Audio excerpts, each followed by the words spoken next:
Happy Sunday. Sunday. I'm the Grace Strega, and I'm here to give you your daily collective read for today. We are going to get started on today's daily collective read in the next few minutes. But if you would like to get on the list for today, the list, as always, is open. As always, it is 3 cards for a donation of 28 or more. 4 cards for a donation of 22 or more for my subscribers, links in my bio. Please keep in mind there are 2 things I do not read across these apps. Those are pregnancy and medical.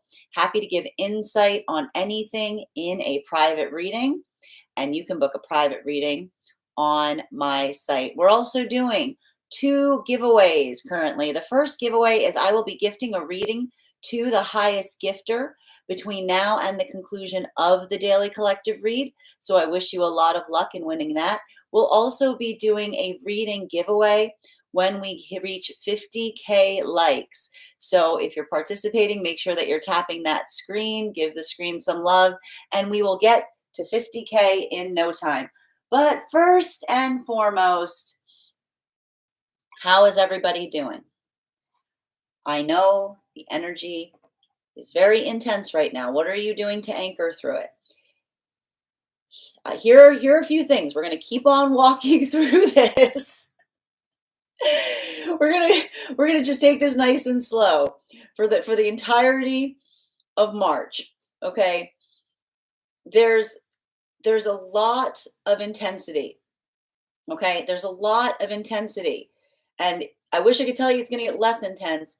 It's going to get more intense, particularly as we move towards that full moon that's happening in a few days. Okay, it's a Virgo full moon. Okay, it's also a full moon that's an eclipse. All right, so we're moving into eclipse season, and the thing about it is the Virgo energy can be absolutely incredible in relationality to setting intentions, right? Coming through that space of building new resolutions, new practices, right? We had all of that. I love the commonality of having that new moon in Pisces, right? Like looking at something and just kind of getting everything out on the table, right? It's like organization mode. It's like everything's out, and then potentially working through the overwhelm.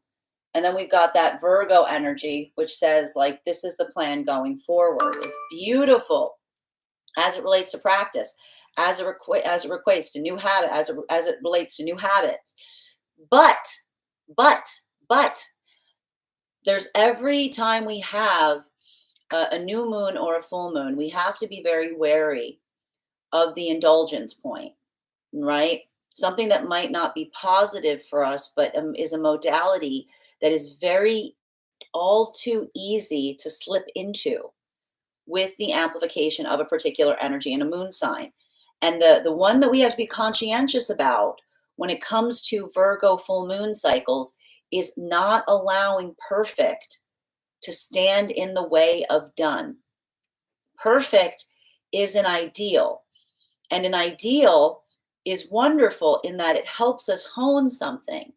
But when we become too focused on perfection, perfection itself becomes the blockage point. And for those with Virgo placements, I know that you know that this all too well, right? This is something that a lot of Virgo energy has to work through. It's absolutely beautiful. But this is why we have to be very careful, because at the same time that we're experiencing that cautionary indulgence point that we can often experience around a Virgo full moon, we are also experiencing a Venus retrograde. Now, what do Venus retrogrades do? They create distortions as it relates to our perception, particularly in relationality to the self. This is often why you get that warning not to do beauty routines during Virgo retrograde periods. It's not the fact that Virgo's not going around like messing up your hair. Like Virgo, the Virgo retrograde makes it hard to see the self with clarity. It's like the spot, it's like the flaw that is all one can concentrate on. And again, we've also got Uranus and Taurus, so that like that issue about perseverating over small things is also very much at play right now. On top of all of that, because that's not enough, we are also in a Mercury shadow period because Mercury goes retrograde right after that full moon in Virgo. And so to add a little bit of punch to all of that, we've got the Venus retrograde right in the shadow of the Mercury retrograde. So it's also feeling like those like that glitch energy, right? Understanding that the gift of the Mercury retrograde is helping us understand the difference between a groove and a rut. But those glitches that sometimes make us look awkward, right? Like those glitches that sometimes make us look uncomfortable. So if you're feeling the weight of this, let this just be affirmation that it's the vibe right now.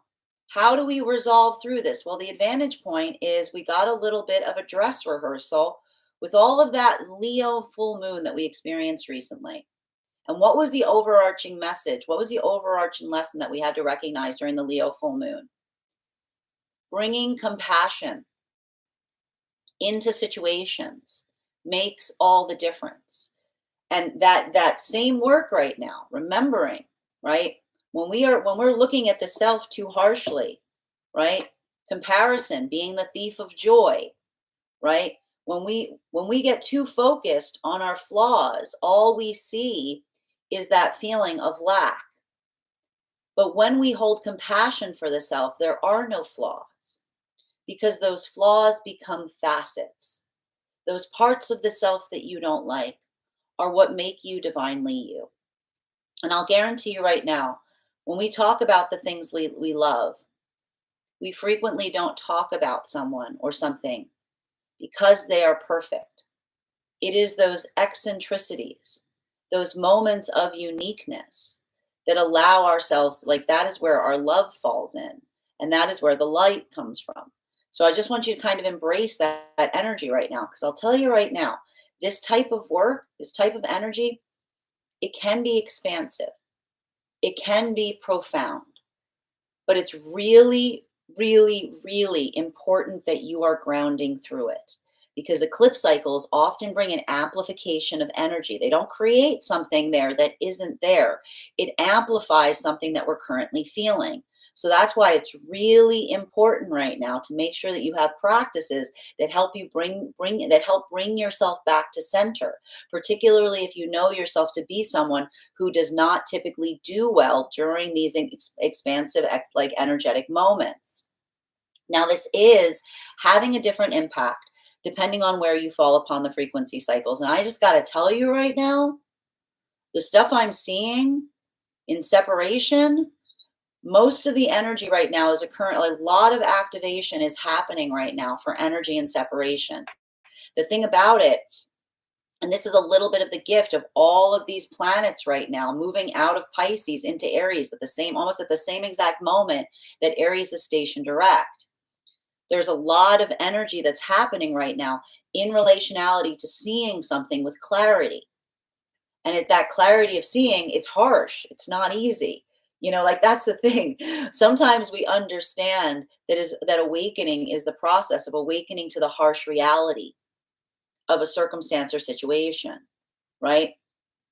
But that same clarifying moment is also potentially being reached with moments of comparison right now, because we see that some of that clarity, we've got Jupiter and Gemini. So being able to almost feel like you're having the same conversation with two different people and noticing the difference in terms of what feels like it's progressive versus what feels like it's a problem is helping energy figure out and understand what is really within the self to work on versus what they are receiving.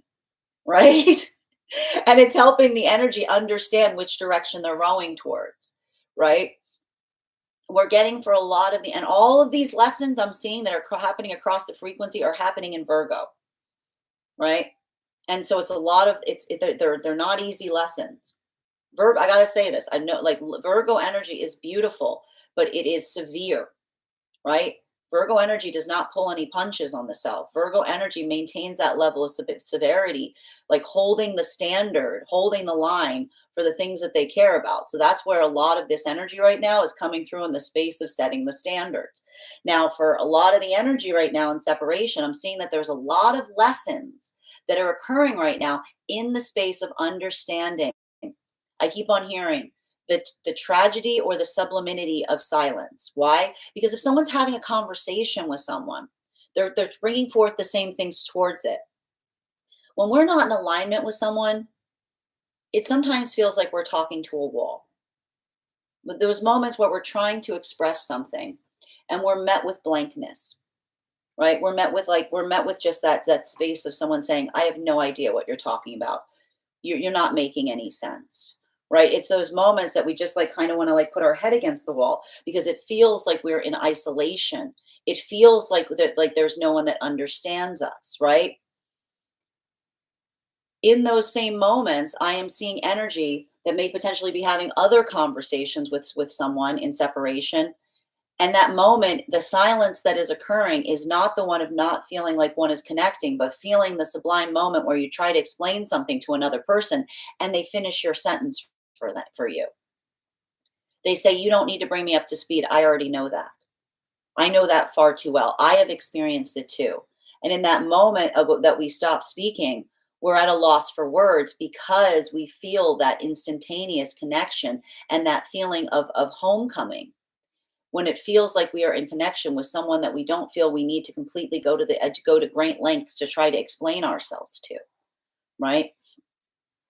And a lot of that work, this is what is this is what is helping a lot of energy right now understand the coordinates that they are setting as they move into the new astrological cycle, right? Moving into that Aries energy. It's not easy, right?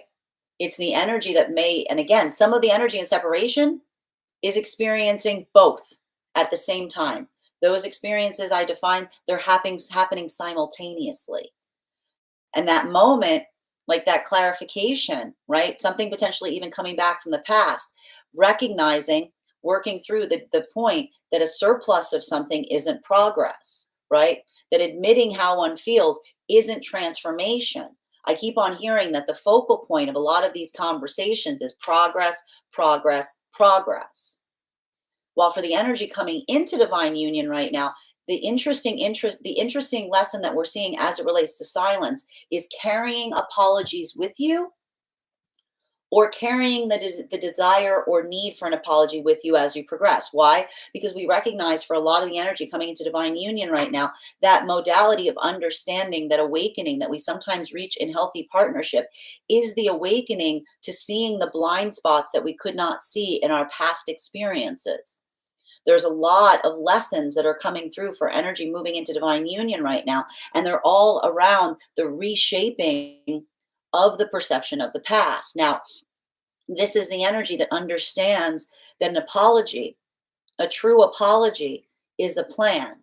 So if this is a moment where energy is looking back on the past and they're suddenly seeing something with new eyes and they suddenly recognize that they need to give an apology or they're owed one, is this the energy that is running towards those past experiences to try to ask or receive one? No. Why? Because there's a lot of work we saw that the energy that's coming into divine union has learned as it relates to sacred heart practices that were occurring during that Leo full moon. What do we learn with a lot of the work of the sacred heart? That understanding that sometimes in the moment that we do something that feels like it's good for our own healing, we get something off our chest, we like what may feel like us getting something off of our chest and helping us close a wound may open a wound in another in the process. So there's a lot of energy right now that is coming into divine union, utilizing discernment as to whether what they desire to give in terms of apology would actually inadvertently hurt another, right? Thereby making the desire for an apology ego driven or not feeling the necessary need for an apology from someone that you know is owed one for fear of again opening up more opportunities for apologies to be needed. That's why I see that this energy is creating sanctums within the self. They're putting the apologies on the altar of the self right? They're putting the apology on the altar, saying if the sublime moment comes that they're in a position where they can receive or give them, they will do so, but they're not chasing after them. While for energy deep within divine union right now, I just see a lot of this energy very, very deep in Aries energy. All of this Aries energy that we're experiencing right now, like this is just driving a lot of the energy deep within divine union. And it's interesting too, because it feels like there's a lot of lessons while the energy coming into divine union right now or working through lessons of Chiron, the energy deep within divine union are working through the Virgo lesson in relationality to time, right? Because while the energy in separation feels that progress is the most vital of substance, the energy deep within divine union feels that time is.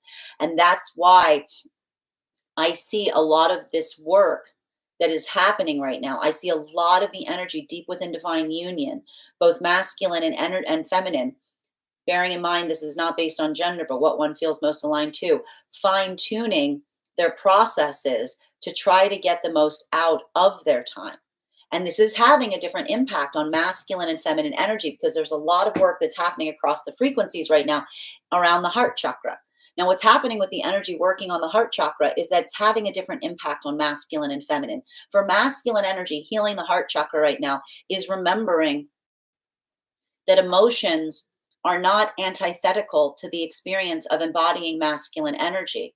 That stoicism is not the ability to disassociate from the emotions, but to be able to stand in confidence and security while feeling the full expansion of them, right? Because when the masculine energy can feel the full robustness of their emotions and are not controlled by them, the masculine is in their highest form of strength. And a lot of that work that we see that the masculine has been doing has been building into the space of having a healthy egoic shield that isn't so tall that they cannot see over it. And that desire to want to expand and to share their emotions, this is leading to a lot of the energy feeling very gregarious right now.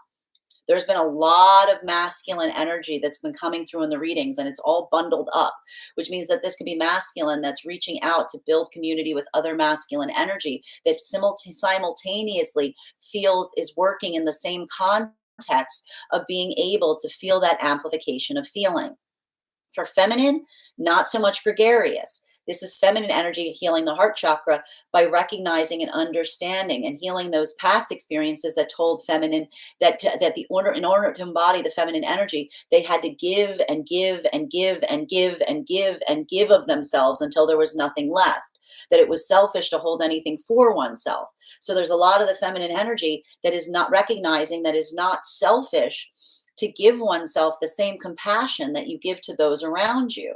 That the compassion that we give to others must always start with ourselves first and foremost in order to prevent bitterness or exhaustion. So that's why we see that a lot of the feminine energies in this path work of saying, never does the feminine feel more safe than with energy wherein they feel safe enough to say no. That their no is sacred because it's in the moment that the feminine is able to say no and another respects it and honors it, that the feminine does not feel that one is in a relationship with them, just as the feminine becoming an object to facilitate another's desires. That is where we find all of the energy prior to beginning today's daily collective read. Now, if you would like to catch that full reading, you can find it over on the place where we keep the videos. You can also find it over on the place where we keep the photos. If you would prefer to catch it as a podcast, you can find it over on my spot at Tarot Church or over on my Substack. That said, we are going to get started on today's daily collective read in the next few minutes. But if you would like to get on the list for today, the list is open. I will also stress I am keeping the list rather short today. It is 3 cards for a donation of 28 or more, 4 cards for a donation of 22 or more for my subscribers. Binks and my Lio. Please keep in mind there are 2 things I do not read across these apps. Those are pregnancy and medical. Happy to give insight on anything in a private reading. And you can book a private reading on my site. We are also doing 2 giveaways right now. Our first giveaway is I will be gifting a reading to whoever gives the highest gift between now and the conclusion of the daily collective read. Thank you so much for that beautiful bow to whoever gave that to me. The second contest we'll be having today is I will be gifting a reading back to the collective when we hit 50K likes. We are already at 5.1K. Thank you guys so much for tapping that screen and sharing the love.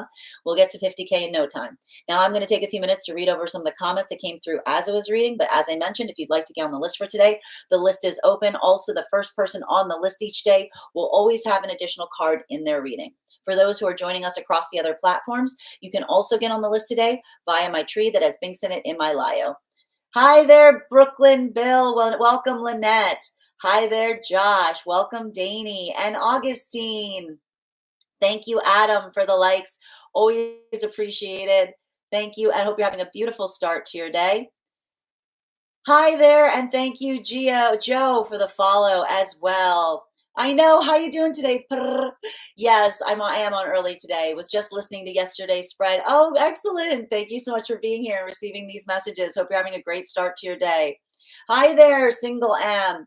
Oh, welcome to our Virgo energy. Hi there, Irma. Good to see you. Let me know how this connects. How are you feeling right now with this energy?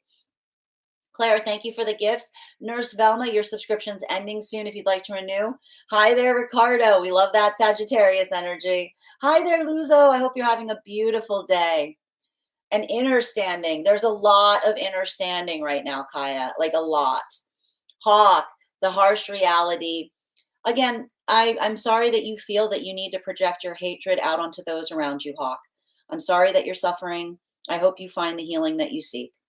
I do want to point out that it feels like you were probably called here for a reason. I got to tell you too, a lot of this Aries energy is creating a lot of sense of the need to project any feelings of hostility outwards. I hope you have a beautiful start to your day, and I hope that the day starts moving in a more positive direction. But don't start with that much hate in your heart. You know, it's like you're setting the template for the rest of your day, and I mean that with like all energy of sympathy and care to you.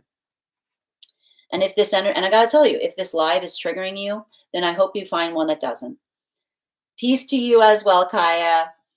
Hi there, Luzo. Love the velvet. Oh, thank you. I know it's really comfortable. Thank you, Happy Strawberry, for the follow. Feeling of homecoming. Yes, thank you for confirmation, dear.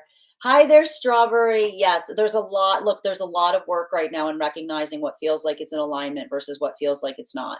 And when something's not in alignment, we can be mad about it. We can be disappointed. But that's the thing about it. All this energy of Pisces moving into Aries, it's like feelings have nothing to do with it. I also want to put a lot of support out there for Pisces energy right now because I'm telling you, I think with all of these planets that were in Pisces now moving into Aries, there's going to be a lot of this feeling of like navigating the fleeting feeling of things, working through abandonment wounds. So make sure, especially for my Pisces, my little fish, make sure that you're working through a lot of grounding practices right now, okay? And thank you, Cold, for the follow. Monique, thank you for the follow as well. Jen, thank you for those gifts. Luzo, love this. Exactly what my spouse and I are going through in the best way. I'm so glad that these messages are connecting, and thank you for being here today. Hi there, Jessica. Thank you for the follow. And Dada, thank you for sharing the live. Always appreciate when you guys share the live. Hi there, Kaya. I'm learning the lessons in twin flame separation, loving myself, and this reading was spot on. Well, as you may know, I'm not a big fan of the term twin flame, but I'm very glad to hear that that is the case. I'm glad that these messages are in alignment, and I hope they help serve your highest self. Thank you, Sunny. Grand rising to you as well. And Marissa, thank you so much for the follow. Hi there, Marissa. I'm happy to read for you on that. If you'd like to get on the list is open. 3 cards for a donation of 28 or more, 4 cards for a donation of 22 or more for my subscribers. Emily, thank you for sharing the live. Hi there, Soul Shar. I love listening to your readings, always so insightful. I'm so glad that that's the case, and thank you so much for being here today, Soul. I hope you're having a beautiful start to your day. Kaya, thank you so much for the follow, and Krikri, thank you for the follow as well. If I'm ever saying your name incorrectly, please feel free to correct me. Before we get started today on our Daily Collective, a couple of updates. First and foremost, thank you to everyone who attended our recent tarot class on the Wheel of Fortune. Our next class will be held on Wednesday, March 19th at 6 p.m. PST, 9 p.m. Eastern. We will be continuing our studies into the tarot with a focus on the Justice card. Monkey, you haven't missed anything. We're about to get started. If you would like to become a part of our tarot class program, all you need to do is become a paid subscriber to my Substack. Your paid subscription to my Substack is your ticket of entry into our live classes each and every month. Also, as a paid subscriber, a monthly paid subscriber, you will also have access to over 9 hours worth of material in the Tarot Church Class Library archive. Now, it's not necessary to catch up in time for each class. I do my best to give you a recap on everything that we have studied thus far to the best of my abilities, but the material is there for you to receive if you'd like to review. You will also, as a monthly subscriber, have access to a one-on-one chat with me and the other students to ask any questions that you may have in relation to anything that we are currently studying or have studied thus far. And if you become a founding member to my Substack, not only will you receive a discount on the full year's worth of classes, but you will also receive a complimentary one-on-one mentorship class with me, wherein I will meet with you and assess where you are on your personal tarot journey and give you the best insights in terms of how to utilize those classes and your personal practice to the best of your advantage going forward. You'll also, as a founding member, have access to the entirety of the Tarot Church Library class archive as well. You will also, again, even if you don't become a paid subscriber, I would encourage you to follow me over on Substack, because that's where I post each day's podcast with a photo of the day's spread. I also post there my weekly newsletter, which will let you know about my in-person events as well as my online live schedule. I also want to let you guys know that on top of my standard life path readings, I also offer mentorship classes. These are for any of my clients or students that are seeking a more personalized educational experience with me. I take a very limited number of students for this reason, as these classes are focused on each individual's personal spiritual goals and journey work. Those classes can be purchased on an individual level or as a monthly class series, weekly or bi-weekly as your schedule permits. Also, for my clients that are seeking more consistent tarot support, I'm very happy to offer weekly tarot insight packages. That is a package of 4 30-minute readings, again, weekly or bi-weekly as your schedule permits, so that you can stay more consistent on your personal journey. I also want to let you guys know that I'm now very happy to offer dream interpretation readings. You can purchase these per dream or as a package. I do ask that if you purchase the package that you make sure to start to keep a dream journal, as we will meet weekly or bi-weekly with that journal and utilize the tarot to understand the key themes and messages coming through to you in the dream space. That said, we are going to get started on today's daily collective read in the next few minutes. But if you would like to get on the list for today, the list is open. Also, the first person on the list each day will always have an additional card in their reading. That is available as well. It is 3 cards for a donation of 28 or more. 4 cards for a donation of 22 or more for my subscribers. Thanks to my Lio. Please keep in mind there are 2 things I do not read across these apps. Those are pregnancy and medical. Happy to give insight on anything in a private reading, and you can book a private reading on my site. I am going to take a minute to read over some of the comments that came through as I was reading. We're also doing 2 giveaways right now. The first giveaway is I will be gifting a free reading to whoever gives the highest gift between now and the conclusion of the daily collective read. And our other giveaway is what we'll be doing a reading drawing when we get to 50K. We are already at 10.1K likes, so please make sure to keep tapping the screen, give the screen some love. We will get to 50K in no time. Hi there, Kia. Yes, tell me more about this twin flame reluctancy or realization. I'm intrigued. Happy to do so. So, Kaya, the reason I try to typically avoid utilizing the term twin flame is that I'm not arguing that there isn't very intense karmic connections that we can have with others. I do feel a concern that often twin flame, every time I feel like I read for someone with the twin flame connection, it's an unhealthy karmic relationship. There's something there that isn't necessarily healed. It's causing pain. I don't like to potentially romanticize situations that might not necessarily be in the best interest of those that I work for. So I try to avoid that terminology. I do understand and recognize when one is describing something that is associated with something that feels like a twin flame. But I like to effectively take a look at what is occurring in those connections to understand what is creating the blockage, to recognize whether it is something wherein it is possible to facilitate healing, or if it is something that continues to create a perpetual amount of pain, right? So I hope that helps. And hi there, FY. Your intro was nice, masculine and feminine and how they're growing. Well, that's what we do here, Philo. We do a lot of work in terms of trying to talk about the balance between the energies. So, oh, can you hold on a moment, please? I'll be back in just a moment and we'll continue. Thank you guys so much. As I mentioned, though, the list is open if you would like to get on the list. I will be back in just a moment and we will begin. Bear with me 1 minute.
It's okay. You have nothing to apologize for, love.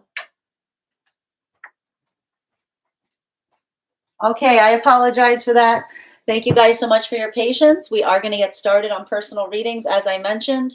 Okay, where were we? Hold on a minute. Okay. Kia, thank you for saying that. It's a form of attachment and trauma.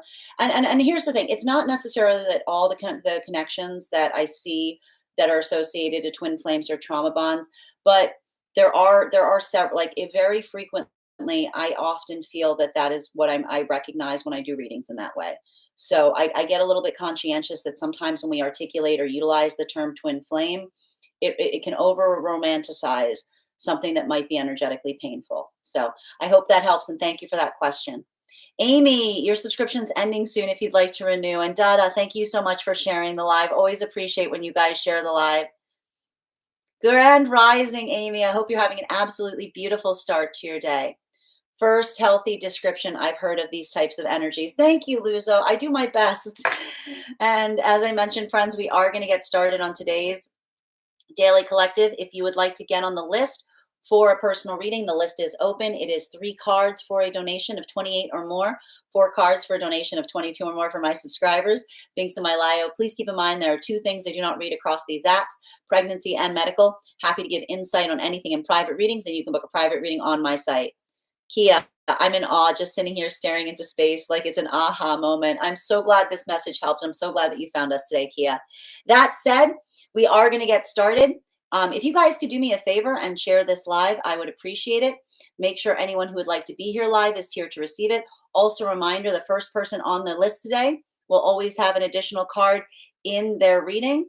And we are also doing a reading giveaway right now, and we're doing a free reading for whoever gives the highest gift between now and the conclusion of the Daily Collective read. That said, no better time than the present. Why don't we get started?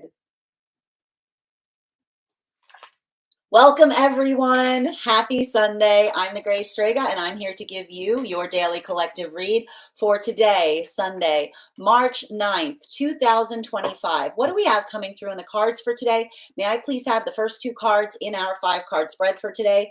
First 2 cards we are starting our day off with today are The Seven of Wands in its reversal, in combination with the Queen of Swords in its reversal. Let's talk a little bit.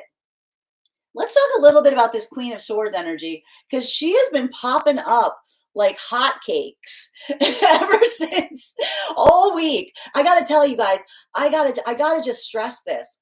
I have seen more, and just to give just to give you some like validation in the fact that we're drawing, that we see these things, and they're unavoidable to see. Ever since this whole week, we've had a ton of planets coming out of Pisces, moving into Aries. And the amount of air of the amount of sword court cards that we have received has been absolutely remarkable. If you'd like, you head over to my Substack. You can see each day's spread. We had a day 2 days ago. We literally had almost every card of the sword court out, right? And so here's the thing, like what we're basically seeing right now is we've got a planetary alignment that's been straddling between Pisces and Aries, right? And now, and I got to stress this is like a feast and famine moment, because we went like 3 months without any Aries. Aries was in retrograde. Aries was not anywhere to be seen. And now it is an overabundance of Aries energy. Everything's in Aries. Everything is in Aries right now. Almost all the planets are in Aries. Aries is in Cancer. All the planets are in Aries.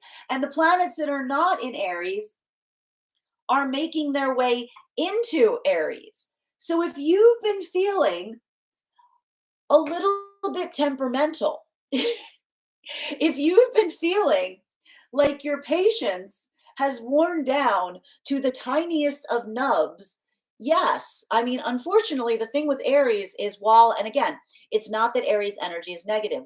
Aries energy is amazing when it comes to getting things done. It's very practical. It's a lot of that excitement of wanting to try new things and wanting to get moving. Aries ain't got no time for emotions. Aries does not look at emotions. And this is why there might be moments right now, if you feel like you're having a conversation with someone and you just feel like you're having a completely different conversation, be like, are we talking about the same things? You might not be.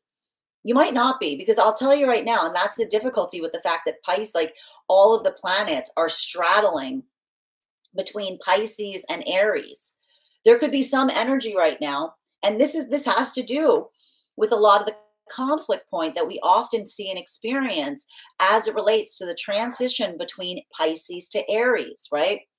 Pisces love to swim in the feelings, right? Pisces feel the beauty, the magnificence of it's like scuba diving. It's like they want to dwell, like it's that desire to want to sightsee. It's that desire to want to introspect, right? It's like, and this is the difficulty thing. Like Pisces look at emotions like something that one can just move through and dwell in. Aries wants to run ahead of them. Aries does not see that, like Aries is always saying, like, what can we do with those emotions in that it serves an energetic purpose, right? That's why we keep on seeing there may be a lot of difficulty right now as it relates to the closure of some karmic cycles between someone talking about the expansiveness of feelings that they have for another versus someone that is not caring. Because, and I don't mean caring, this is important, right? Because I got to point this out. I'm going to walk you guys through this to help you understand it, because there's a lot of things we need to walk through. More often than not, when we are in separation, is because we recognize that we're not on the same journey work. We want different things. And when we're in a healthy space, we move away from someone or something, understanding the reasons why, right? And we never do so as an ultimatum. We never say change or you can't come with me. We accept the reality of a situation and we move forward. And that is why, if there's something coming back right now for energy and separation, right? If someone's coming back in the space of saying, I have a lot of stuff here for you, I've got a lot of feelings. Feelings Having a lot of something, a surplus, is not progress, right? Feeling having articulating that one has a lot of something does not mean that something has a direction, right? And simultaneously being able to admit how you feel is not a transformation, right? There could be a lot of these moments that we're seeing right now that feel like they are frustrating because it's not the fact that someone doesn't want to have a conversation, it's the fact that it feels like they want to have the wrong conversation, right? And it's sometimes in those moments that if we bring back the fact that we're looking for progress and another person says, oh, you're still going on about that, right? That we want to put our heads against the wall because it feels like nothing we say is getting through, often indicative of the fact that we're not prioritizing the same work. At the same time that this is happening, I'm seeing a lot of energy and separation, having a point of comparison, having the same conversation with someone, going to explain something and being interrupted, hearing someone say less. I can finish that sentence for you. You don't need to explain something to me. I already understand acutely, right? Say less. Say less, not meaning I want you to stop talking. Say less, meaning you don't need to explain it. I understand it far too well, right? So there's a lot of shifting right now. And a lot of that shifting is recognizing the direction as to what feels like it is repetitive, feels like it's not going anywhere, right? The wheels that spin in the mud but don't have any momentum versus feeling that lurch, feeling that movement, feeling that ability of the acceleration that Aries can create that helps one recognize what feels like it's going in the right direction versus what feels like just the repetition of an old cycle. And that's why I'll tell you right now, there's a lot of energy that is run out of patience on things, right? Because here's the thing with Aries. Aries does not come here with any patience. Aries does not, Aries looks around and goes, Aries placements look around, they go, where did everybody get all this patience? And like, we brought it with us. And Aries is like, I found this. This is all I've got. This is precious stuff. And so there's a lot of this energy that is, again, recognizing, and this is important. And this is what we've been talking about with, and this is why we're talking about a lot of that work that we had with Mars in retrograde, understanding surrender, because here's the other thing. With all these planets in Aries and Jupiter in Gemini, what is the one characteristic that Aries and Gemini share? Aries and Gemini do not believe in failure. Failure does not exist in the mind of an Aries or Gemini. Aries and Gemini give up on things when they decide that the amount of force it would take to do something is not worth what is given back in turn, right? So I keep on seeing a lot of energy that is working through surrender by via comparison to what feels like it is easy. Not even easy. I'm going to say what feels like it's making progress, because that's the thing. Aries and Gemini don't care about easy. They care about progress, where it feels like they're seeing the benefit of their patience being paid off with progress versus feeling like that patience is not having any yield, as it were. Now, for energy moving into divine union right now, a lot of this work that we're seeing as it relates to the energy moving into divine union right now, this is why I keep on seeing there's a lot of energy that's continuing to shift deeper into divine union. And the thing about it that I'm seeing is I keep on hearing it's bittersweet.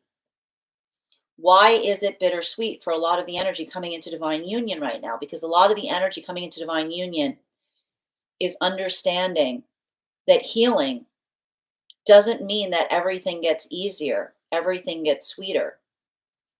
It's understanding that the journey of healing sometimes shows us wounds that we could not recognize at the time that we received them, right? A lot of the work of healing, we move into healing journeys thinking that we know what we're going to heal.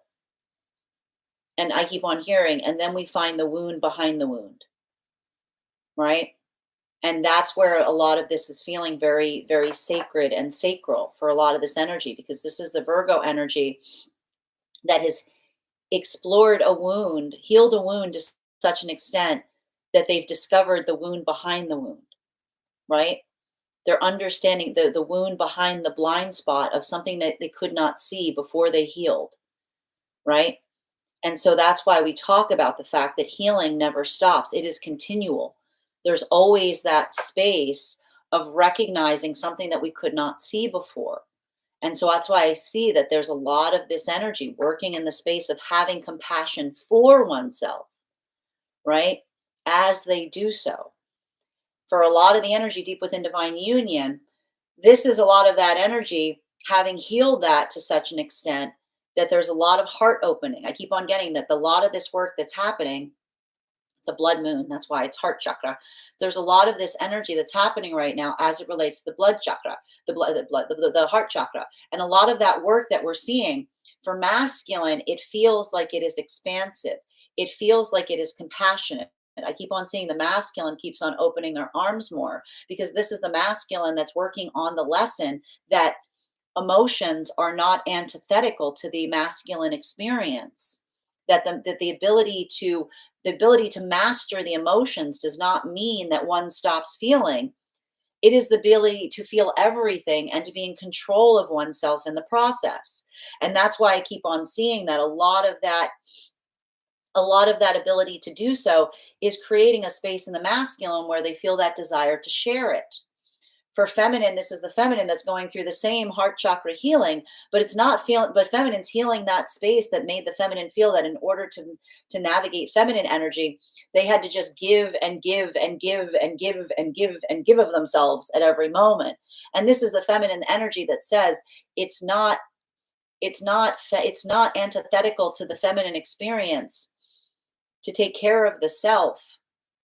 The compassion starts with the self, and then there's enough to give to everyone else. So we see even now, that's why we got like, this is like wing work because the masculine's opening up and the feminine is becoming more focused. Welcome to Virgo. Welcome to Virgo full moon. Center card for today's spread. We've got here. Ooh, I love it. I love it. And I got to tell you, this 6 of Cups has been popping up as well. This was bottom of the deck yesterday. This was our bottom of the deck that's now in our center of our spread today. So this is a continuation of yesterday's reading, right? Looking and identifying what feels like it is productive.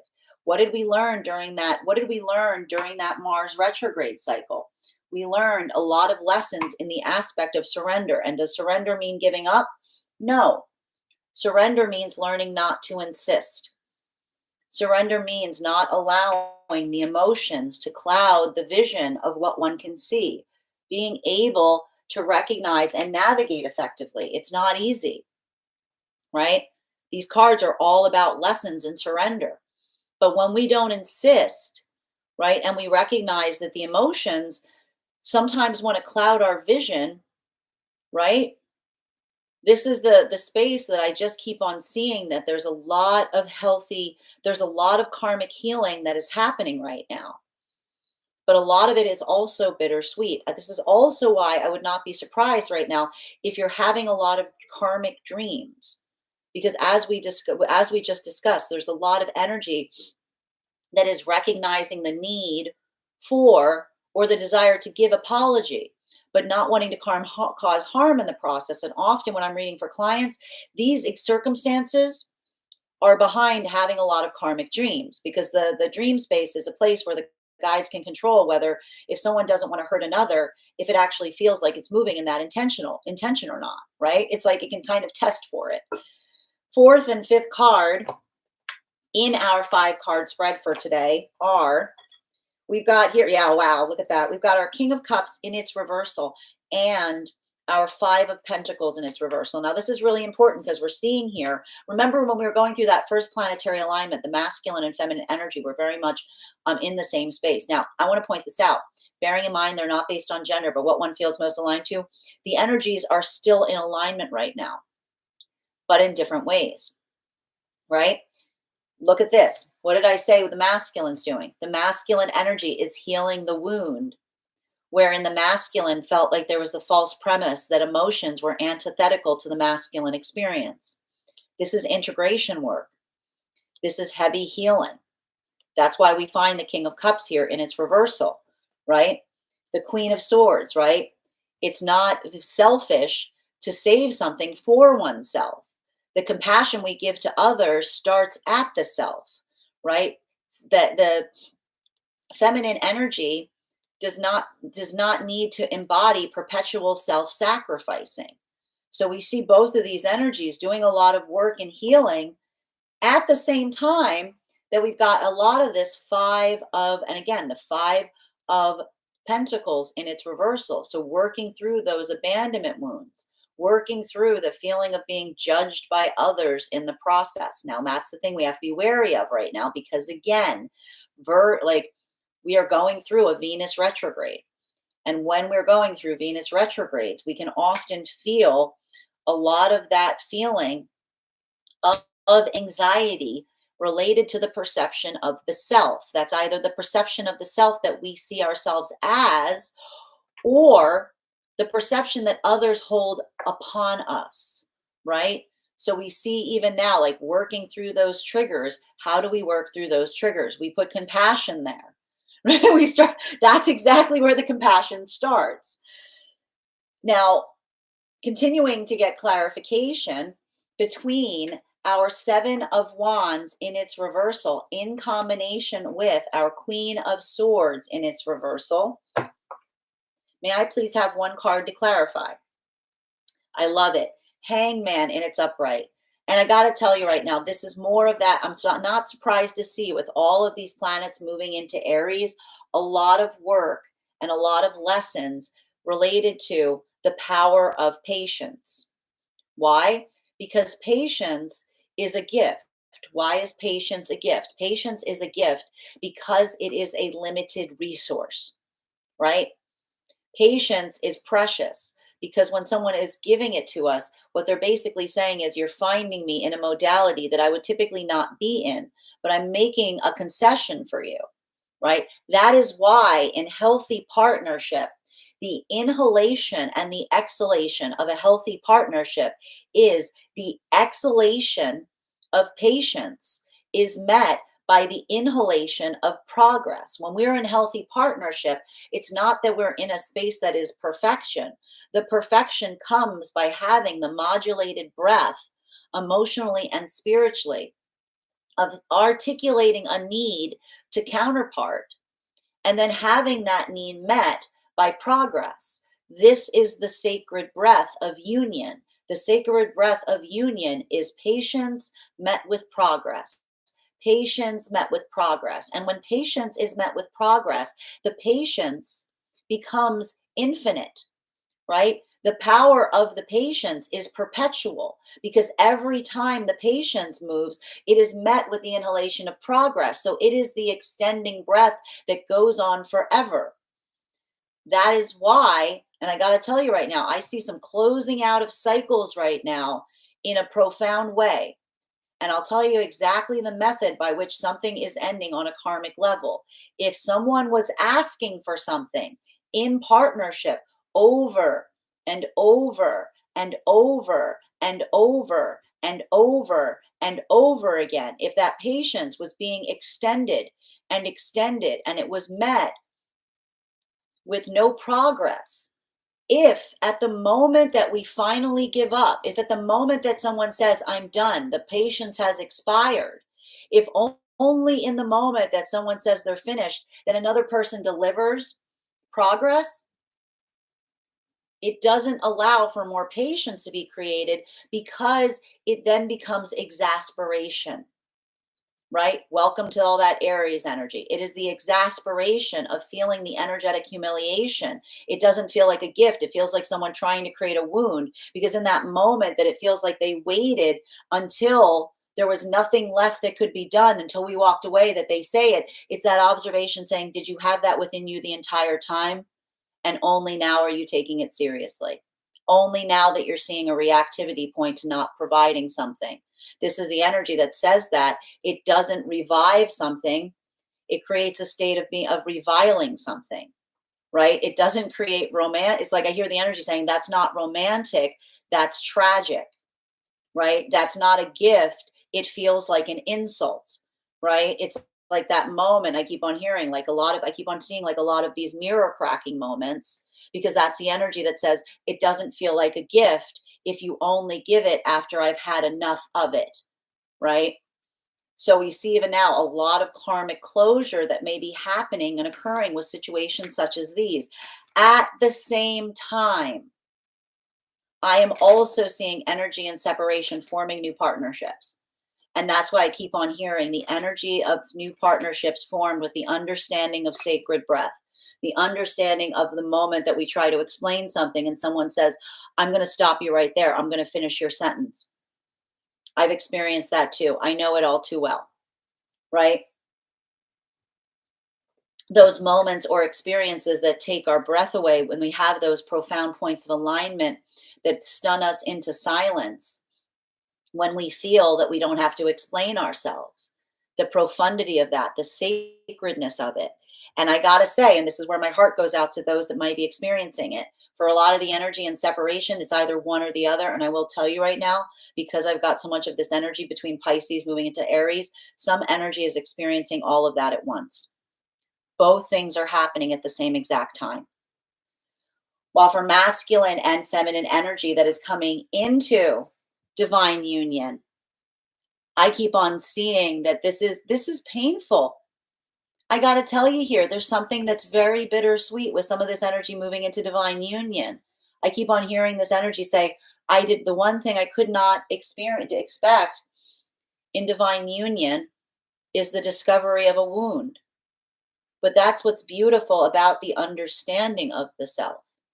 True healing, and this is why healing is ongoing. Some wounds we're not able to face until we've healed something enough that we can face them. Some things we can only see when we feel strong enough to do so. And so this is why I keep on hearing that there's a lot of the energy coming into divine union that is going through a lot of Chiron processes, and Chiron carries the wound with them, right? The Chiron energy, the myth of Chiron is someone who was wounded and carries that wound with them. And their journey is to make sure that that wound never happens again.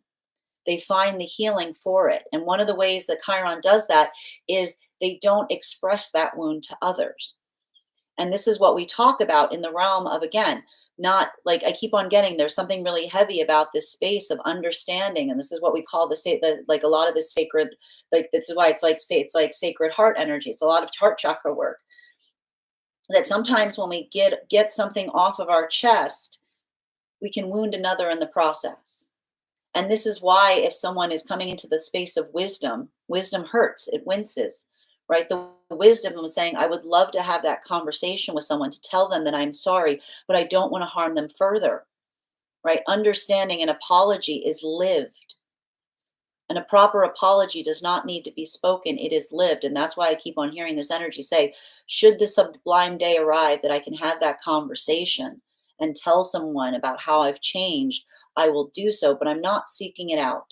Heavy Virgo energy here. While for masculine and feminine energy deep within divine union right now, I just keep on seeing there's a lot of energy right now working through, and I keep on hearing it's Virgo connected to Saturn, which is why I keep on hearing that this is the energy that says nothing is more precious than time. And this is why this energy is concentrating on what to do and how to utilize their time most effectively. Continuing to get clarification between our Queen of Swords in its reversal in combination with our Six of Cups in its upright. May I get one card to clarify, please? Clarification. I like this. We've got a lot of cup energy. It's like all cups and swords today. We've got our Seven of Cups today. And so I feel like even now, the most difficulty I'm seeing right now for a lot of the energy deep within divine union is I keep on hearing it's like it's saying to me there's lessons that are coming right now via the syncopation. Why is the energy deep within divine union working on syncopation? Because I see that that's the energy trying to find efficiencies, trying to find ways of taking something and becoming more efficient with it, trying to do more at once, right? So there's a lot of this energy right now that I keep on seeing. They're trying to distill something in such a way that they can do something more effectively. For masculine, I keep on hearing the word camaraderie, right? I keep on hearing this desire of masculine to be able to feel that amplification as it relates to wanting to share their journey with others right now. I'm not surprised to see this because I told you the work of the heart chakra for the healed masculine right now is understanding that the feelings are not antithetical to masculinity. Feminine not feeling that need to share. Feminine not feeling like they are felt. Feminine's healing from the space of saying to others, I'm not cake. Not everyone deserves a slice of me. Right? This is the feminine that's working through the heart chakra stuff as it relates to integration in terms of feeling confident within the self. This is very difficult right now because, again, with the Venus retrograde, always dealing with a lot of that perceptual distortion. But this is why we've had a lot of lessons coming through that has to do with the fact, and we say this with all the love in our heart, right? What do we understand? If we do not have control of how others feel towards us, then our feelings are not each other's responsibility unless, right? Unless, because there's always a catch to a highly spiritual lesson, unless the emotion is confusion. The only emotion that we have responsibility for that we create within another is confusion, because confusion can always be met with the panacea of clarity. And so I just keep on seeing a lot of that energy here, working through the context of what feels like a productive conversation. But it's not easy, right? There's a lot of fine tuning that is occurring across all of the frequencies, continuing to get clarification between our Six of Cups in combination with our King of Cups in its reversal. May I please have one card to clarify, please? Clarification coming through right now, and I love it. We got the Tower card and its Tower card in its reversal. We are not afraid of the Tower card here, okay, guys? I know everyone gets all when you see it. Like, here's the thing: we're the beauty of seeing the Tower card is working in the context of being able to avoid it, right? And that's the thing I keep on seeing right now, and this is why I feel like this is a bit of the gift of all of that Mars retrograde energy that we just experienced, right? Working through and understanding, picking battles. Like warriors, this is the thing. Here's the difference. What's the difference between a warrior and a fighter? A fighter looks for a fight. A warrior picks their battles. A warrior determines what feels like it is worth the effort, what is worth the cost, what is worth the expenditure of energy, right? Versus, and this is why I feel like, again, I keep on hearing a lot of energy across all of the frequencies going through processes like this. And this is the thing you have to recognize that associates Gemini and Aries. Gemini and Aries, as I mentioned, do not believe failure exists. They think it's make believe. They think someone made it up. Go talk to a Gemini and Aries. Go ask them. This will be my, go ask a Gemini and Aries when they failed at something. I guarantee you the Gemini and Aries will say, I've never failed at anything in my entire life. I just got tired. I just got tired of something, right? Gemini and Aries do not believe failure exists. They weigh what it would take to come into a space of victory versus the cost of expenditure of energy. And so I keep on seeing that there's a lot of karmic healing right now. And we've been talking about this, right? Right. What have we been talking about over the last few alignments? A healthy manifestation does not require one to disassociate in the process of moving towards it. A healthy manifestation does not feel like a march. It feels like a parade, right? You feel more, you don't feel less. And so this is a lot of energy that is weighing, right? Weighing what it is taking from oneself, right? The energetic cost versus what is energetically received. And that isn't selfish. That is reciprocity, right? That is not selfish. That is understanding the nature of circumstances. And I can see even now, there's a lot of energy surrendering to circumstances from a place of grief but not, I keep on getting heartbreaking, but not heartbroken, right? Like grieving, but I keep on hearing grieving, but not in mourning. Why? Because this is energy that the gift of all the energy in Aries is doing, is helping someone understand what is in their own power to change within the self versus what is outside the self that would have to be accepted, right? And this ability of doing so is helping a lot of energy build the coordinates as it relates to what feels like it is moving in a positive direction versus what feels like it's not moving at all, right? Energy that wants to go backwards versus energy that wants to go forwards.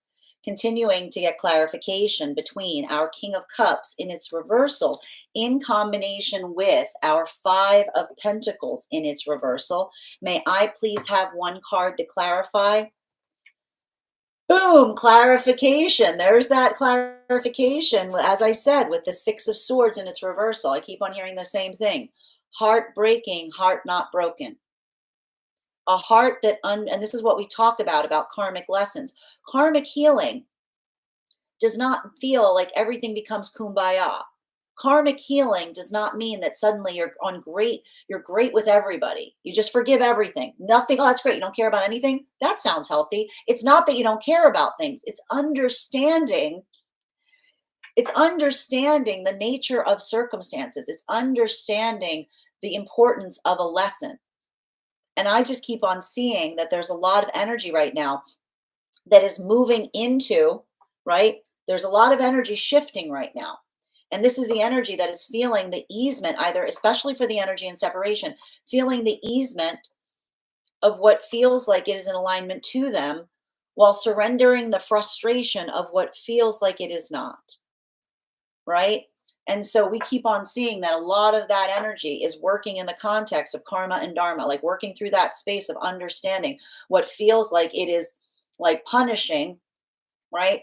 Versus what feels like it is profound, right? And there's a lot, and I keep on seeing like a lot of that work. It's like the clarity that comes through helps us progress forward. But it's also really hard. It's also really hard because I see, like, I keep on seeing, first you're going to get mad about it. First you're going to get mad about it, and then you're going to move on. And that's why I'm going to say even now, listen, no matching energies right now. Absolutely not. Because I'm going to tell you right now, with all of this energy in Aries, and now listen to me, I'm saying this with all the love of my heart, with all this energy in Aries, it can be really clarifying, but if you are handling it too much from the ego, it can be a lot of energy moving in that space of like having the audacity, doing something because it feels good without thinking about whether it is good.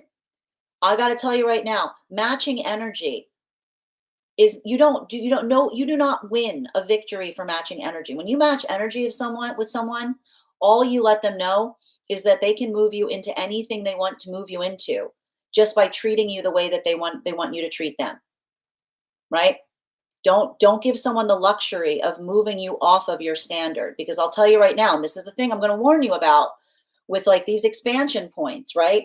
When someone says, "Oh, I did that because I was hurt," energy that says that they move out of character because they are hurt will look for unconscious reasons to be hurt to do anything they want.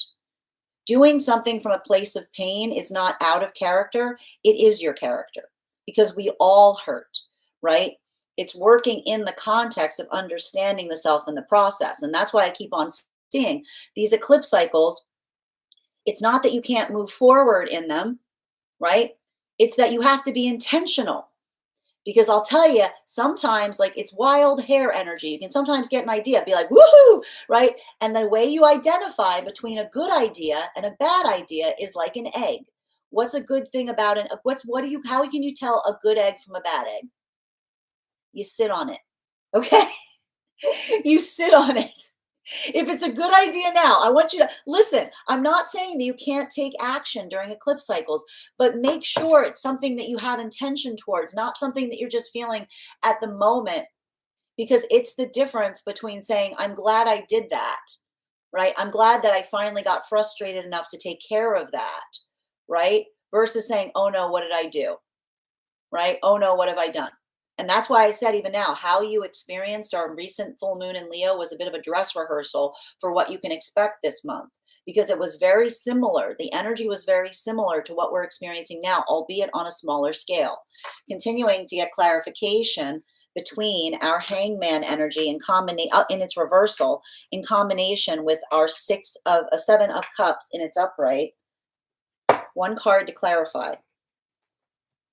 And here's the thing about it. I'm going to tell you right now, it's annoying energy. If you are feeling annoyed, yes, it's annoying energy. Why is it annoying? Because again, we've got all of these energy, all of this energy, all these planets in Pisces, right?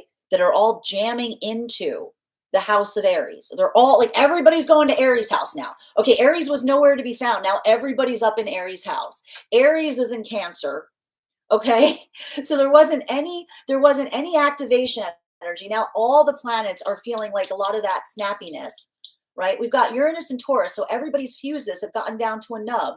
Okay, and now we got a Venus in retrograde, so you're feeling terrible about yourself. You're feeling like an energetic monster because the Venus retrogrades cause that feeling of distortion of perception, or you feel that other people feel like you're a monster, right? And that's why I'm going to tell you right now, the same force that is woe is me is the same energy that says woe is them. Okay? Saying you suck and saying they suck accomplishes nothing, right?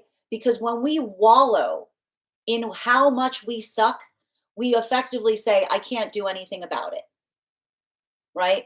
We are effectively pushing blame off to others, or we are putting ourselves in a space of saying, I hate that I'm like this. Well, then do something about it, right? Don't wallow.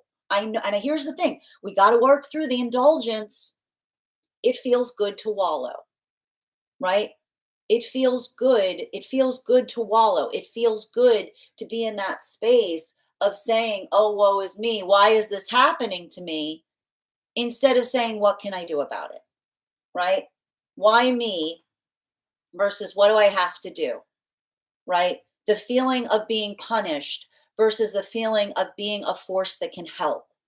Right? And so I want you to kind of moderate and manage that right now, because I'm telling you right now, it's like, and those who are navigating more from the space of the ego, right? Like it's a lot of that state, like it's a lot of that state of, like I keep on hearing, it's very exceptional to feel like you experience the things that the rest of the world feels, but feels like one is, like I keep on hearing, like feeling like one is punished does not allow one to come into a space of understanding the power of one's own self, right? It's that space that says, it doesn't say, why is this happening? It is the space that says, how can I help? Now, continuing to get clarification between our Seven of Cups in combination with our Tower card in its reversal. One card to clarify. Oh, I like this. We've got our Page of Wands. Like, there it is. Look at this. Look at that. Look at that. We've got our further validation. We've got our Six of Cups in combination with the Page of Wands, right? It's all, I keep on hearing, it's all about what helps. It's all about what helps. And that's why I keep on seeing that there's some energy right now. And I can see this for the energy in separation. This is painful. This is bittersweet, right? Because I need to point out, if there's someone coming towards you and they're saying, I'm sorry, I'm like this. This is the energy that says that isn't a plan, right? Because why do we understand? I keep on hearing an apology. A true apology is a plan. So when someone says, I'm sorry, I'm like this, I hear the energy saying, that's not an apology, because that's not a plan, right? It's not like I keep on hearing, we use sorry in the wrong way. Sorry, you have to put up with this is not an apology. An apology is a plan. So if someone says, I'm sorry, I'm like this is the energy that says that's not a plan. If someone says, I have a lot of feelings for you, this is the energy saying a surplus is not a plan, right? This is the energy that if this is energy that was waiting for apology in separation, and someone is coming towards them by either talking about a surplus of feelings for them or apologizing for how they are, this is the energy that says neither of those things are the things that I am seeking. An apology is a plan of action. So that's why, and at the same time, I see a lot of new energetic connections that are forming. And how are the energies recognizing each other? They are providing intentions. They are building plans. They are talking about their dreams to one another. While for masculine and feminine, this is why the energy is embracing the values of the Sacred Heart. Because why does the heart have swords in it? Why does the Sacred Heart have swords in it? Because the heart that hurts is the heart that works. The heart that hurts carries pain within it. It doesn't heal by not hurting. A heart that hurts is a heart that works, because this is the energy that says, I could use an apology. That still bothers me, but I'm not going to go out of my way to ask for one or receive one, because I understand the nature of the wound that I carry, and I understand the ability of not wanting to inadvertently wound others by giving an apology that I know would potentially open a wound in them, or going back to the thing that hurt me and asking for an apology, which may create more wounds in the process. This is why the sign of healing is often depicted as the sacral heart that has swords in it, because this is talking about the observation and understanding of the pain that we carry within the heart chakra, right?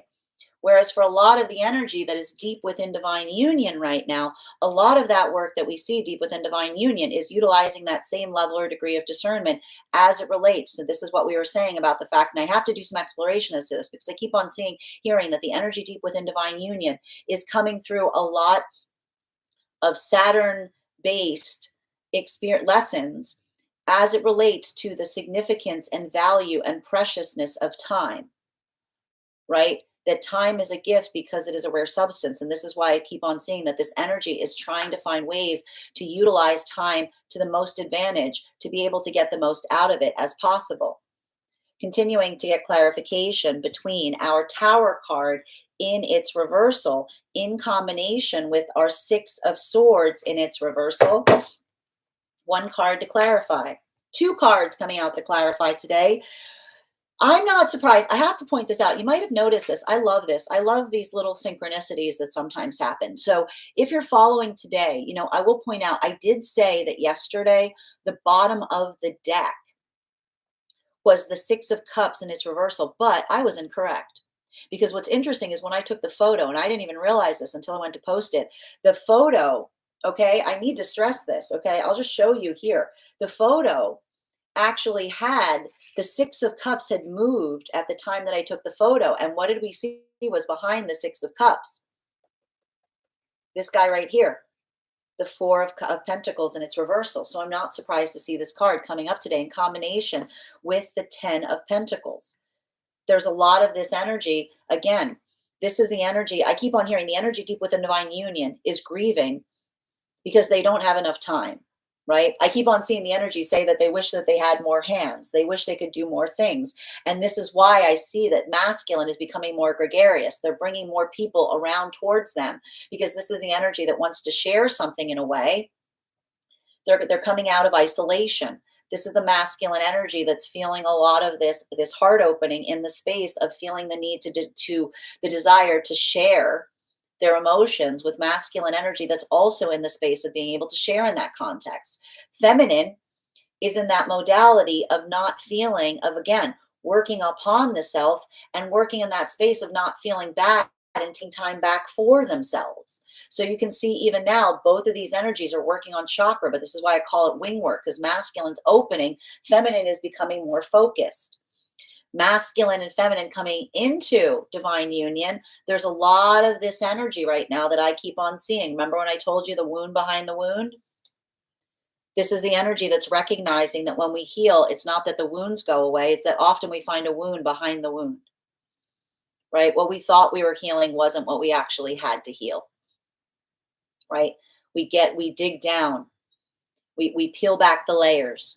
We start to understand things in more profound ways. There's always more work to do.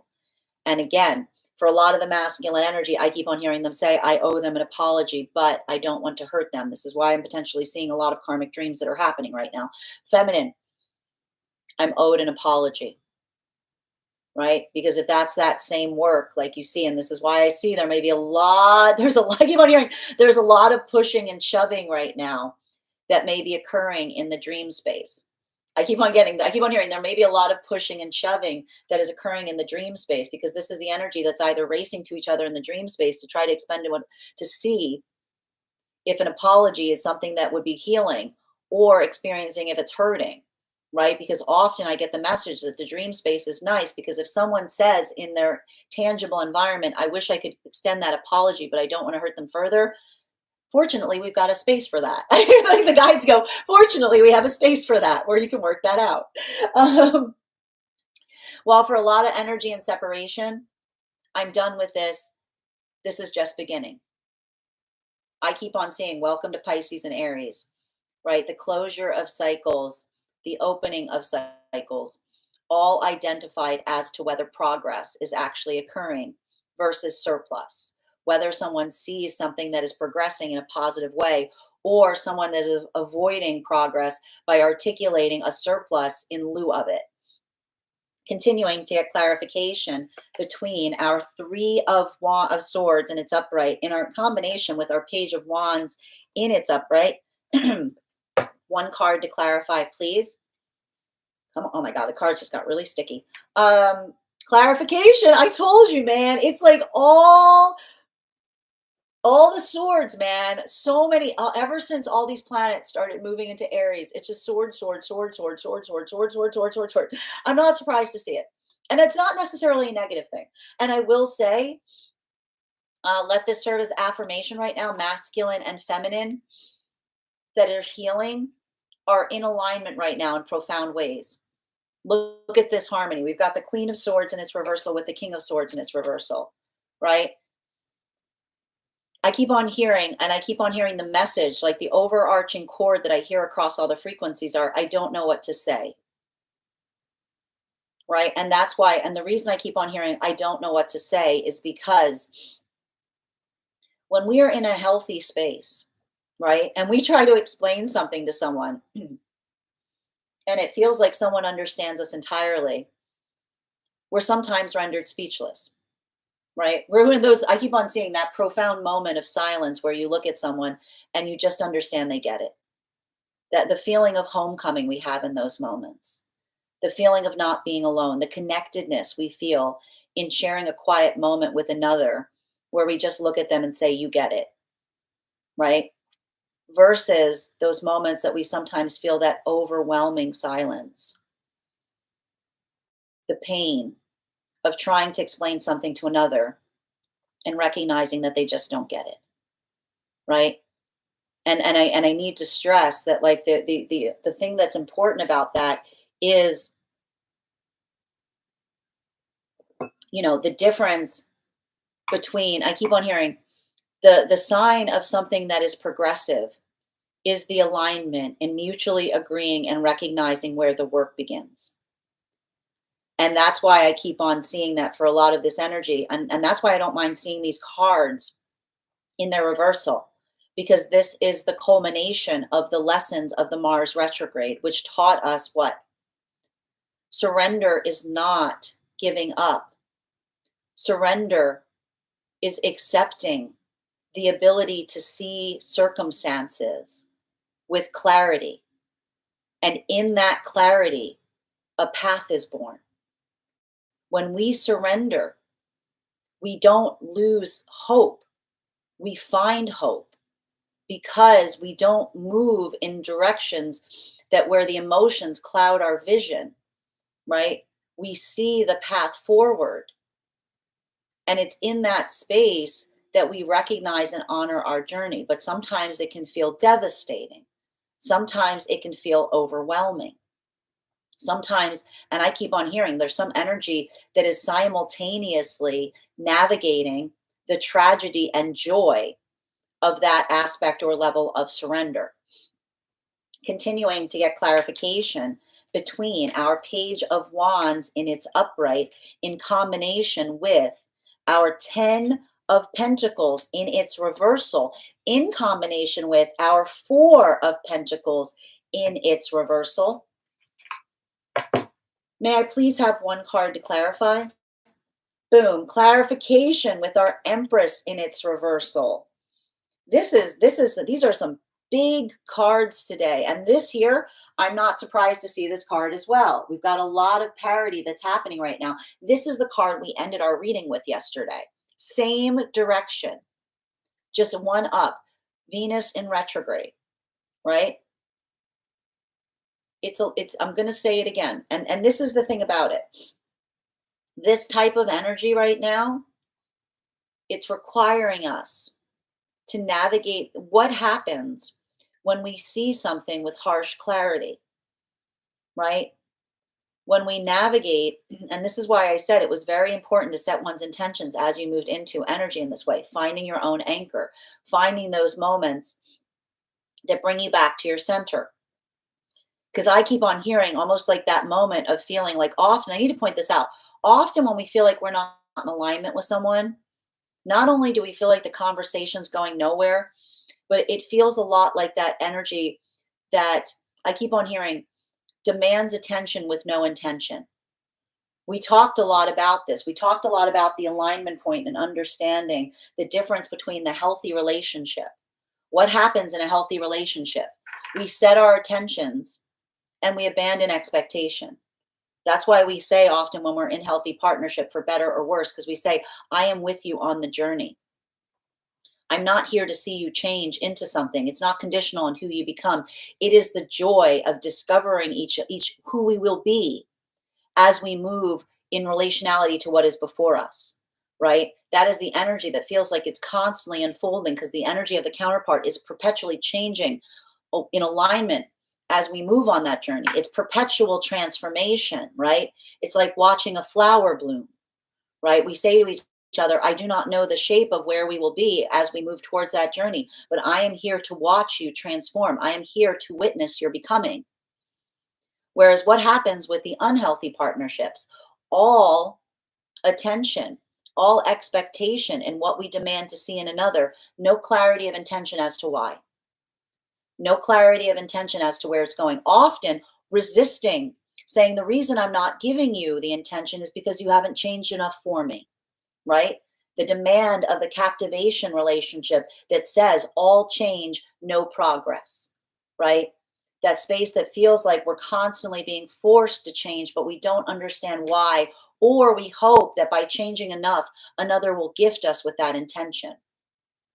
And this is why I keep on hearing the energy saying the eyes that are becoming clear can tell the difference between, I keep on seeing, true transformation is not admission. Like, and this is what I keep on hearing, true transformation is not just admission as to how one feels. Self-awareness is required. It's the standard, right? And that's why I keep on seeing that there are situations right now where, again, another person is looking for transformation. They're looking for intention. And another comes towards them and they're saying, I have a lot of feelings for you, right? This is the energy that says a surplus is not transformation. Having a lot of something does not mean something has changed. Or someone says, I miss you. Desiring something back is not transformation. Articulating nostalgia on something that someone has been healing from is not transformative, right? Or the energy says, I like a lot of that space of saying, I'm sorry, I'm like this, right? An apology for the self is not a transformation, right? Saying that one is sorry, that one is in a space that one can't transform is not transformative. There's a lot of energy that's kind of reaching a point of conclusion based upon recognizing what one is saying versus what it is that they're hoping to achieve and see. And at the same time, I see a lot of energy that says, you don't have to tell me about it. I know it far too well. New energetic connections with someone that says, I've experienced it too. I can almost see the energy saying, you're triggering me. I'm feeling triggered having this conversation because the energy saying, I hear the energy going, I'm getting chills because I feel like, like the energy, it's like, I see the energy going, it's not romantic. They've got the ick. It's going, it's not romantic. It's tragic, right? It's not romantic, it's tragic. And so a lot of this energy, look at these counterparts, look at these new connections and separation, identifying where the work is, giving each other the articulation of the plans and ideals along the journey, coming to each other with maps, not looking for directions. Final card for today's spread, between our King of Swords in its reversal in combination with our Empress card in its reversal. What do we got? Come on. Wheel of Fortune in its reversal. I keep on hearing, I can do this forever, and I can't do this forever. I literally keep on hearing, I could do this forever versus I can't do this forever. It's not about breaking out of cycles. Everything in existence is a cycle. It's not about breaking out of cycles. Cycles are not the problem, okay? Wheels are great. They move things forward. But the thing is, and this is the beauty right now between like Pisces moving into Aries, it's not about breaking through of a cycle. It's recognizing and identifying the cycle that feels like it is restorative, the cycle that feels like it is helpful. And what's beautiful is like when we're in a healthy space, that's the thing. We say, I could do this forever. I could talk to you for hours. I could stare into your eyes for 1,000,000 years. I would never get bored doing this. I would choose this over and over and over and over and over and over again versus those cycles that feel like they just deplete us. They feel like they grind us like grist in the mill. They feel like they take and they take and they take, always with the promise of giving back, never with the reciprocity of doing so, right? And so I just keep on seeing there's a lot of karmic clearing right now that is happening, and it is being articulated in the same vibration of someone that looks towards another and says, I could do this forever, versus someone that says, I can't take this anymore. I can't do this again. And again, some energy right now navigating that force at the same exact time. So I'm going to say this right now, and I'm going to tell you again, the thing with these eclipse cycles, eclipses do not create something that is there that was not there before. It is the molehill that feels like it is a mountain. It takes all of the volume on things and it cranks it up to 13, right? That's why it's really important right now. And that's the thing I need to point out. The same energy with this Venus in retrograde cycle that wants to say, you suck, right? Projects it away. I don't want to feel like this. It's your fault. Is the same exact force that says, I suck. I can't do anything about this. I'm a monster, right? When we're in a healthy space, the situation sucks.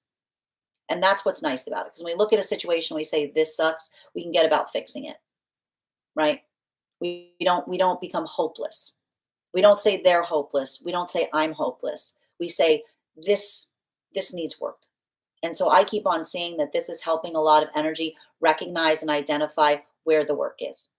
Bottom of the deck on this reading, the emotions. And this is the thing. It's hard because the emotions don't want to do this. The emotions don't want to let go. The emotions are like the tail of a comet. They live in the past. They want to linger. They want to hold on. And the benefit, I'll tell you right now, the benefit of Pisces, all this Pisces energy, and I feel like it might be very hard for Pisces right now. Those with Pisces placements might be having to navigate a lot of abandonment wounds right now with all of these planets pushing up into Aries, departing the house of Pisces. But I got to point out that a lot of this work, this is the recognition of understanding the emotions. They're always behind us. They're never before us. We don't know what's around the next corner. They always live a bit in the past, right? This is the lesson of Neptune. The emotions are a drag.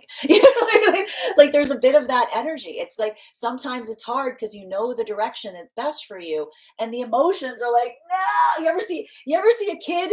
You ever see a kid at like the theme park, the amusement park, and the mom and like the parents trying to drag them to like the next amazing new site? And what is the child doing? They're acting like they're being tortured because they don't want to leave the place they're at, and they're going, no. And then they get to the new place, they're like, ooh. It's a lot of that type of energy right now. I see a lot of energy moving themselves in the direction and saying, we have to go this way. And the kids, The emotions are like the kids going, no, I'm never going back there. And Aries is going, you don't know what's around the corner. There might be something even cooler there. You gotta give it a minute. So I want you to be patient right now. I want you to be compassionate to yourself. You are not a mess. You are a work in progress. And embrace those moments. And even again, honoring feelings does not mean doing whatever the feelings ask you to do. Honoring feelings is when we listen to the feelings, because the feelings don't hold the map. The feelings only hold the map to what they've experienced. We honor the feelings to understand what the feelings are asking for. That is our daily collective read for today. I want to thank you guys so much for being here and experiencing it. Just a reminder, if you would like to book a private reading with me, you can do so on my website. Please keep in mind, if you book a private reading with me, it is a two-step process. You have to book the reading, you have to pay for the reading. Please make sure you do both if you'd like to have that reading. Also, please remember, I will never, ever, ever, ever, ever, ever, ever reach out to you for a private reading. I will never DM you. I will never PM you. I will never reach out to you and tell you that I have a very important message that only I can deliver. The only way you can book a reading with me is if you book on my site. So I encourage you to do it there. I also want to give you guys a couple of updates before we move into personal readings for those who have sent payment. First and foremost, thank you to everyone who has attended our recent class on the Wheel of Fortune card. Our next class will be held on Wednesday, March 19th at 6 p.m. PST, 9 p.m. Eastern. We will be continuing our studies into the tarot with a focus on the Justice card. If you would like to become a part of our tarot class program, all you need to do is head over and become a paid subscriber to my Substack. Your paid subscription to my Substack is your ticket of entry into our live classes each and every month. As a monthly paid subscriber, you will also have access to over 9 hours worth of material in the Tarot Church Library archive. Now, it's not necessary to catch up. I'll do my best to give you an update on everything that we've studied thus far, but the materials are there for you to receive as you're ready to receive them. You will also have access to a one-on-one chat with me and the other students to ask any questions that you may have in relation to anything that we've studied thus far. And if you become a founding member to my Substack, not only will you receive a discount on the full year's worth of classes, you will also receive a complimentary one-on-one mentorship class with me, wherein I will assess where you are on your personal tarot journey and give you the best insights in terms of how to utilize those classes to the best of your advantage going forward. One of the things I tried to do in these classes, also as a founding member, you will also have access to the entirety of the Tarot Church Library archive. One of the things I tried to do in these classes was make them accessible to the absolute novice tarot reader as well as the seasoned reader. There's definitely something there for everyone. Don't let your robust experience or your lack of experience prevent you from joining us. Even if you don't become a paid subscriber to my Substack, I would encourage you to follow me there to stay up to date on any new offerings or services. I also post my weekly newsletter there, which will let you know about my in-person events as well as my online live schedule. I also want to let you guys know that on top of my standard life path readings, I also offer mentorship classes. These are for any of my clients seeking a more personalized educational experience with me. I take a very limited number of students for this reason, as those classes are focused on each individual's personal spiritual goals and journey work. Those classes can be purchased on an individual level or as a monthly class series, weekly or bi-weekly as your schedule permits. Also, for my clients that are seeking more consistent weekly tarot support, I'm very happy to offer weekly tarot insight packages. That is a package of 4 30-minute readings, again, weekly or bi-weekly as your schedule permits, so that you can stay more consistent on your personal journey. Finally, I want to let you guys know that I'm also offer dream interpretation reading packages. These are for any of my clients that, again, if you'd like to have your dreams interpreted, you can do so there. You can purchase those on an individual level per dream or as a series. I encourage you, if you're going to purchase the package, to start to keep a dream journal, as we will meet weekly or bi-weekly with that journal and utilize the tarot to understand the key messages and themes coming through to you in the dream space. I want to thank you guys so much for being here today and sharing in these messages. And we will do this again tomorrow. That is our daily collective read. We are going to get started on personal readings. Congratulations to Bridget. You got our highest gifter for today. If anybody else would care to get on the list, you can do so. Thank you, Amy. You got second. I will be drawing an additional card for you. If anyone else would like to get on the list for today, the list is open. It is 3 cards for a donation of 28 or more. 4 cards for a donation of 22 or more for my subscribers. Binks in my Lio. Please keep in mind there are 2 things I do not read across these apps: pregnancy and medical. Happy to give insight on anything in private readings, and you can book a private reading on my site. If you'd like to get on the list for today, you'll be the 4th person read for. I'm also going to take a moment to take a photo of today's spread. If you would like to see today's spread, you can do so via my Substack. It will be up there when we post the podcast. I'm going to take a minute to take a photo. And as I mentioned, all right, just bear with me a moment. I'm also going to take a minute to read over some of the comments that came through as I was reading. Welcome to everybody joining us. Also, if you're joining us across the other apps, you can also get on the list for today. All you need to do is head over to the tree that has Binks in it in my Lio. All right. And thank you, Dada, for sharing the live. Always appreciate when you guys share the live. We're also doing a contest right now. When we get to 50K likes, I will be gifting a reading back to the collective. Thank you for sharing the live, Soulshar. And hello there, Katura. That's really helpful. You're so welcome. Thank you for being here and receiving these messages. Thank you as well, Kia. Hi there, Ollie. How are you doing today? Hope you're having an absolutely beautiful day. Revolutionary. Thank you, Kia. Good to see you, Bridget. Happy daylight savings, and thank you for sharing the live. Yes, I've got you, Luzo. Can you confirm the name that you sent it through? I believe I have you on the list here. Healing is always a surprise box. I mean, when you're doing it well, healing always feels like a bit of a surprise box. It's not easy, right? Like, we have to go through this to a certain extent. It is. It's like a wound onion. That's a beautiful way of describing it. Hi there, Crystal, Kia. Healing equals to learn and to detach. Transformation in a beautiful cycle. Beautifully said. Tap to claim. All right. Oh, hold on a minute. Hi there, me. He still doesn't acknowledge all he did to hurt me. Sending you so much support on that journey, me. I know how difficult that is when that occurs. But again, your own ability, I need to point out, your own ability to heal isn't conducive or required for another person to have to accept it, right?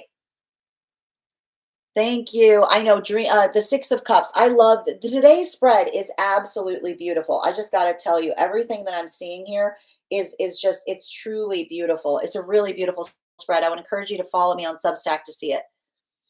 I know. Congratulations to a lot of the masculine energy right now. This is not easy. I have to say, we have to give a lot of credit to the masculine energy that's doing this work, because it's not. And it can sometimes feel, I got to say, sometimes a lot with the masculine energy will often feel like they're swimming upstream as they do so, right? It feels like they have to release a lot of others' expectations for them in the process. Also, feminines and paving the way. Exactly. We're helping each other every step of the way. You're so welcome, Katura. Thank you for being here and receiving these messages. Energetic humiliation. Wow, what a term. Thank you for confirmation, Kia. Addie, closure is a good thing if everyone is on the same page. Couldn't agree more. Couldn't agree more, Addie. Hope you're having a beautiful start today. Hi there, Grace. Hope you're doing well today, too.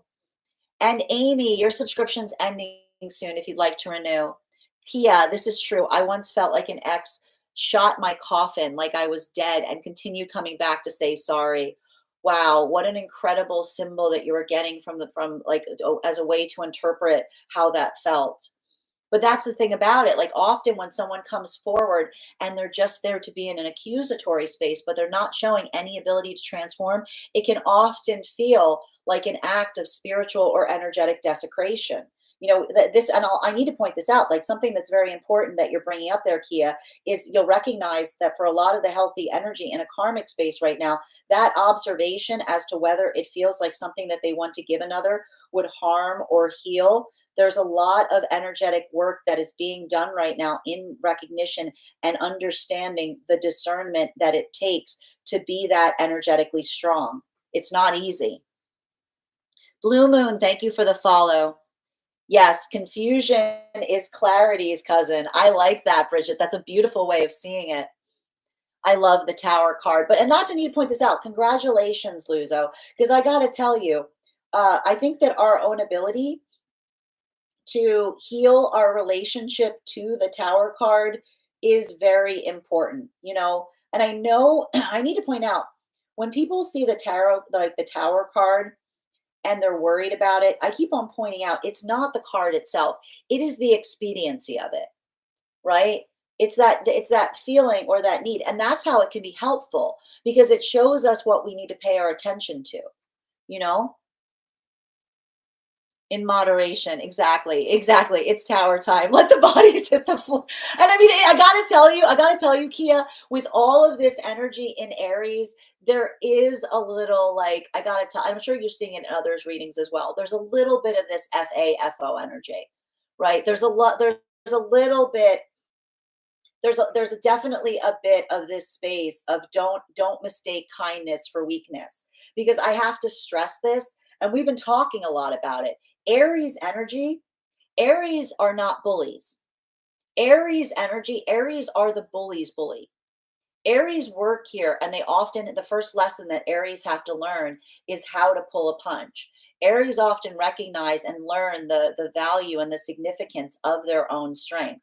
So that's why I'm seeing that there may be a lot of situations or circumstances that are happening right now that feel a little like FAFO, because like the thing with Aries is, like, Aries is all about, like, don't confuse kindness for weakness, because Aries are always saying the kindness that you're receiving from me, it is not natural.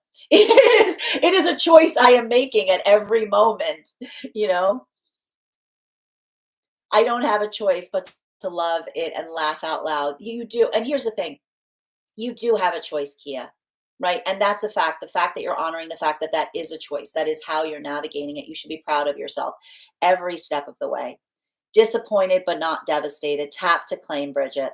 Lots of sixes today. That's a very good point. Looking over today's spread, we've got sevens, we've got sixes, we've got tens, we've got fours, we've got double sixes. I mean, so I need to point out, I like the energy of the sixes here, because it is harmonious sixes, because the Six of Cups and the Six of Swords, it's like better, not bitter. Shannon, thank you so much for the follow.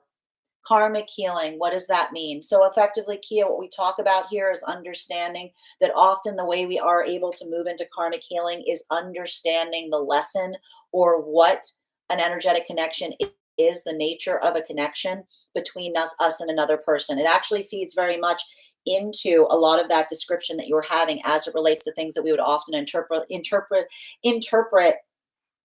as what's sometimes called twin flame energy, right? Understanding the nature as to why a relationship might be causing pain or difficulty helps us to effectively heal from it, or to identify if something has the capacity to truly heal.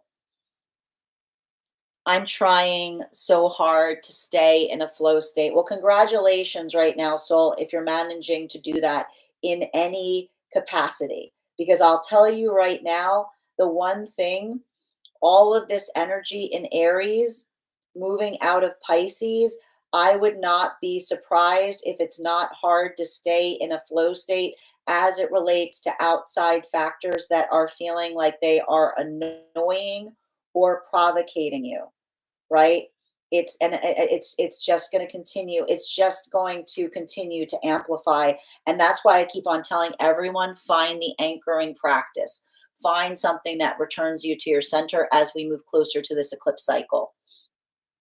Don't get spicy. I'm actually going to contest that. It's not that you can't get spicy right now, Bridget. It's not that you can't get spicy. It is applying spice, apply it's about applying spice as necessary and not overly spicing situations. It really is. It's about using energetic discernment as it relates to applying, like as it relates to applying spice right now. Because I'm going to tell you, it's not, and I'm going to say it right now, it's not a one size fits all approach. That's the thing about it. It really is requiring a little bit of subtlety as it relates to like where you need to apply that spice versus, because I'll tell you right now, I'm going to tell you, there's some situations where someone's going to feel like a little spice is needed. Others saying, I'm not going to make this more spicy because it's not necessary. It's not going to help a situation. It would just feel good to do so. It's a lot of that. Doesn't drink a spicy margarita. Exactly, exactly. Doesn't feel good in the end, matching energy. It's not, no, here's the thing. It feels good. It's not that matching energy doesn't feel good, but it doesn't create anything productive. It doesn't prove anything. That's a problem. It feels great. It feels great it feels great to match energy, but it's not productive. It doesn't move something in a productive direction, right? Like that's the problem with it. It's indulgent. I've heard you say that and it helps so much. I'm so glad to hear that that helps, Everin. Bridget, that's good. I'm going to have to replay that later. Absolutely. And for those who missed any part of the daily collective read, it will be up later today on the place where we keep the videos. It will also be up over on the place where we keep the photos. It will also be up as a podcast over on Spot at Tarot Church and over on my Substack. Hi there, Hilda. I hope you're having a beautiful day. You're Aries. I feel like, for those with Aries placements right now, this may feel reaffirming. I'm more concerned, to be perfectly honest, I am more concerned right now I'm much more concerned with those with Pisces placements, because I'm gonna tell you right now, I'm just concerned that for those with Pisces placements right now, this could feel a little triggering. It could feel like it creates a bit of that wounding or triggers abandonment wounds. And the reason I'm saying that is because we've got so many planets that were sitting in Pisces that are now departing and moving into Aries. So again, if you're feeling this as a Pisces, I'm going to reinforce that I really want you concentrating on things that feel like they are groundful and productive and helpful to you at this time. So Shannon, I wasn't saying that Virgo is in Saturn. What I was indicating, and often at times, I need to do some investigation as to why. What I'm effectively seeing right now is that for a lot of the energy deep within divine union, there's a lot of work that's happening right now as it relates to Saturn based lessons. Now, I'm not exactly clear as to what the case of that is. I always like to point out my ability to look into astrology. I often look towards astrology to help me understand what I am seeing in the cards. So that is something that I'm actually going to be taking as a note to try to discover why there may be so many lessons coming through right now in the space of Saturn and the energy deep within divine union. Bridget, yeah, you just gave up your power by wallowing. That's the thing, and that's the thing about it. It feels good to wallow because it says it's like it's like regrettable. Like it feels like that energy of like it's like wallowing is giving up. Right? Wallowing is saying like, it's like it doesn't allow any space of actually being productive. I'm so glad I stumbled upon you. I'm so glad as well, Shannon. Welcome and thank you for joining us today. Addie, unhealed Aries is like a wounded little girl, seen, if so true. I couldn't agree more. And I say that as someone with a lot of Aries energy. Like here's the simple truth. When it comes to a lot of the circumstances that we often recognize in relationality to Aries energy. Aries come here, like, and I need to point this out, like the thing is with Aries energy is they sometimes show up like rebel without a cause, right? Aries have to go through this cycle where they first get here, where they feel like the world's against them. And the healed Aries is one that says, yeah, the world was against, like when the Aries is looking at everything like a competition, it's like the Aries that recognizes that they have to look at the world with compassion, because that same force that makes them feel isolated is what they need to heal, because that's what everyone around them is experiencing, right? And so that's why we often see that for those Aries that work in that context, it becomes really, really important to be able to try to heal in that way, because that's the energy that feels like they're doing that for the compassion of being able to give that gift to those around them. Even today, tap to claim, Addie. It's so clear to me. Thank you, Hilda. Morning. How you doing today, Jesse? Grand Rising Team Olsana. And thank you so much for all of your help in posting the offerings, Bridget. I deeply appreciate you and looking forward to our reading. Say that again. A heart that hurts is a heart that works, right? And I need to point this out. Healing is not in that moment that says it's great. I don't feel anything for any, like it's great. I don't feel anything anymore. Like, in what context have you ever recognized someone that is healed by saying it's great, I'm numb? Like, it's like healing is not the moment that we stop feeling. It's when we start to feel again. And Francesca, thank you so much for the follow. Soulshar, the apology won't change what's occurred. I can choose to live with it or move on. Beautifully said. Tap to claim, soul. Continue to heal. Phoenix, a heart that hurts is a heart that works. Tap to claim. And thank you as well for that, Dolphin Amy. Beautiful stuff. Bridget, surprise, you get more healing and you get more healing. Exactly. Going on a healing journey, you just discover you've got more stuff to heal. But I mean, that's beautiful in that way as well, right? It's recognizing and appreciating how far we've come. It recognizes and understands the work, right? And it's heavy, it's difficult, it's not easy, but that's why it's blessed. Yes, we have alignment. No, I see a lot. Here's the thing I got to tell you. And I know there's a lot of this that seems frustrating. I'm also seeing a lot of energy that is opening up new cycles. I see new energetic connections that are forming now, and they feel like Virgo partnerships. They feel like energy that is embodying the sacredness of coming to each other, being able to articulate what the plan is. Yes, that is why I choose to do all of this. True shared depth in one another is my goal. Tap to claim.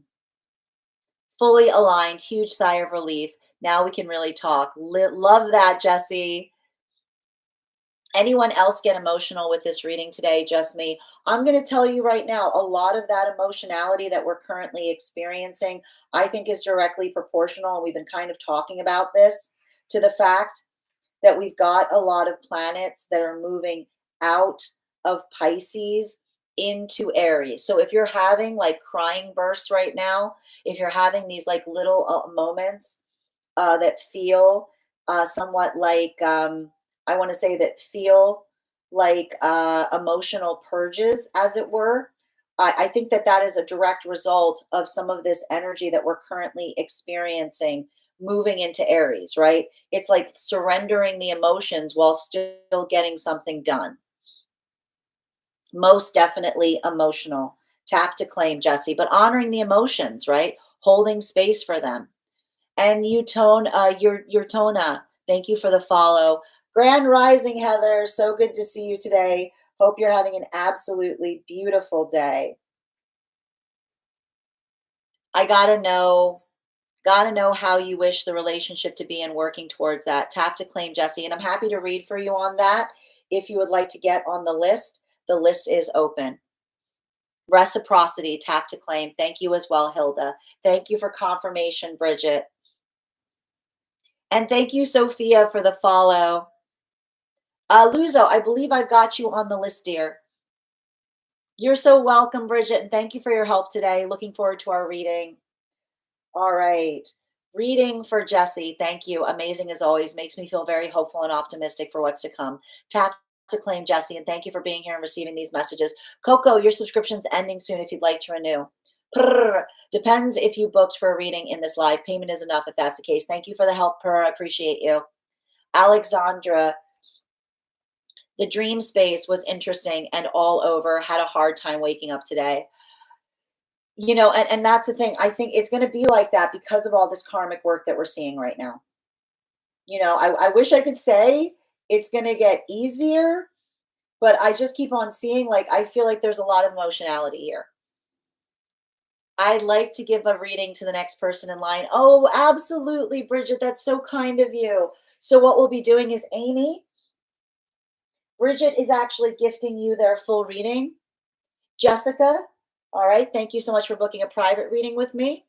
And that means Adam, you have gotten the second gifter, so you will have an additional card in your reading today.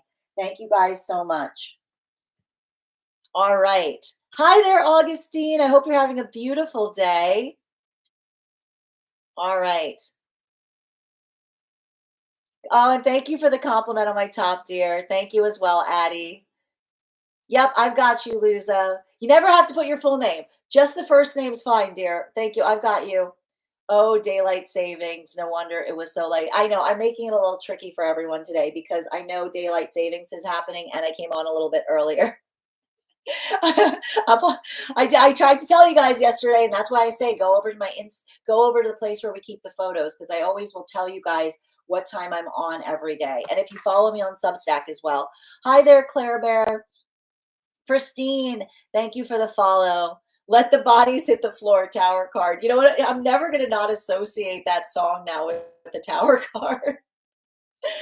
Team Osana, I have a dream group of people. Oh, had a pew pew chasing me. I was running and I left them far. Oh, I had what's wild about that, Team Osana, is I also had a dream yesterday about, like, there's a lot. I told you there's a lot of pushing and shoving right now in the dream space. It's volatile. If you'd like to get a dream interpretation on that, I'd be happy to do that reading if you'd like to get on the list. I like to point out, guys, I do dream interpretations readings here, as well as mediumship, love, spirit guided messages, highest priority messages from spirit. But if you have a dream that you'd like interpreted, always happy to do so. Love doing dream interpretations. We've had some wild ones the last few days as well, like absolutely incredible dreams that have been coming through right now, and a lot of karmic stuff. Hi there, Grace. I had a moment last night with someone seeking attention, didn't give it. The comment that flew, so childish and out of pain. It actually made me sad. Well, and Grace, I need to point this out. Every time I read for you on this right now, remember when I said yesterday that the guides were saying the shove wasn't them? They're saying even now, they're saying it was a childish it was a childish shove, right?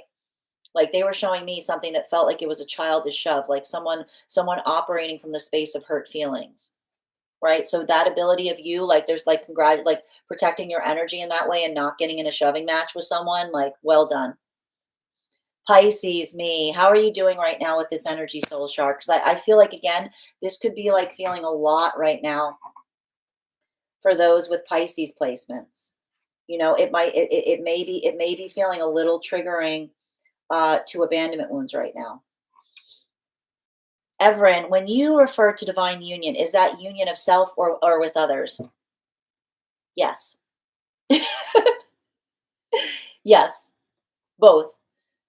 You can read these readings as the personal journey of the self, or it may be happening external to the self, right? Because the microcosm matches the macrocosm. I hope that helps. Thank you, Bridget. I like the fact that you answered for me. Bridget's like, I know what she's going to say. Taj, thank you for the follow. Yes, lots of clarity and sobs on and off. Yeah, that's the Pisces. That's the Pisces energy clearing, like little fish, the tears, right? And Kylie, thank you so much for the follow. All right. Thank you. You're so welcome, Amy. Oh, in bed. A good Sunday in bed's a beautiful thing. Jesse, emergency I have to deal with and have to go. I hope everything's safe. You move with intention. Don't rush through things right now, Jesse. Holding you in light.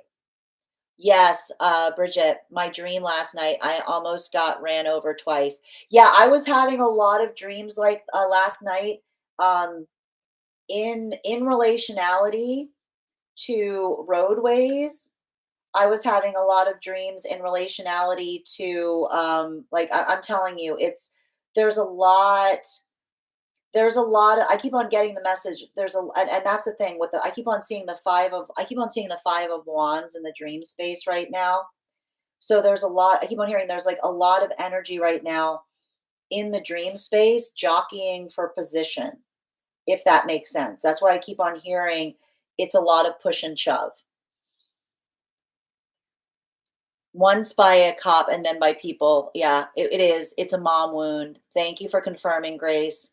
And I feel like it's somebody, it's like someone projecting. It's like it's giving me a lot of go, it's giving me a lot of come hither, right? It's giving me a lot of pushing and then going, where are you? Like pushing away and then going, where are you? That is often, like you said, like you've hit the nail on the head.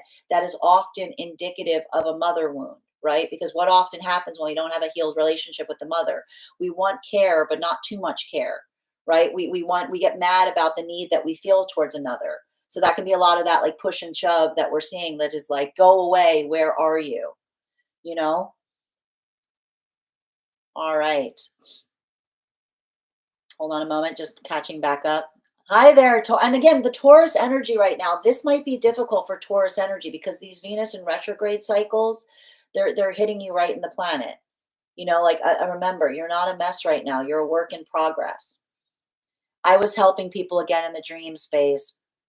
I got to tell you, Bridget, often when you're helping others in the dream space, it's usually coming through as an indication that you're doing guided, you're serving as a guide for others in the dream space as well. So that's something that important to note if you keep on seeing that. Alexandra, yes, one of them I got stopped. Oh, you also had authorities in your dream because it was raining too much. Oh, look at that. And it was causing collisions. I'm telling you, it's a lot of this pushing and shoving. It's because all the planets are in Aries, right? There's too many planets in Aries. So it's giving me the fact that there may be a lot of dreams having to navigate things that feel like they're overcrowded, you know? Yes, that makes sense. And I was calm during the whole thing. That's important, right? Because when you're calm and there's a lot of crowd, you're doing crowd control. Like it is. I don't want to say I love you, but how dare you? You didn't engage in my tantrum. Exactly, right? Like that's the type of energy. It's like having to assert strong boundaries. User 588, thank you for confirmation as well. Bridget, what does it mean when bathrooms are in your dreams? It's going to be a case by case basis. It's going to be, and it's usually going to deal with something related to intimacy. When we start getting, here's the thing, I am not someone, and this is why I feel I'm not a big fan of like books around dream interpretation because the symbology that we experience in the dream is often associated with our connection to certain things. So whenever I do a dream interpretation, I'm not necessarily someone that's going to say, oh, this always means that. I will frequently, that's why I ask when we're doing dream interpretation work that you keep a dream journal, because what I'm trying to do when I'm working with you in the space of dreams is I'm trying to understand the language that your guides are using to communicate with you. So it's often based or built upon understanding the context by which you associate something to things to understand what that particular symbol means in the lexicon of the guide work that you're building with like in your own experience, if that makes sense. And that's a good point, like you just described it, like you just mentioned a spa bathroom. So if I'm doing a reading for a client, the differentiation point between someone that tells me it's a bathroom in like a luxurious place versus like a dive bar, like they can mean there can be a lot of different associations there. So that's why when we're doing a lot of work in the dream space, I start to work with my clients and understanding what those locationalities are and what their significance is as like through the context of your own experiences. All right. Yes, two of my dreams had authority figures in, and that again, And it's, but I also like to point out, it's very intriguing as a collective that we're seeing a lot of energy right now, having a lot of feelings of having a lot of authority energy, right? And what's interesting is, like, I will point out, it's interesting because I will show you the fact that Bridget's in her dream right now being the authority. You're in a space where you're experiencing the authority. So there's a lot of energy right now that is happening in the dream space as it relates to focuses on connections points and like authority and power, right? All right. Interesting. Hi. I've had dreams about them all at this point. Very intriguing. I love, and I'm happy to do a dream interpretation reading here or in a private. I love doing dream interpretation readings because they're so fascinating. Or a truck stop. Exactly. Totally different. And Kate, thank you so much for the follow. All right, my friends, we are going to get started on personal readings. But if you would like to get on the list for today, the list is open. As always, it is 3 cards for a donation of 28 or more. 4 cards for a donation of 22 or more for my subscribers, Binks and Mylayo. Please keep in mind there are 2 things I do not read across these apps: pregnancy and medical. Happy to give insight on anything in a private reading, and you can book a private reading on my site. That said, we are going to get started. First person on the list for today is Auburn. Auburn, if you're here, can you respond in all caps? Let me know if you would like a general reading or if you have a specific question you would like me to answer. If anybody else would care to get on the list for today, you will be the 4th person read for. It is 3 cards for a donation of 28 or more. 4 cards for a donation of 22 or more for my subscribers, Binks and Mylayo. Please keep in mind there are 2 things I do not read for across these apps: pregnancy and medical. Happy to give insight on anything in a private reading, and you can book a private reading on my site. Auburn, we're also breaking in. We're breaking in my new deck. We're breaking in my new deck, my Smith-Waite deck. I'm actually also, and thank you, Tate, for getting on the list. You will be the 2nd person read for, the 4th person read for. If anyone else would like to get on the list for today, you will be the 5th person read for. I'm going to confirm the list right now. If you are on the list and I haven't stated your name because I did need to step away at some point, please let me know and I'll confirm your space on the list. The list we have right now is Auburn, Tate, Amy, and Adam. If you have sent a donation and I have not stated your name, please confirm and clarify, and I will make sure that I have you on the list. I'm also, one of the things I want to show you guys, I want you to pay attention. I'm actually going to be probably making this video later today. Be very wary when you're buying tarot cards, particularly off of this site, to make sure that they're legitimate. I just want to show you guys. So I just had to buy myself another. This deck is a little bit long in the tooth. So I just had to buy myself another deck. And I actually bought this deck on here on the Clock app. It's not authentic. This here is not a legitimate, this is not from US Games.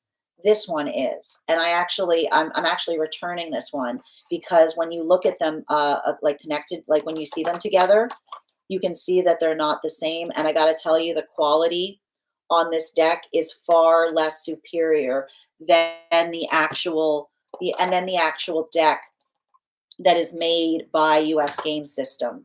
Because these cards, like one of the reasons I like these cards is because they're very durable. And that deck that I just purchased, it's very clear that it's a duplicate because it does not have this. You hear that? Hear that clicking? Like it does not have that same snap. It doesn't have the same. It's not the same stock. So you've got a place called 4 of Wands that you found them over here. If you know a place that legitimately, here's the thing, and this is what bothered me. I wanted to support a small business when I was purchasing the deck. So I was very disappointed to receive the deck only to discover that it wasn't a legitimate, it was a counterfeit. So just like, I'm going to probably make a video on it to tell you guys the ways that I was able to determine the difference between it, but just be conscientious about that because it's always a bummer. That said, so Auburn, if you're here, I believe you just commented. The list right now, Tate, honey, you're the 4th person. And if anybody else wants to get on the list right now, you'll be the 5th person. Great time to get on the list. The list is nice and short. Kate, thank you so much for the follow. All right. Yes, I definitely have to keep a journal, all new for me. I haven't been dreaming a lot in the past. Well, and that's the thing. I like to point out one of the most important things you can do to help remember your dreams is I want you writing in your journal every day. And that includes even if you don't remember the dream. You're not writing in the journal to remember the dream. You're writing in the journal to train your mind to be in a space of recognizing that that's the first thing you do. I know we've got new cards, shiny new deck right now. All right. I got you, dear, about career. Drawn to doing. Ooh, I love this. Yes. Let's do a reading. Can I please have 3 cards, please? 3 cards, please, for Luzo on highest priority messages from spirit about doing readings. What do they need to know? 3 cards, please. Thank you. 2 more, please. And I got to tell you, I just got to point out, Luzo, the symbology of the fact that I opened a new deck as you were asking about that reading is very significant. It's very significant. It's a good portent. Can I have 2 more, please? Highest priority messages from spirit, please. And 1 more, please. Thank you. Well, I mean, you did it in a past life. It's not really like you're learning. It just says to me you're remembering. It's going to come naturally to me because they're saying to me that you had some kind of past life where you were doing divination. So if you're feeling, it's interesting because they're saying to me if you're feeling called to do it, it's actually saying to me that it's a connection point of something from your past. Like this is what I identify as a calling. I keep on hearing a past version of self, you know, wanting to come into some kind of path work of remembering it. It feels like it's ancestral. There's some kind of an ancestral connection to this. Um, the funny thing is they're actually saying to me that there's something akin to a witch wound connected to it because if you've had to work through some kind of fear of it, um, I'm getting some kind of sense that there was a past version of you that got in trouble for. I keep on hearing you got in trouble for it. I keep on hearing you got in trouble for it. Like I keep on hearing that there's something. I just keep on getting. I see some kind of there's some kind of past life association here that was doing it and got some slack for it. they got a little bit of they got a little bit of slack for it, and so that's where I'm seeing the fact that it feels like you've got a little bit of healing associated to it because I keep on seeing that they're saying to me that the past life connection is trying to articulate the fact that that fear that was put in you about it, there's nothing to be afraid of, but it was triggering another person's fear, right? Like it was something where like another person I keep on hearing they tried to lord it over you as some kind of negative thing. Um, I feel like what's interesting about it is, it feels like I keep on hearing like you've got a guide that I see that in some way, shape, or form that stands very close to you, that is helping you. Like you're doing a lot of work right now in I keep on hearing realigning to your own sense of power, right? Like I keep on hearing you've got a guide that's very close to you that says you shouldn't feel like you have to apologize, right? Um, and I feel like this has been something difficult because I feel like there's a lot of this there's a lot of work that you've been doing in the karmic space in having to release energy that's intimidated by you. But like that's the thing with and I need to point this out. Like what's hard is and this is why they're saying that the messages that have been coming through the readings right now may be helpful.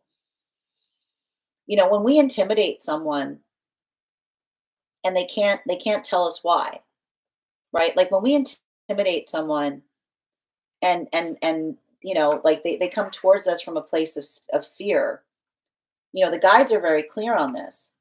They say that has far more to do with with their fear than anything that they see in us that should be feared, right? And they're saying that the way you can usually tell whether we're triggering someone because they're not in a healthy space. I keep on hearing, and this is the thing, healers trigger people all the time, right? Healers don't do anything. Just their energy triggers others. Like that's why we talk a lot here about the need to recognize spiritual discernment in relationality to who we choose to work with versus who we choose not to. I'll tell you right now, as a healer, sometimes I choose not to work with someone, and that is the healing I'm giving them, right? Because if I feel like I'm healing you and I'm triggering you and I recognize I'm triggering you, then the healing is me moving away from you. It's not prescriptive. It's not forcing that on someone. It's understanding something that another cannot see. And I see that you've got a lot of that understanding. They're saying that you kind of recognize I keep on hearing, you recognize your own power to such an extent that you're very energetically discerning in understanding the value of knowing something, like knowing that the significant aspect of truth is not just giving it to someone, it's looking at someone and understanding whether that truth will be helpful versus what would be harmful. And they're saying it has something to do with your Libra placement. So they're saying that there's something about your alignment in this experience that would make you very well placed to do work of that nature, because you understand it's not just about giving someone the hard facts, but truly looking at someone and understanding the context of telling them something in a gentle way that will help them and not hurt them. Bottom of the deck on this reading right now. Yeah, this is a past life connection. I feel like I keep on getting signs that you're being drawn to it because you have a past life connection. But this is often the difficulty point, because sometimes when we've had a past life connection and something not cool happened in the past life, this is what we talk about. This is why we articulate this. This is why it's sometimes called a witch wound, because a witch wound is something that we were persecuted for, right? Something that we were trying to do that helped, that another person saw as harmful. So often we articulate those as witch wounds because it's something that you feel like you have an association to, but you've also got some healing around because it's something that you were trying to do that helped others, but you were persecuted for. So they're saying that there's something healing and restorative in you moving towards that work because it's helping you continue forward on a pathwork of like healing in the context of a situation where that persecution is not necessarily as present. Thank you so much for having that reading with me, Luzo. And if this message connected to you as well, it's very common for those who need these messages to be here to experience them. We are doing personal readings right now. If you would like to get on the list is open. It is 3 cards for a donation of 28 or more, 4 cards for a donation of 22 or more for my subscribers, links in my bio. Please keep in mind there are 2 things I do not read across these apps: pregnancy and medical. Happy to give insight on anything in a private reading, and you can book a private reading on my site. Next person we are reading for today is Amy. Congratulations for winning the highest gifter. And thank you so much to Bridget for gifting the highest gifter to Amy. Can you please let me know if you would like a general reading or if you have a specific question you would like me to answer? And if anyone else would like to get on the list for today, you will be the 1, 2, 3, 4, 5th person read for 3 cards for a donation of 28 or more, 4 cards for a donation of 22 or more for my subscribers, links in my bio. Please keep in mind there are 2 things I do not read for across these apps: pregnancy or medical. Happy to give insight on anything in private readings, and you can book private readings on my site. Also, we are at 28.9K likes. When we get to 50K, I will be gifting a reading back to the collective via a drawing. So make sure you're tapping that screen. We'll get to 50K in no time. We're already at 28.9K. I need to take a moment because I need to take a photo of the spread. You notice I pushed the spread. I pushed the spread up because I was having some issues with my camera, because you know why? Mercury is moving into the Gatorade. We're going through the shadow. So just give me a moment and let me take this photo and we will continue. All right. There we go. Now we're working. Perfect. Thank you so much. Okay. And thank you again, Luzo, for having that reading with me. And Maddie, thank you for the follow. Just going to take a minute to read over some of the comments that came through as I was reading. Also, a reminder to those who are joining us today, If you're joining us across the other platforms and would like to get on the list, all you need to do is send the donation via the Bink in my Lio. You'll find it in the tree that has Binks in it. And you can also get on the list as well. Just want to make sure these photos are clear. Ugh. Yeah, I'm going to retake these because they're a little bit blurry. This is why we check. And thank you guys so much for your patience as I get a clean photo. There we go. That's better.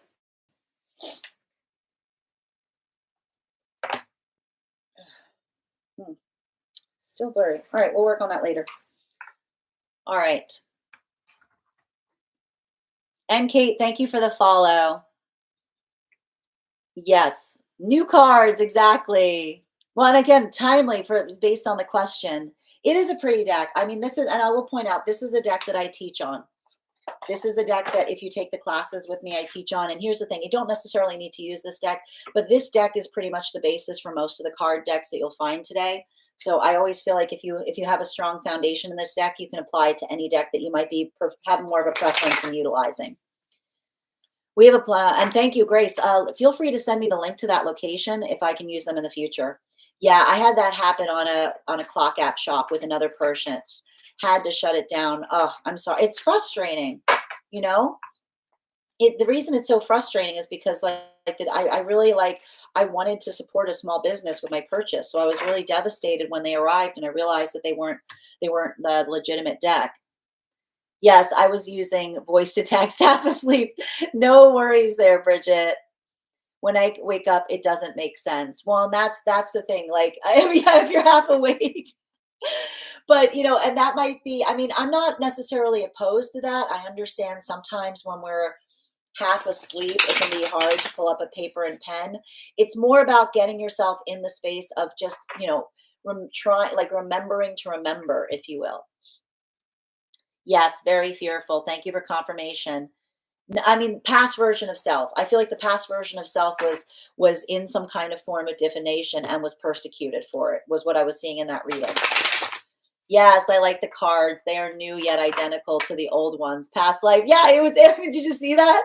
Like the timing on it couldn't have been better because we've got the old deck and the new deck. I seem to intimidate a lot of people, bin people's black, and they're saying like the reason that you come across as a black sheep is because energy is intimidated by you, right? Which is a lot of that energy being like, again, and that's what's hard when someone's like, I don't like you. Why? I just don't like you, right? Not being able to like articulate the reasons why is often how we can tell we're triggering another person's shadow. Like we're triggering their fear. Libra placements. I'm a Libra rising Eeks. I don't know if this is personal, but I'm resonating. Well, this was a personal reading, Nikki, but thank you for also coming into alignment for it. You're so welcome, Maddie. A witch wound. I'm healing from that too. Tap to claim, Betty. Holly, your subscription's ending soon if you'd like to renew. I've got you, Amy. Happy to do a general for you. All right. Can I please get 3 cards for Amy? Highest priority messages from Spirit, please. Highest priority messages from Spirit. And if anybody else wants to get on the list right now, now is a great time to get on the list. The list is short. You'll be the 4th person read for. I will also point out that I'm keeping the list very short today. If you would like to get on the list, please do so sooner rather than later.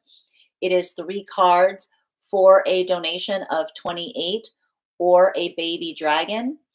For those who would prefer to get on the list via a gift, or it's 4 cards for a donation of 22 for subscribers. Nikki, thank you for getting on the list. You'll be read for after Tate. And please keep in mind, there are 2 things I do not read for across these apps. Those are pregnancy and medical. Happy to give insight on anything in a private reading, and you can book a private reading on my site. As I mentioned, if anyone else would like to get on the list right now, you will be the 5th person read for. And also we are doing a contest right now. When we get to 50K likes, I will be doing a drawing and gifting a reading back to the collective. So make sure you're tapping that screen and we'll get to 50K in no time.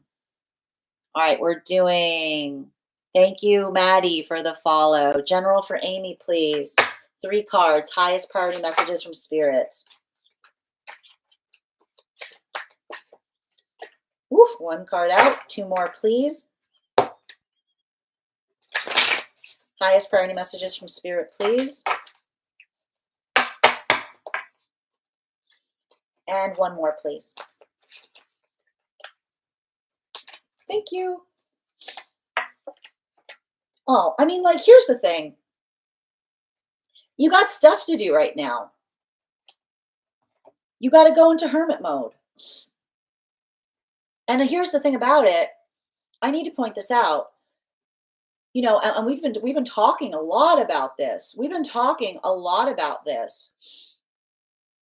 We don't really know our relationship with another person until we say no. No is a powerful word. No is a powerful, powerful, powerful word, because it's in those moments, right?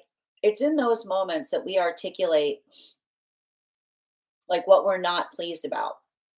Like in those moments that we have to come in space and say, like, look, I need to take some time back for ourselves. We learn everything that we need to know in relationality to a connection. A healthy relationship is one that honors our no. Your guides just keep on saying this right now over and over and over again. A healthy relationship is not a place that is damaged by the word no. It is a place where that word is held in highest esteem, because it is the understanding that, again, when we're in a healthy space, we don't take another person's no personally. Everything can be done, like everything can be accomplished in the trajectory of time and prioritization, right? And that's why, and I got to tell you, that's why often when we're not in a healthy space and we take another person's no personally, we effectively block our blessings, right? Because it's in that moment that that another shows us, like they show us who we see I keep on hearing, we see their true substance. We see what they prioritize. We see, um, whether what they're trying to build with us is something that is mindful of us, or whether it feels like it's just trying to serve their own self-interests. And I feel like there's a lot of this that's happening right now, because I see the fact that you're kind of in your Queen of Swords energy, right? You're not cake. Everyone doesn't deserve a slice, right? And the energy that is appreciative of you will be appreciative of the fact, I keep on hearing, I'm really grateful for your time because I realize it is precious, right? Versus energy that feels like they're coming towards you in some way, shape, or form, like they're owed it or they deserve it, right? And so they keep on, like, your guides are kind of saying, like, you get to arbitrate. You get to arbitrate who's deserving of that. You do not, and they're actually saying you do not need to feel like you need to give everyone an equal portion of it. I keep on hearing it's case by case. And I often need to stress, often in those moments, like, and I need to point this out, I keep on hearing like those moments that when someone says, well, why do they get this and I get that? Why do they get that and this get this? And be like, you know why? Because you insist, right? It's the moment that another comes towards us in a point of comparison that we often have to say that because you're looking at what you're getting instead of what you're giving, right?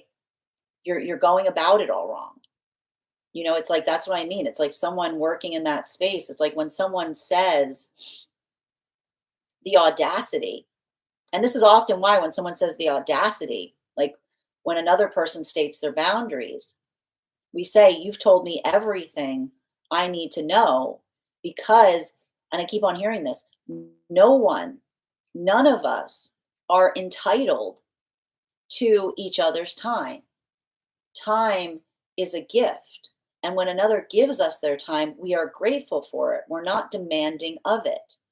And I feel like this is really important because I feel like, and I don't know why I'm seeing this, not only, and this is why, and this is also why when we appreciate our journey, when we're comfortable in our energy, and someone tries to move away from us to engender change, right? They try to say, like, if you don't behave, I'll go away. We often say goodbye because, when we're not secure in ourselves, right? When we're not secure in ourselves, we scramble, we scramble for another person's attention, right? We do anything. And there's energy that take I hear like there's energy that takes advantage of their own energy. And they'll say, like, if you don't change, I'll go away. And that's why the guides say, if someone says, if you don't change, I'll go away, you say, would you like me to give you a coat? Because I almost see a situation here now that's happening around you where someone basically said, okay, if you won't change, I'll go away. And they just inadvertently locked themselves out of your life in the process, right? Because again, and this is why these messages are coming through, we say what we mean, we do what we say, we don't do things to get our way, right? Like, and that's why we often feel like those moments where it's like, when someone feels like they have that like moment and they lay an ultimatum down and they use the word or else, like it's almost like I keep on seeing it's like that's all it's like someone says or else and another person says that's all she wrote. Because it's that space that creates that moment of we see someone and we say, you don't want something, you just want to change me into what it is you desire. Like, and so the guides are kind of saying, like, be very mindful of that now. Because I just keep seeing the fact that the guides are like really, really proud of how far you've come. You've made they've like I keep on hearing you've made leaps and bounds from where you were 8 months ago. You turned it around. I keep on hearing you turned it around. I keep on hearing someone tried to kick you to the ground and you turned it around. You know, you like someone like someone tried to create a space of making you feel like you had to grovel, and instead you just kind of got up, brushed off, and walked away. So they're saying, like, don't, I keep on hearing forgiven but not forgotten. Right. And this is why the guides say this. This is why the guides are not like they keep on saying the path of peace is not forgetting everything. Like the path of peace does not require one to forgive and forget. It's that moment that you say, like, let bygones be bygones. I'm not upset, but I'm not going to replay, like, I'm not going to repeat a mistake. You know what I mean? Like, you can be like, I see someone like trying to come back to you in some kind of way, shape, or form. And and that's what I mean. Like the difference, I keep on saying, like, recognize the difference between someone that says, and they're saying, like, even now, the difference between someone that says, I have a lot of something for you versus I recognize what I did wrong. I miss you versus I understand what I did was unforgivable. Because I keep on hearing, like, the path work, the key, I keep on hearing the key is accountability, right? Like the key, it's like if someone understands the only key they need to get back in your life is accountability and they're giving you anything but that, they can stay out. I'm going to say that again because they're saying that it's really important. If someone else recognizes that the key that they have to get in your life is accountability and they're showing up with everything but the kitchen sink beyond that, you don't need to let them in. Like you don't have to be upset about it either. You don't have to be guilty about it. You just need to remind yourself, say, I gave them the key. The key is them taking accountability. Like that's not you being mean. That's them choosing not to come in. Bottom of the deck on this reading. Yeah, like that's the thing. Don't be guilty if you've given someone the key. They're saying don't get it twisted. If you told someone what they need to do to come back to you and they're giving everything else to you but that thing, and then they're saying to you, you're being so mean, you're not being mean. You can say, I gave you the key. You got the key. I gave you exactly what you need to get in. You just need to be accountable. That's them choosing not to be. That's not you being mean if you gave them the key. Thank you so much for having that reading with me. They're going to say you're being mean, but that's because they don't want to do it. Thank you so much for having that reading with me, Amanda. And if this message connected to you, I mean, Amy, and if this message connected to you as well, it's very common for those who need these messages to be here to experience them. We are doing personal readings right now. If you would like to get on the list is open. It is 3 cards for a donation of 28 or more, 4 cards for a donation of 22 or more for my subscribers. Links in my bio. Please keep in mind there are 2 things I do not read across these apps: pregnancy and medical. Happy to give insight on anything in a private reading, and you can book a private reading on my site. Next person we are reading for today is Adam. Adam, thank you so much for those gifts during the reading. Please let me know if you would like a general reading or if you have a specific question you'd like me to answer. And if anyone else would care to get on the list for today, you will be the 4th person read for. It is 3 cards for a donation of 28 or more. 4 cards for a donation of 22 or more for my subscribers. Links in my bio. Please keep in mind there are 2 things I do not read across these apps: pregnancy and medical. Happy to give insight on anything in a private reading, and you can book a private reading on my site. We are also at 30.3K likes right now. When we get to 50K, I will be gifting a reading back to the collective, so make sure that you're tapping that screen. Also, if you are joining us across any of the other channels and would like to get on the list, you can also get on the list today via my tree that has links in it in my bio. I'm going to take a moment to read over some of the comments that came through as I was giving that reading. Also, for anyone joining us, if you missed the daily collective read, it will be up later today on the place where we keep the photos. Also on the place where we keep the videos. It'll also be up as a podcast over on Spot at Tarot Church and over on my Substack. All right. And Maddie, thank you for the follow. Oh, thank you, Sloan, for the compliment on my top.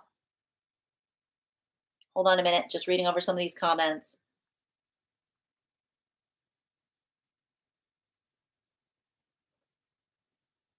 And Holly, heads up, your subscription is ending soon if you'd like to renew. The jumper is gorgeous. Oh, it's not a jumper, it's a top, but thank you. And honestly, I wish I could remember where I got it, but I've had it for so long. I honestly don't. I really try. I don't try to gatekeep things. I'm literally, I cannot recall where I got it. Thank you, Per. Oh, it was a personal. I just popped on, but totally felt the reading. Thank you for also connecting that reading, Nikki. You're so welcome, Luso, and thank you for having that reading with me. And thank you, and I wish you the best of luck on your journey. Maddie, thank you for the follow. Luzo, I have benefited greatly from others' reads as well. I'm so glad this message helped. What was the meaning of the new deck during the read? If you had a minute to answer. Yeah, so I just think it's really interesting because I pulled out the new deck before you posted your question about asking about your interest in reading. So it gave further affirmation about the fact there were a lot of signs that I was getting from some kind of energetic connection to you that was saying that they were coming forward as a past life.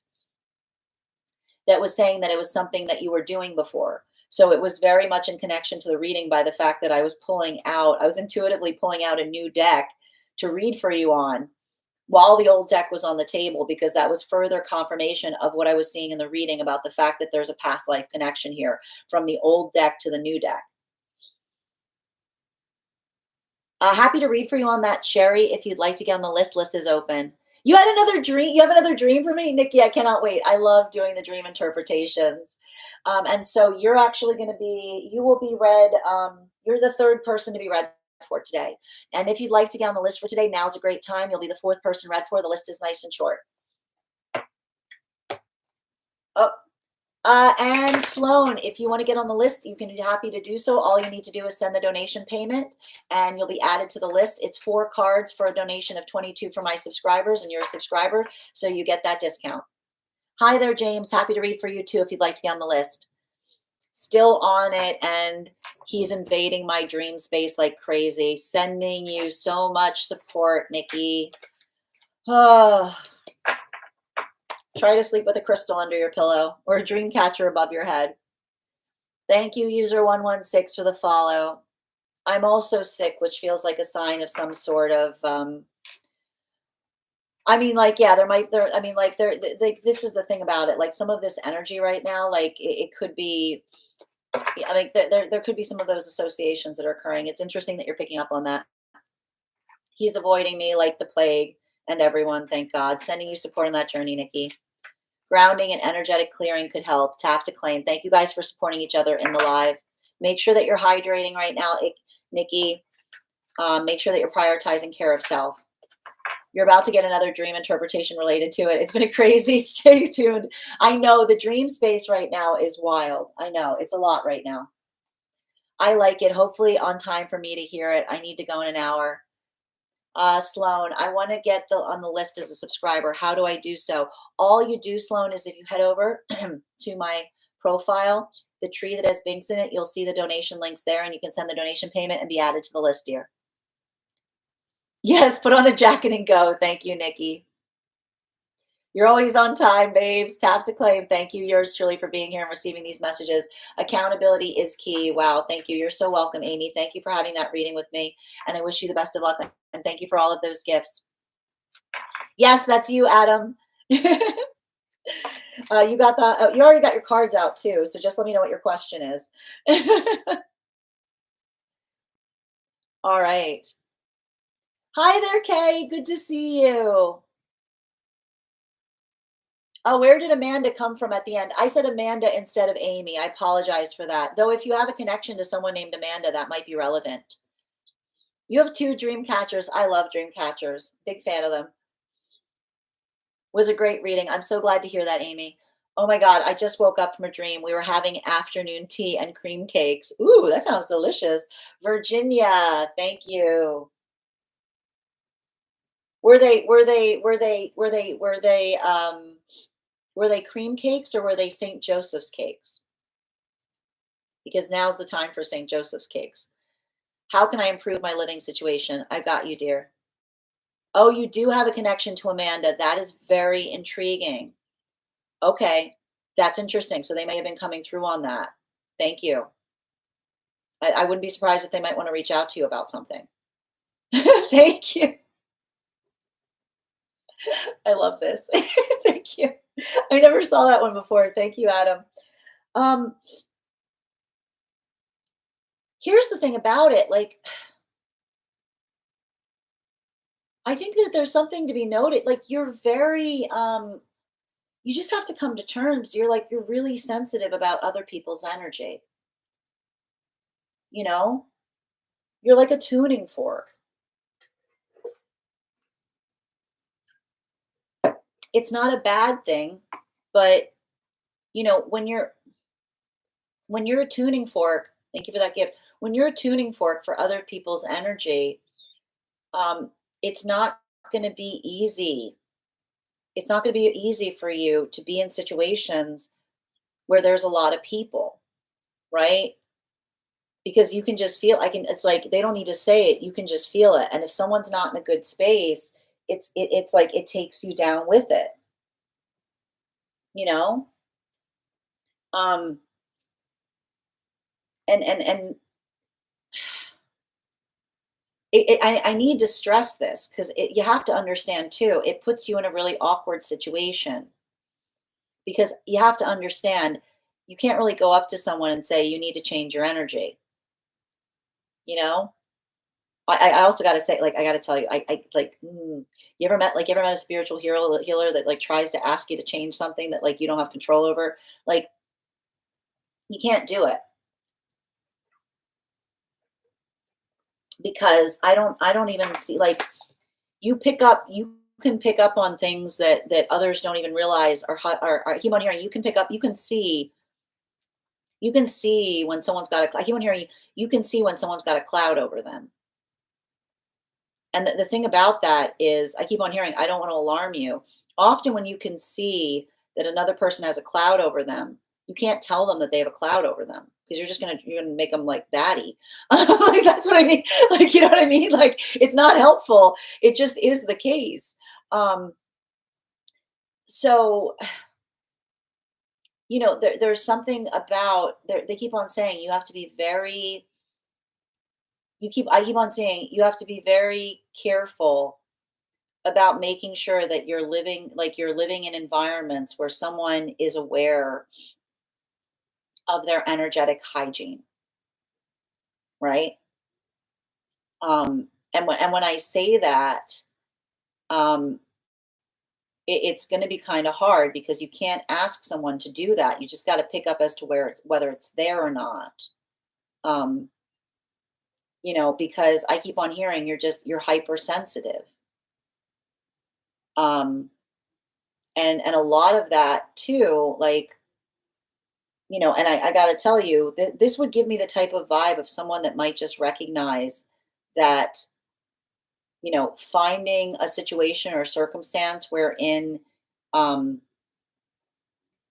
if you cannot be in a situation where you can live alone, having a safe space that is sacred that others don't come into, um, will help in this capacity. Because I'm telling you right now, like, this you're like, a lot of this attunement that I'm picking up with I keep on hearing makes cohabitation. Um, I keep on hearing a little tricky, but not impossible, right? It's not impossible so long as you meet someone that is, you know, also prioritizing that same sense or space of, I keep on hearing, um, like, spiritual or energetic hygiene, you know? Like, there's a lot of that here. And it's also saying to me,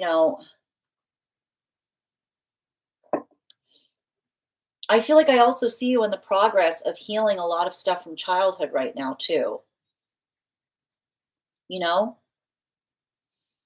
there's something really important, that is being unpacked there, because I keep on seeing that sometimes, like, energy around you, like, steps on your toes in the context of making you feel not safe. But it's not even the fact that they're doing something, but that it reminds you of something from the past that made you feel like that caused some kind of trauma.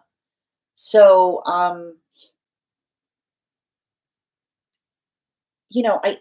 keep on hearing too, there's something really valuable and important about open spaces. Not like, I keep on feeling like some kind of sense of claustrophobia. So, you know, make sure that, like, you're prioritizing, um if you're looking at moving, like, make sure that there's something where you can get outside, or you can find some, like, peaceful locations near you. Because I keep seeing that, like, it's interesting because there's not I need to point this out. The Hermit card isn't out, but it's feeling very much like hermit energy. But that's funny 'cause sometimes when I'm reading hermit energy, the hermit card doesn't come out because it's a hermit card. Because it's like, um, you know, it's the space of, like, recognizing. I also feel like I often get this a lot with those with cancer placements. So I'd be curious as to where your cancer placements are, which is like, it's giving a little bit of this, like, don't touch my stuff. Like, don't touch it. Like, I know if you've touched it. You know what I mean? Like, I will know if you touched my stuff. No, I will know. Because you're just very sensitive as picking up on others' energies. Bottom of the deck. Yeah, like, I keep on seeing you are not the type of person that can be in a space with someone that constantly wants to hang out. It's like no Labrador retriever energy. Like, it's none of this, like, attached at the hip kind of thing. I can see that, like, you appreciate. I keep on hearing energy that finds the peace and beauty in sharing quiet moments together. Right? Like, the sake, like, I keep on hearing, like, the recognizing I keep on hearing the volume, keeping the volume, like, this. I keep on hearing this is a library. Like, you almost have, like, I keep on seeing you have to say to someone, like, I like living in a library, right? And they actually say, if you have to live with others, this may help kind of sort out who would be for you versus who would not. Because that space of someone being like, when you say, like, I like living in a library, it'll help someone understand the vibe that you're going for, which is like a place that is like a clean, well lighted place. like a place that is quiet that creates an ability to think, right? Where one can be quiet together, not necessarily constantly looking at doing something together all the time, right? Thank you so much for having that reading with me, Adam. And if this message connected to you as well, it's very common for those who need these messages to be here to experience them.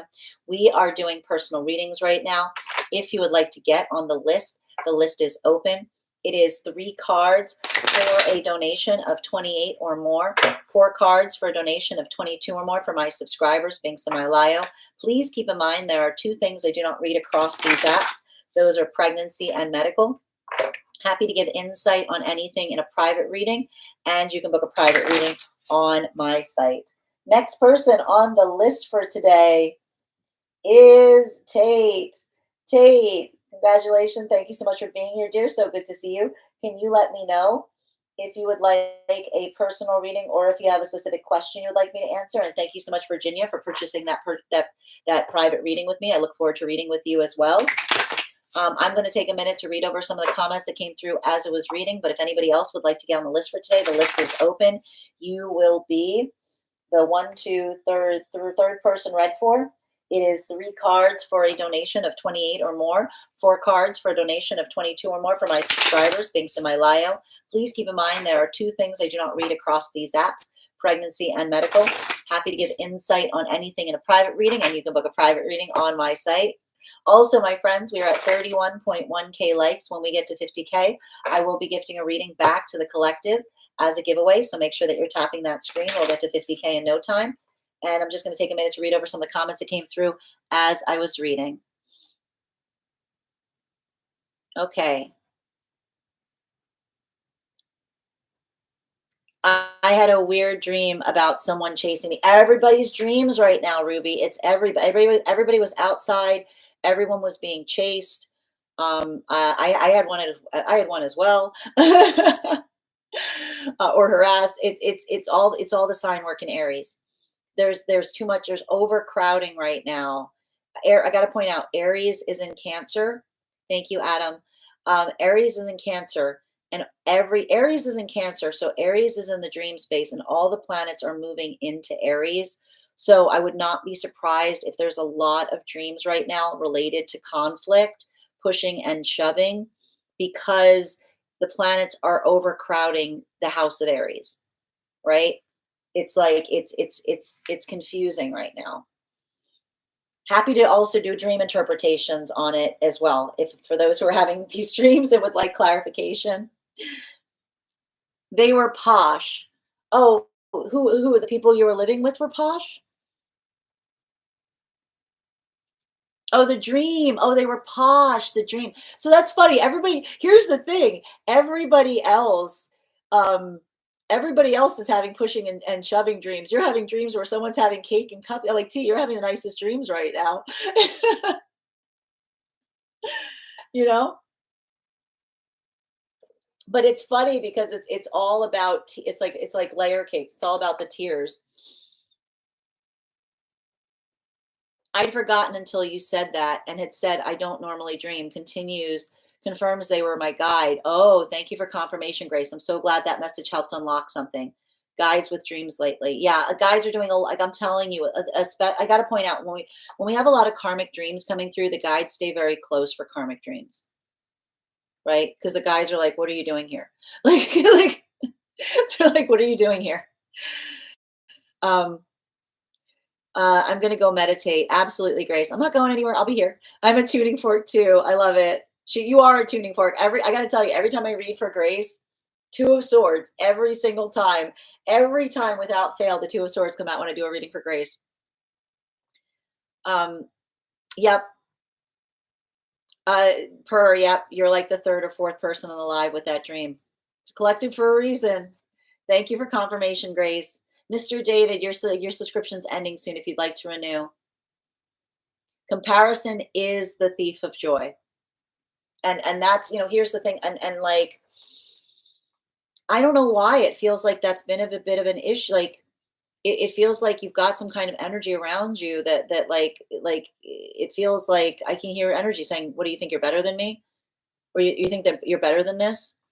I keep on hearing you say it. No, it's just I like things a certain way, you know? It's interesting too, because I feel like there's something about that dream, Adam, was also feeding into that reading. Like something about the vibe of the dream being one that you were trying to create in the tangible space, like something that feels civilized, right? Like you need energy. I keep on hearing you need energy that prioritizes um civility, right?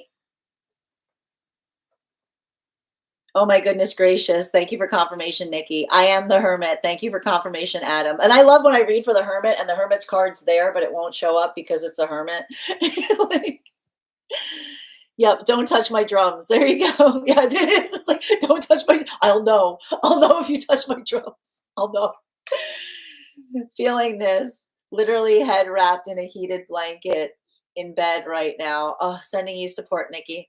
Oh my God, it's like shh, I'm in hermit quiet. Yeah, it's a lot of it's and that's the thing. I gotta tell you, um, eh, I'm gonna tell you why. I think the reason why there's so many energy, like there's so much energy right now that is having issues with the head is because, and I just got to tell you, this is something that I've been picking up on with Aries in Cancer, okay? With Aries in Cancer and all of the planets in Aries, it's a lot of pressure on the head. I keep on getting it's Athenian energy. Why is it Athenian energy? Because if you know the myth of Athena, then you know that Athena uh, came like Zeus was having a headache, right? And he cracked open his head, and Athena burst out, right? So I keep on getting that there's something about the energy that we're in right now that is very akin to the pressure that like the pressure with Jupiter in Gemini, right? So it's like it's feeling like that sense. It's like that pressure before an energetic breakthrough. So it's like it can be a lot of pressure in the headspace right now, right? It's like boop. It's the myth of Athena. And that's why it's like if sounds are bothering you now or it feels like you're like shh, like it's like that's why. Living in a library is my dream. Oh, right? Cedar tap to claim. Tate, my birthday is during the eclipse. Ah! Can we read on what's happening for me in the portal? Oh, yeah. Like fun we can. Too loud, too much. Let me in the dark and contemplate. Yeah, that's what I'm telling you. If you got things with the head right now, this type of energy, it might feel like a lot of like pulse. It might feel like a lot of pressure because of all the planets in Aries. Okay, can I please get 4 card? And if anyone else wants to get on the list right now, the list is open. You will be the third person read for. Also, we're at 31K likes. When we get to 50K, I will be gifting a reading back to the collective. So make sure that you're tapping that screen and we will get to 50K in no time. We're already at 31K. All right. Can I get 4 cards for Tate, please? Highest priority messages from Spirit, please. What does Tate need to know? And thank you. One more, please. Woo! Okay, come on out. I mean, I feel like there's something really important that's happening as it relates to a milestone of what you are and are not willing to tolerate. I need to point this out. Sometimes we shift energy when we stop having time for things that feel like they're a waste of our time. Sometimes the shift is just not allowing, like, and they're saying, like, in a way, like, there's a little bit of this energy that I see here is, um, and I keep on hearing there's like a really important message um, about coming into the breakthrough point of understanding that like, if someone is wasting your time, no amount of explaining will correct it, you know?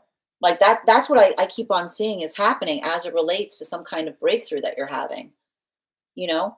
I feel like the guides are saying that in the past, if someone was wasting your time, you would have um, you would have gone to great lengths to try to articulate to another about why what they were giving you was not okay. And they're saying that even in the space of, I keep on hearing, even in the space of understanding, like even the expenditure of breath, I keep on hearing sometimes even the expenditure of breath, of having to explain to another about how they're moving towards you in a way that isn't comfortable, it's not worth it, right? Like they're saying like all it does is, like, I just see you in a space that you're like, I keep on hearing fully formed, no half-baked energy. Like I keep on hearing you say to the guides, fully formed, not half-baked, right out of the clamshell. I keep on hearing. They're saying to me that a lot of this work that you're doing right now is it's like they're saying to me that the Venus retrograde is, they're actually showing me like the fact, and they're saying it's really important that it's a Venus in retrograde, because what they're really saying is, they're saying to me that you're letting go. I keep on hearing you're letting go of a fixer upper. You're letting go of someone that's close but no cigar. I keep on hearing you say the reason that they're saying no half-baked energy is because I keep on hearing you say you have to arrive on a clamshell, fully formed at not or not at all. And the reason, like, there's so many, like, there's so much energy right now. I'm getting a lot of this like work in terms of seeing um like having different associations as it relates to some of the sign work right now. So one of the things that they're showing me is, like, and again, in the myth of Venus, like, how did Venus appear? How did love appear? Love appeared by rising out of the sea, right? And it just opened up and there they were, right? And they're saying that there's something about you embodying that splendor point, right? The ability of just meeting love in a space where it doesn't feel like you have to concede to it. It doesn't feel like you have to chase up after it, but almost just arrives. I keep on hearing, like, your manifestation is, like, I feel like the guides are saying that there's something about you prioritizing the manifestation that says the love fully formed or not at all is having to, like, there's a lot of this work right now that it feels a little frustrating. And that's all of that energy in Aries, which is a lot of energy around you right now that's like, it's okay. It's close. It's not going anywhere. It's like it's energy that feels like it's asking you to settle, you know? Like, I can almost see you something, I almost see something around you that in the past you would have looked at and said, in the past, this would have been enough. In the past, and I keep on seeing that they're saying that there's something about you looking at something. It almost feels to me like you're in very tight connection with your higher self right now. And there's something about the guides showing you someone and saying, like, the past version of you, like the person that you used to be, would have been clambering over yourself to try to get someone to act right. But now you're just recognizing and saying that's not them, because you're not looking at what would look good. You're really understanding and recognizing that when something feels good, they keep on saying, when something comes towards you in a way that it feels good, it's almost never, that never happens with energy that you constantly have to correct and say this doesn't feel good, right? Because when, and again, I keep on hearing there's a lot of this work that we're seeing that, again, it's remembering you don't have an issue with patience. You're very, very patient.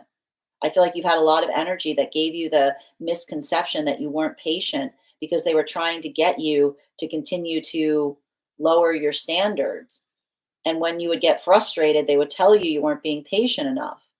But they keep on saying, like, remember that a lot of the messages that we're getting right now is that patience is infinite so long as it's met with progress. that the sacred breath of partnership is one that the patience that we give another is not demanded.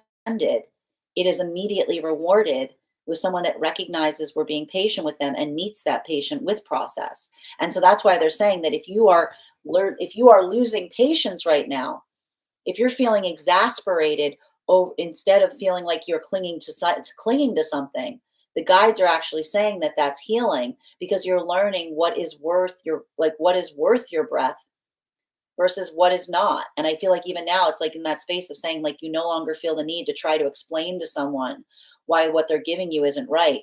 You're just observing it and moving on. Bottom of the deck. Yep. And they're actually saying that there's something really important about you coming into connection with the aspect or perception of Venus. Like thinking about the space of saying like, you know, does when you like if you imagine yourself as the embodiment of love, right? And a love arrives on the scene, you know, does love does like I keep on hearing, does Venus arrive on the clamshell and then spend her time trying to explain to someone why they should be taking better care of her? Like does does Aphrodite show up and then start telling others that what they're getting is like not is not treating her like her right? No, she departs. She goes to like you either recognize her or you don't. You either appreciate her or you don't. She doesn't Aphrodite doesn't chase, right? Like Venus beckons. Venus says, like again, come towards me fully or come towards me not at all, right? I'm not going to like this is a lot of that work of trying to say like I'm not going to argue as to what is for me. I'm just going to recognize whether it's there or not. So that they feel like they're saying even now, like there's a lot of that, you coming into that space. And it's funny too, because it says to me, you feel like you're coming in closer connection to your masculine, but in the process of coming closer in connection to your masculine, what you're actually doing is you're healing your feminine energy. Thank you so much for having that reading with me, Tate. And if this message connected to you as well, it's very common for those who need these messages to be here to experience them. We are doing personal readings right now. If you would like to get on the list is open. It is 3 cards for a donation of 28 or more. 4 cards for a donation of 22 or more for my subscribers, Binks in my Lio. Please keep in mind there are 2. Woo! Yeah. And I feel like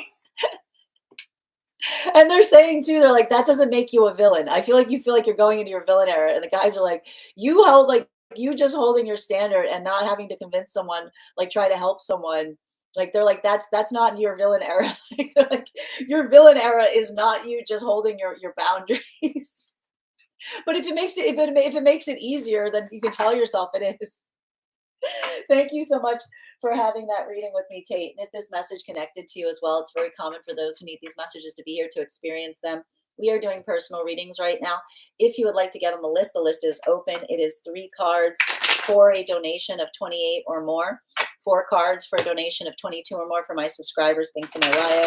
Please keep in mind there are 2 things I do not read across these apps, pregnancy and medical. Happy to give insight on anything in a private reading, and you can book a private reading on my site. Next person we are reading for today is, I believe I wrote there, Ashley? Yeah, no, apologies, Nikki. Nikki, if you're here, can you respond in all caps? Let me know if you'd like a general reading or if you have a specific question you'd like me to answer. And if anyone else would like to get on the list right now, you'll be the 3rd person read for. Also, we are at 31.3K likes. When we get to 50K, I will be gifting a reading back to the collective. So make sure you're tapping that screen. We'll get to 50K in no time. And I'm going to take a moment to read over some of the comments that came through as I was reading.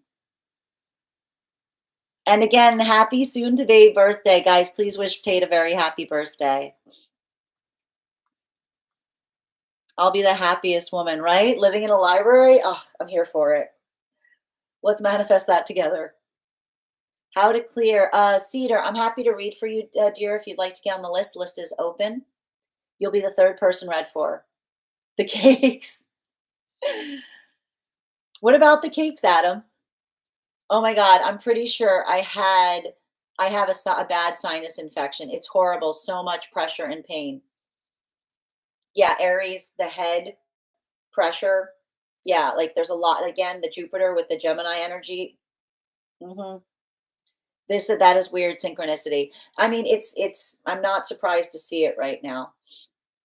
Make sure that you're hydrating because the thing about it is the Aries energy is very, very dry. Aries energy is incredibly dry because it's ignition energy.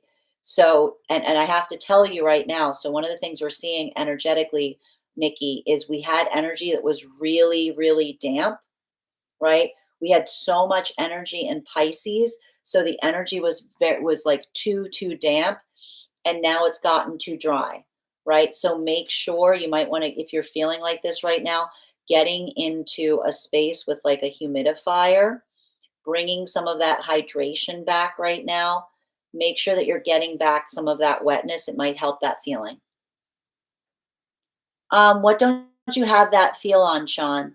Headstrong energy. Yeah, but that's the thing. It's because it's like, it's the thing is the Aries energy is very much in the head and it's very damp and it's very dry. So just something to keep in mind. Athena burst out at me already. Yeah, it's like it's like the pounding, right? The Gemini energy and Jupiter is like whoop, whoop, whoop, whoop. Like it's like that. Carter, thank you for the follow and thank you for subscribing, dear. Welcome. Happy Sunday, Miss Millie, and thank you 346 for sharing the live. Oh, thank you for the compliment on my hair. Jobless. Hope you're doing well today. Hi there, spirituality. Can you tell me when my upper you so I'm afraid so spirituality I'm afraid I don't do medical readings here, so but I'm sending you a lot of support on that journey. Okay, I love that. Patience is infinite so long as it's met with progress. It's true. We've been having that coming through a lot over the last few days right now, Nikki, in the readings. And Emma, thank you for the follow. Jen, happy to read for you on that. If you'd like to get on the list is open. 1111 Chrissy, tap to claim. And again, spirituality, I'm afraid I can't answer that question here. I'm afraid I don't do medical readings, but I'm sending you so much support on that journey. Carla, thank you for the follow. And Jen, I'm happy to read for you, but please don't spam the comments. I'm going to ask both Jen and spirituality. Please don't spam the comments with your question over and over again. It's not polite to those who are trying to communicate. The way we have readings here is all you need to do is send the donation. I'll be happy to read for you, but unfortunately, I won't answer that question. I can't answer that question for you, spirituality, because I'm afraid I don't do medical readings here. Thank you. I got you, Nikki. The dream. All right, hold on a minute. Okay, I got all the dream. Okay, I got to read over the dream that we had. And again, thank you guys for wishing Tate a happy birthday. Oh, okay. Sloan, I just want to confirm because I thought, let me just double check. So, Sloan, did you request? I just want to confirm. Did you request a 30-minute reading? Hold on a minute. I just need to pause and check something, please. Just bear with me a moment. We're going to continue in just a second. I just need to confirm Sloan's reading. Okay, so Sloan, I just want to confirm this. So Sloan, what you actually did is you sent the amount for a 30-minute private reading. So I'm afraid I don't do private readings here because of the length of them. So we've got a couple of different options that we can do right now. If you want that private reading, all I need you to do is go to my site and book the reading, and we'll be able to have the 30-minute private reading here. If you would prefer to just have the smaller personal reading here, I'm happy to return the difference of the amount to you because you effectively, if you're looking for a reading here, you sent the amount that would typically be done for a private reading. So I just want to confirm whether you actually like what you would prefer we do at this time. Okay. All right, Nikki, reading for Nikki right now. All right, I never have dreams where my eyes are that clear. Hold on. Okay. All right. So we're doing a dream interpretation reading right now for Nikki. I'm going to read over the dream and then we're going to interpret it. Also, just a reminder, if anybody would like to get on the list right now, you will be the third person read for. It is 3 cards for a donation of 28 or more, 4 cards for a donation of 22 or more for my subscribers. Binks and Malayo, Please keep in mind there are two things. Oh, you sent for both. Okay. All right. Absolutely. Okay. I understand. Okay. You want to do both. Okay. Cool. I just wanted to make sure. Okay, cool. I just wanted to make sure. I just wanted to make sure that that was the case and there wasn't any confusion. Excellent. All right. I've got you, dear. So if anybody else wants to get on the list right now, you'll be the fourth person read for. Okay. So now we're going to, and thank you for clarifying that. I always want to make sure. Okay. All right. So we're reading Nikki's dream now. All right, so really two dreams last night. Okay. The X, all right, well, if we got two dreams, hold on. Okay, hold on. Okay, if we've got two dreams, and I feel like these cards are important, so I'm going to keep them out already. If we've got two dreams and we've got four cards, would you prefer that I do both dreams, two cards each? I just want to make sure I'm reading correctly for them because they might be having way different things happening. All right, so true dreams last night. The first is the X, I'm around again for work. First was like half awake dream. Okay, so you were like in a liminal space. And the first one, he was trying to get my attention. I eventually made eye contact and his eyes were so clear. Okay. Oh, okay, we're gonna do two. Thank you, Nikki. All right, so we're gonna do two different readings for both the dreams. All right, so we're gonna focus on the first one. All right. Okay. I never have dreams where eyes are that clear. It felt like him infiltrating my brain. Okay, that's important to know. Okay. I looked away because it was freaky and back again, and it was blurry and then clear again, piercing, and woke me up and proceeded to throw. Ooh, holy moly. Wow. Okay, so you got sick. Okay. Good to know. Okay. And at first it was like, oh no, oh shoo. And then it became very annoying and upsetting. Feels like him. Hi there, Josh and Deep. I'm having a beautiful day. All right, that's everything. I'm happy. Okay, I've got you, dear. All right. And you just bought a humidifier. Okay, good. Okay, so good. We're on the same page. All right, can I please get two more cards, please, for Nikki in relationality to the connection of that dream and what it indicates?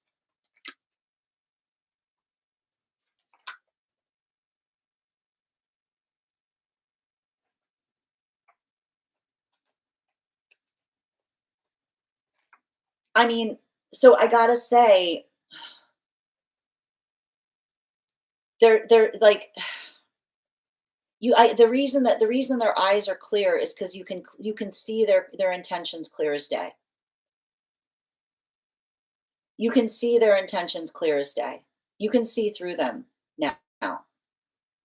And the thing about it, and it has a lot to do with a lot of the work that we're experiencing and we're recognizing as it relates to as it relates to the collective read, right? Because I keep on getting the same message that keeps on coming through, which remember is what I'm seeing right now that's really important.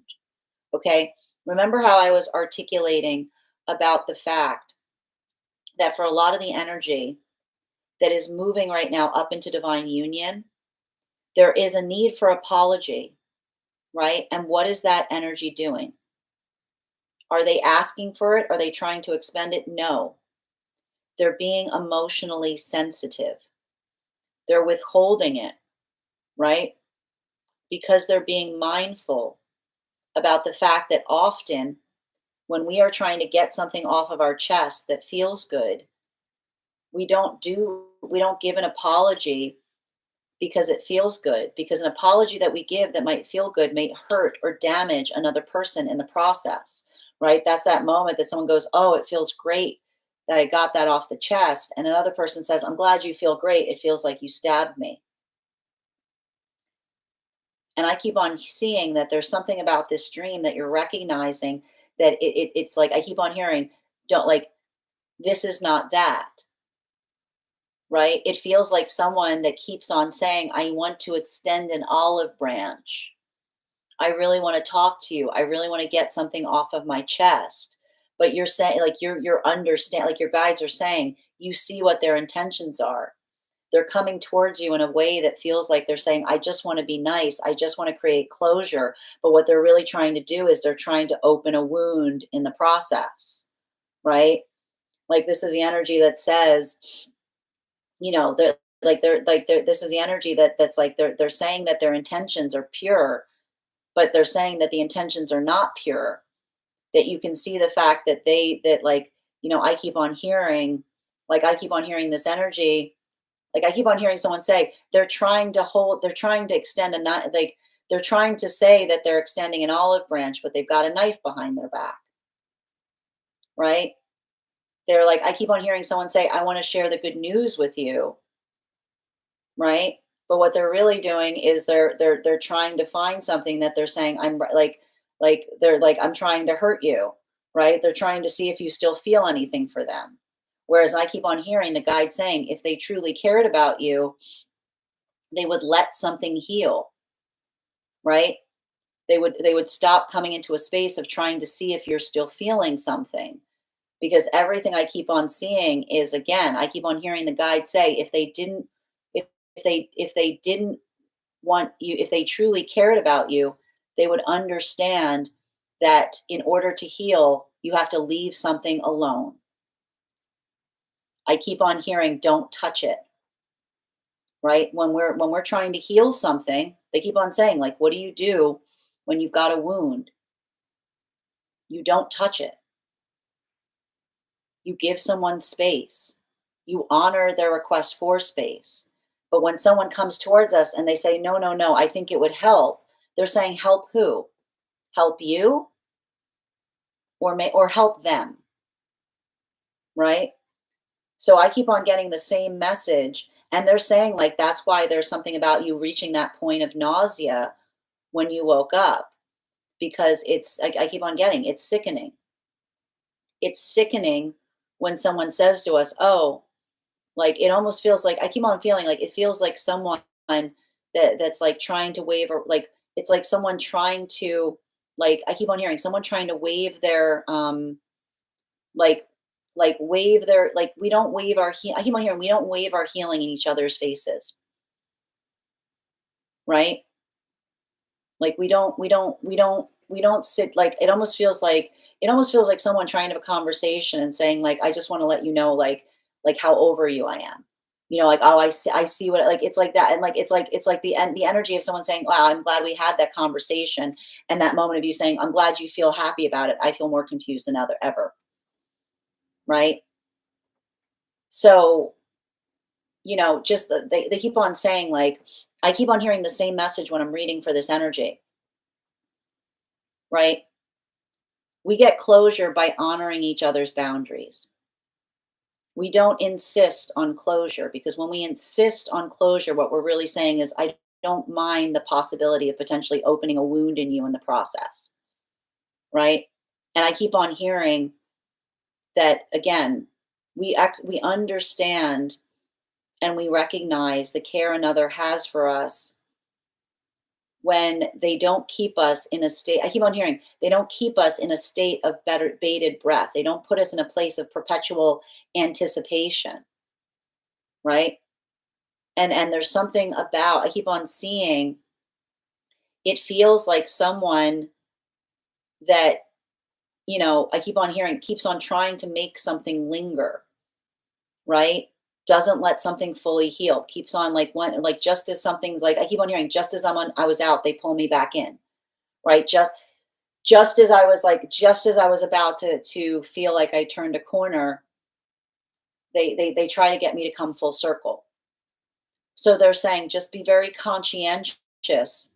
And I keep on getting the same message from the guides, which is, um, and that's why I keep on hearing, like, someone, like, with the eyes being clear, is like someone who's captivated by your energy. They like your attention. But again, asking for someone's attention is not intention, right?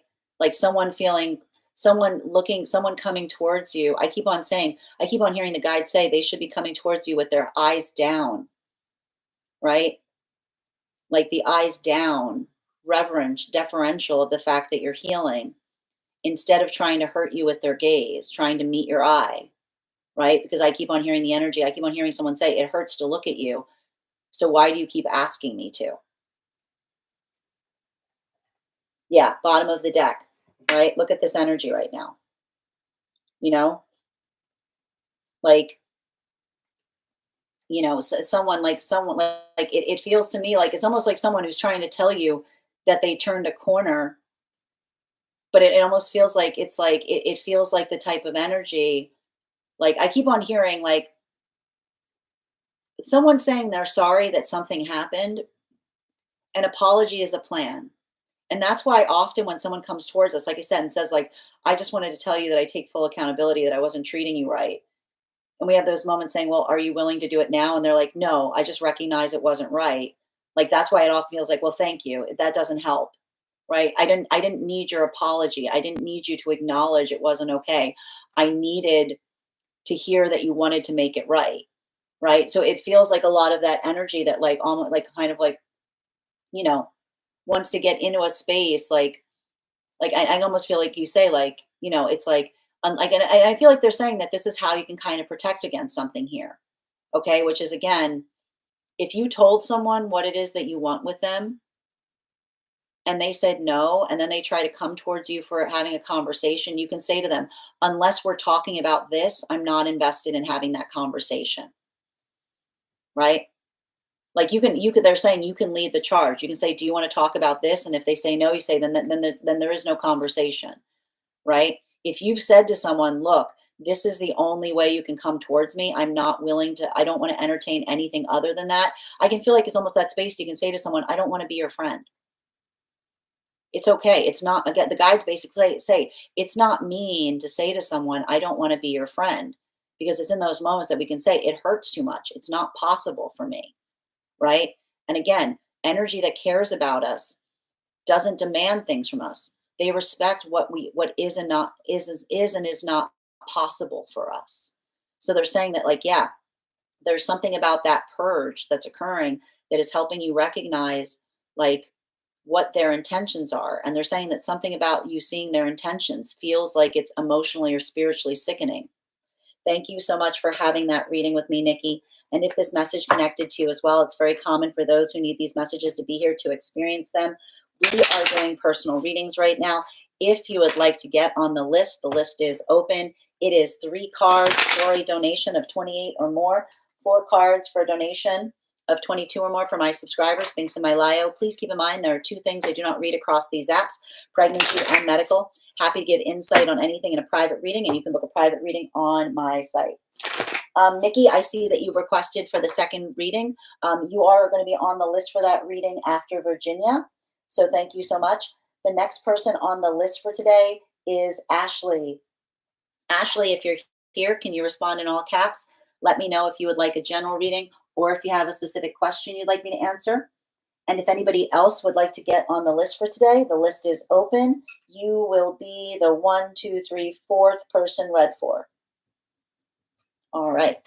Also, my friends, we're at 32.5K likes. When we get to 50K, I will be gifting a reading back to the collective. So make sure that you're tapping that screen. We'll get to 50K in no time. And I'm going to take a moment to read over some of the comments that came through as I was giving that reading. All right. And thank you, Nikki.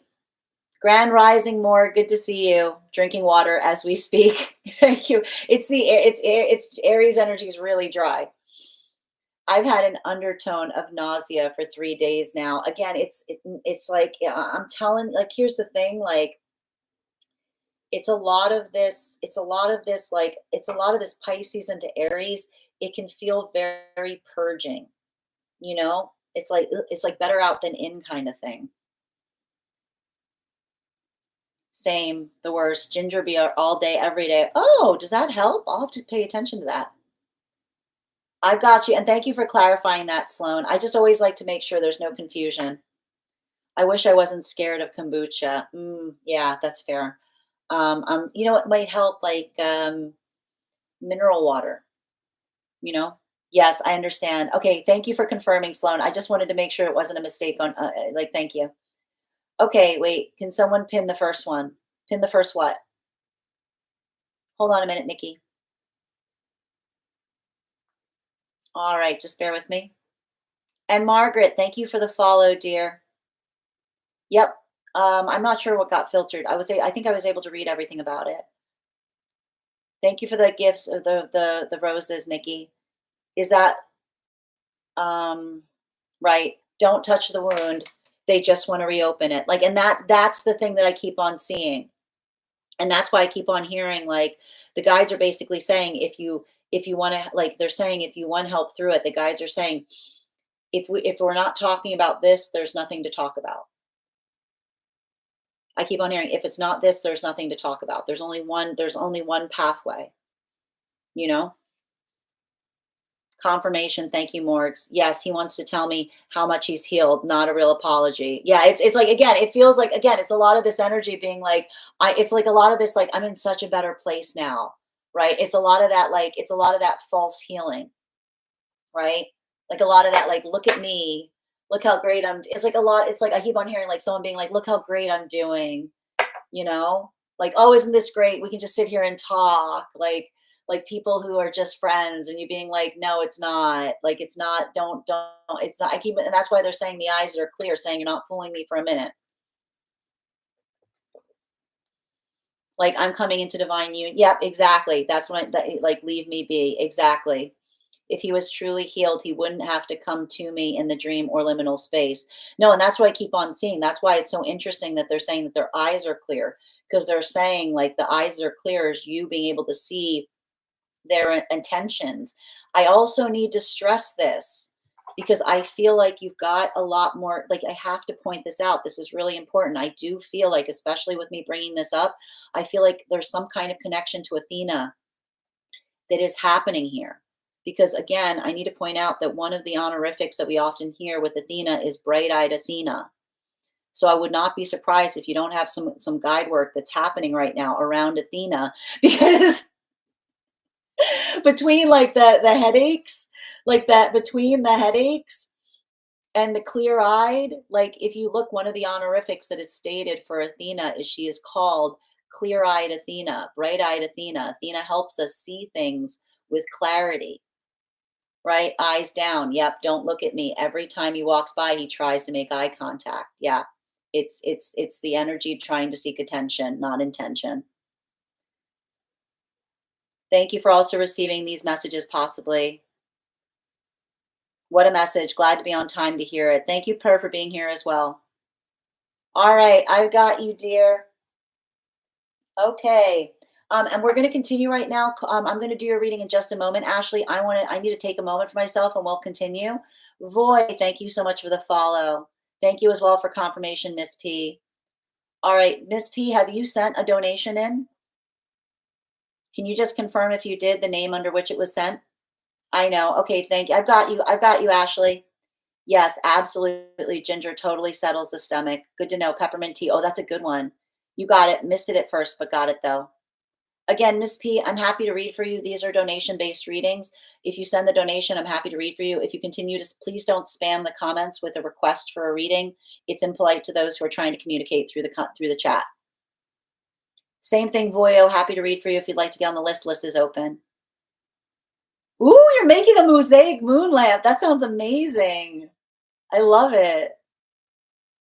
I find the ginger beer and kombucha conversation bold and spicy. Fever tree is best. Interesting. Thank you as well. No, no worries, dear. Thank you for confirming. Okay, well, Miss P, I'm very happy. I'm sorry that that's the case, but I'm very happy to let you know that I offer a free collective reading each day for those who can't afford a personal reading.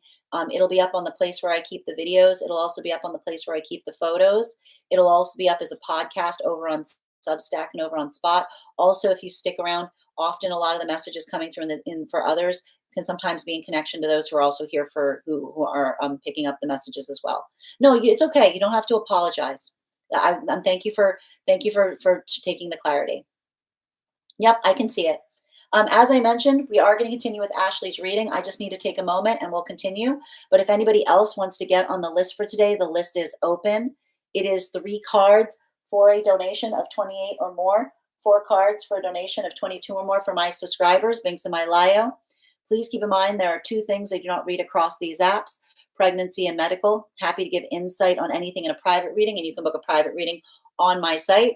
Also, we're at 33.3K likes, and when we get to 50K, I will be gifting a reading back to the collective. So make sure that you're tapping that screen. and I will be back in just a moment, and we will continue our readings with Ashley's reading. All right, be right back.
And we're back.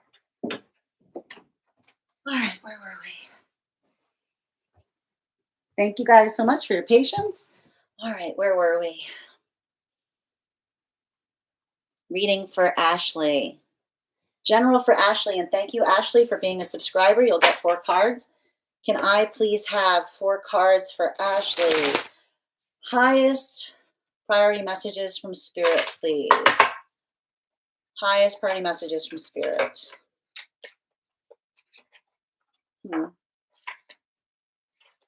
3 more, please. Thank you.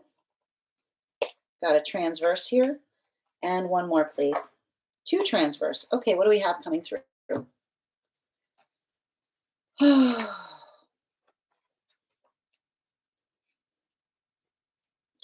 You know, here's the thing about it is I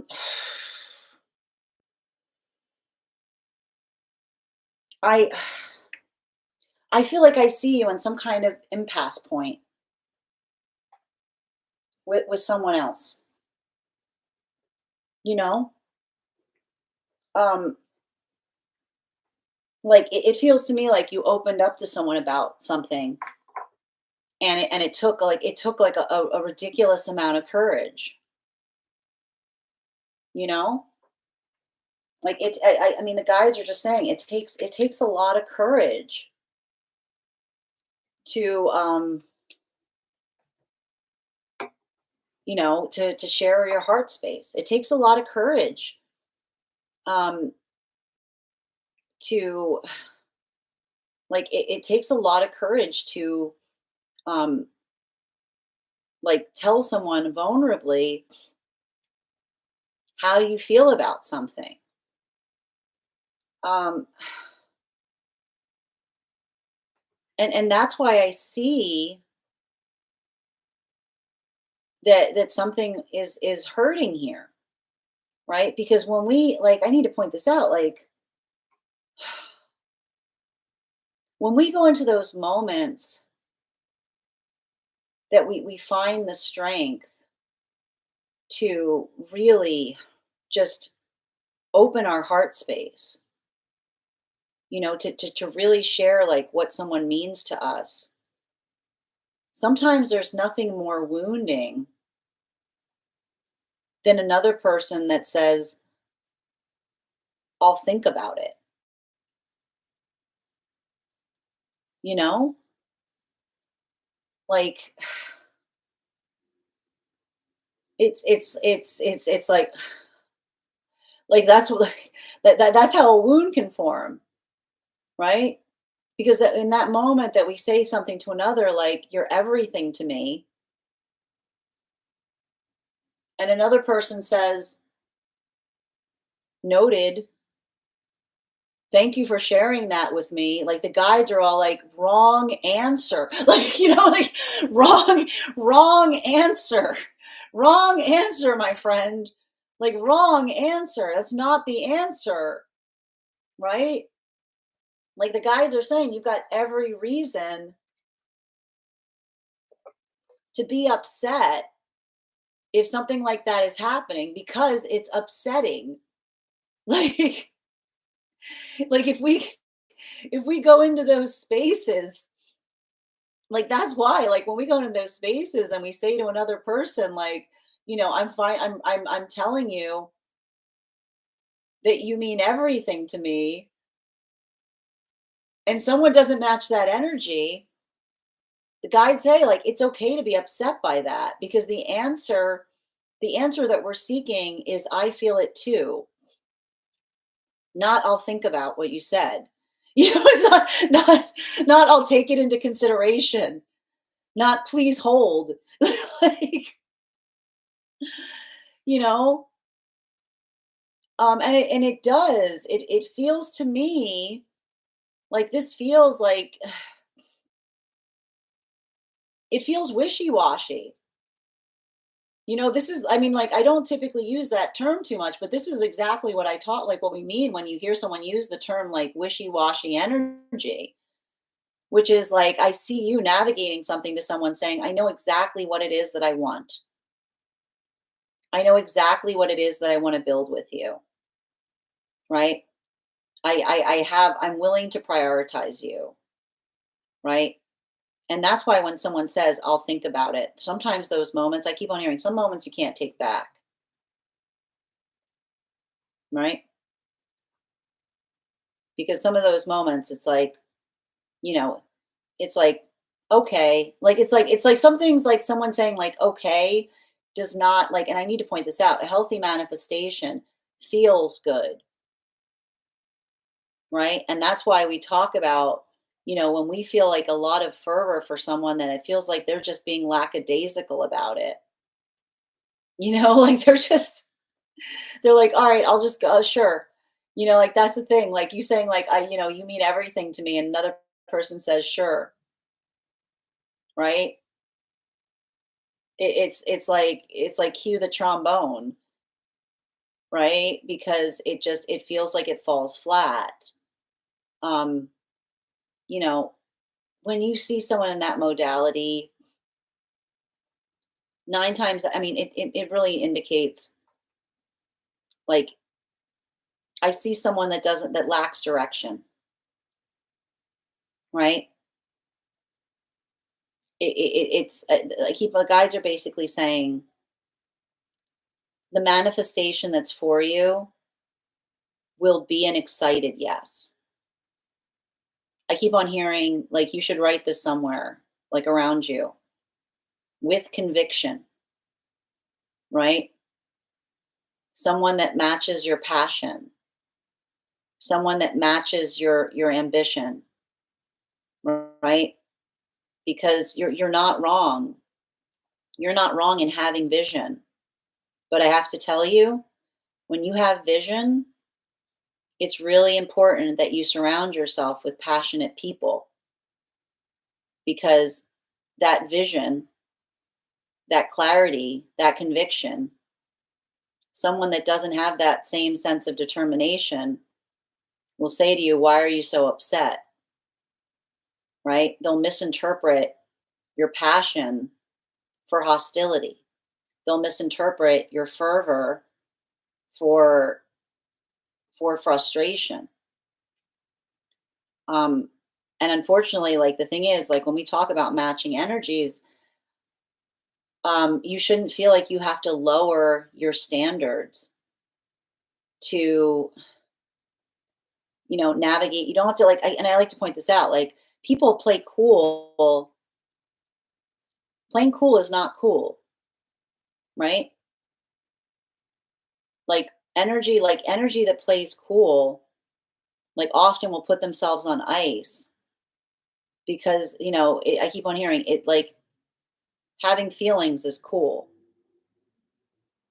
right? Being able to find the ability to express one, being able to feel to be uncool is kind of the coolest thing you can do. Um, and I feel like there's something really important about that because I just keep like see like it just feels like there's some kind of like confusing, messy energy around you.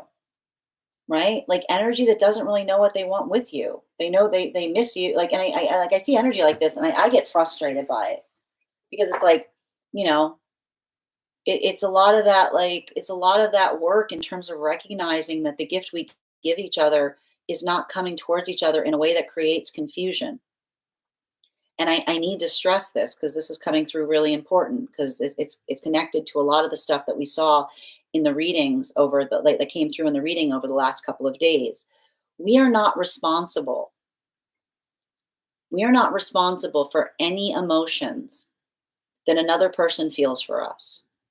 Like, I can't go in you and change the fact that you have feelings for me. So therefore, those feelings are not my responsibility, with the exception of one. There is one feeling that we create in others that is always our responsibility. And that is the feeling of confusion.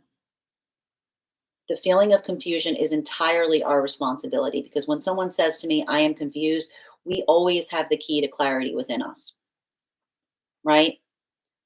So remember, as long as you're doing that work of the internal logic, as long as you're doing the algebra of understanding what your feelings demand and then giving someone the prescription for them in the moment that you arrive to tell them how you feel, your emotions are not a burden. They are a gift to those that want the same things as you.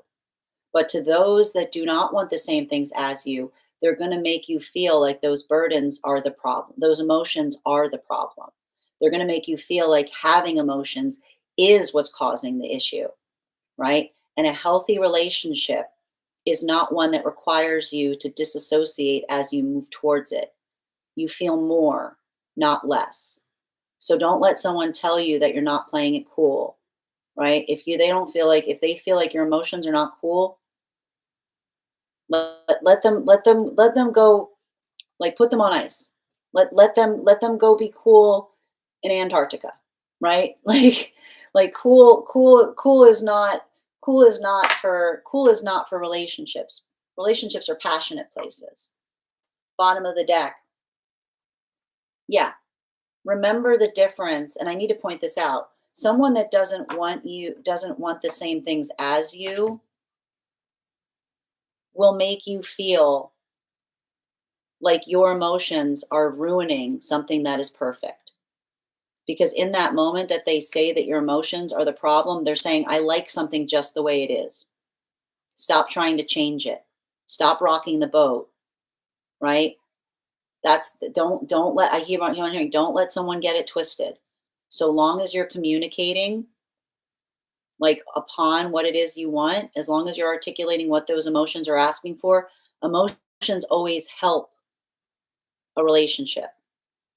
A good relationship is always helped by a hard conversation, but an unhealthy relationship will always crumble in the face of it.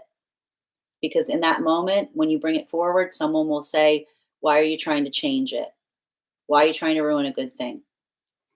Thank you so much for having that reading with me, Ashley. And if this message connected to you as well, it's very common for those who need these messages to be here to experience them. We are doing personal readings right now. If you would like to get on the list is open. It is 3 cards for a donation of 28 or more.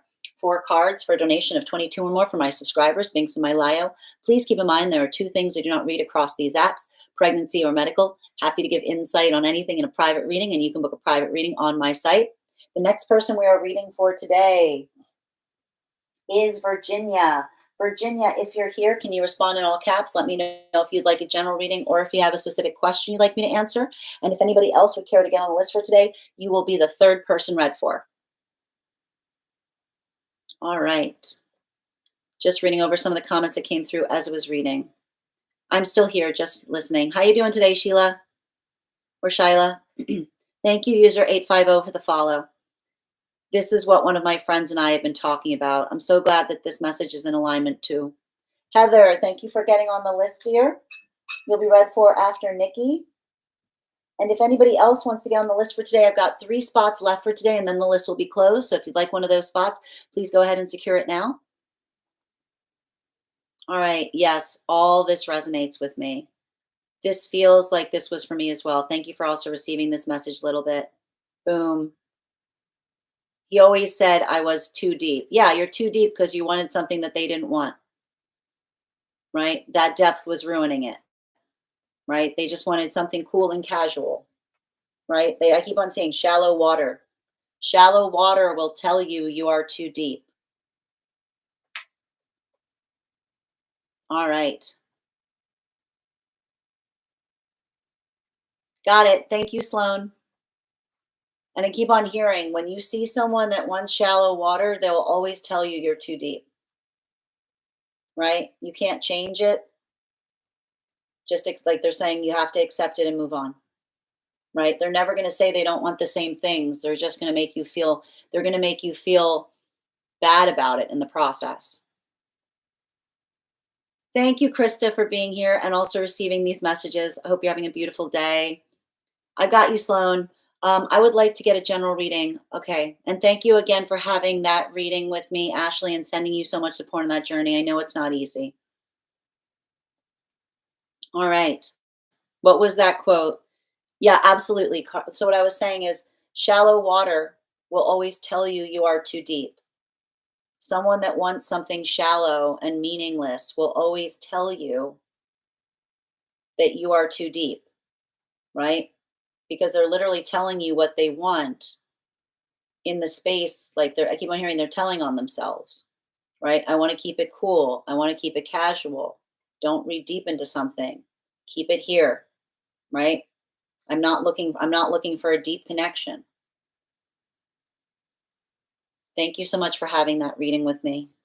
All right. I mean, and here's the thing, and maybe it's, I mean, like and again, some energy does not want to swim the depths of a connection.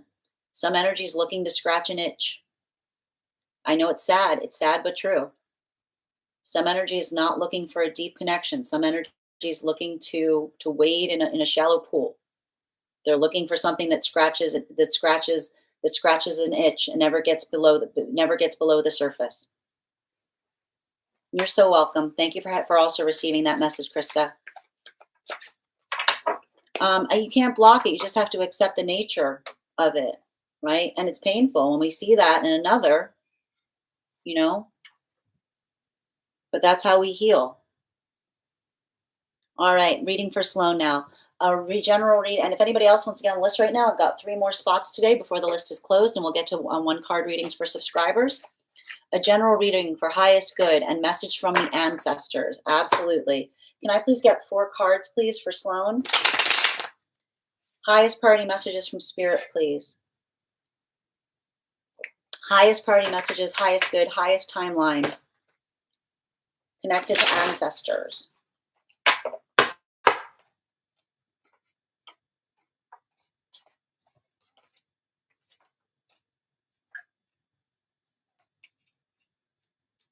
I mean, you're in the trenches, man.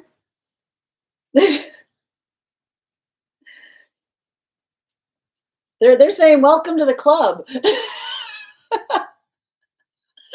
They're saying you think it's hard now. You got to imagine what it's been like for us. I keep on hearing at least you can talk to each other through it.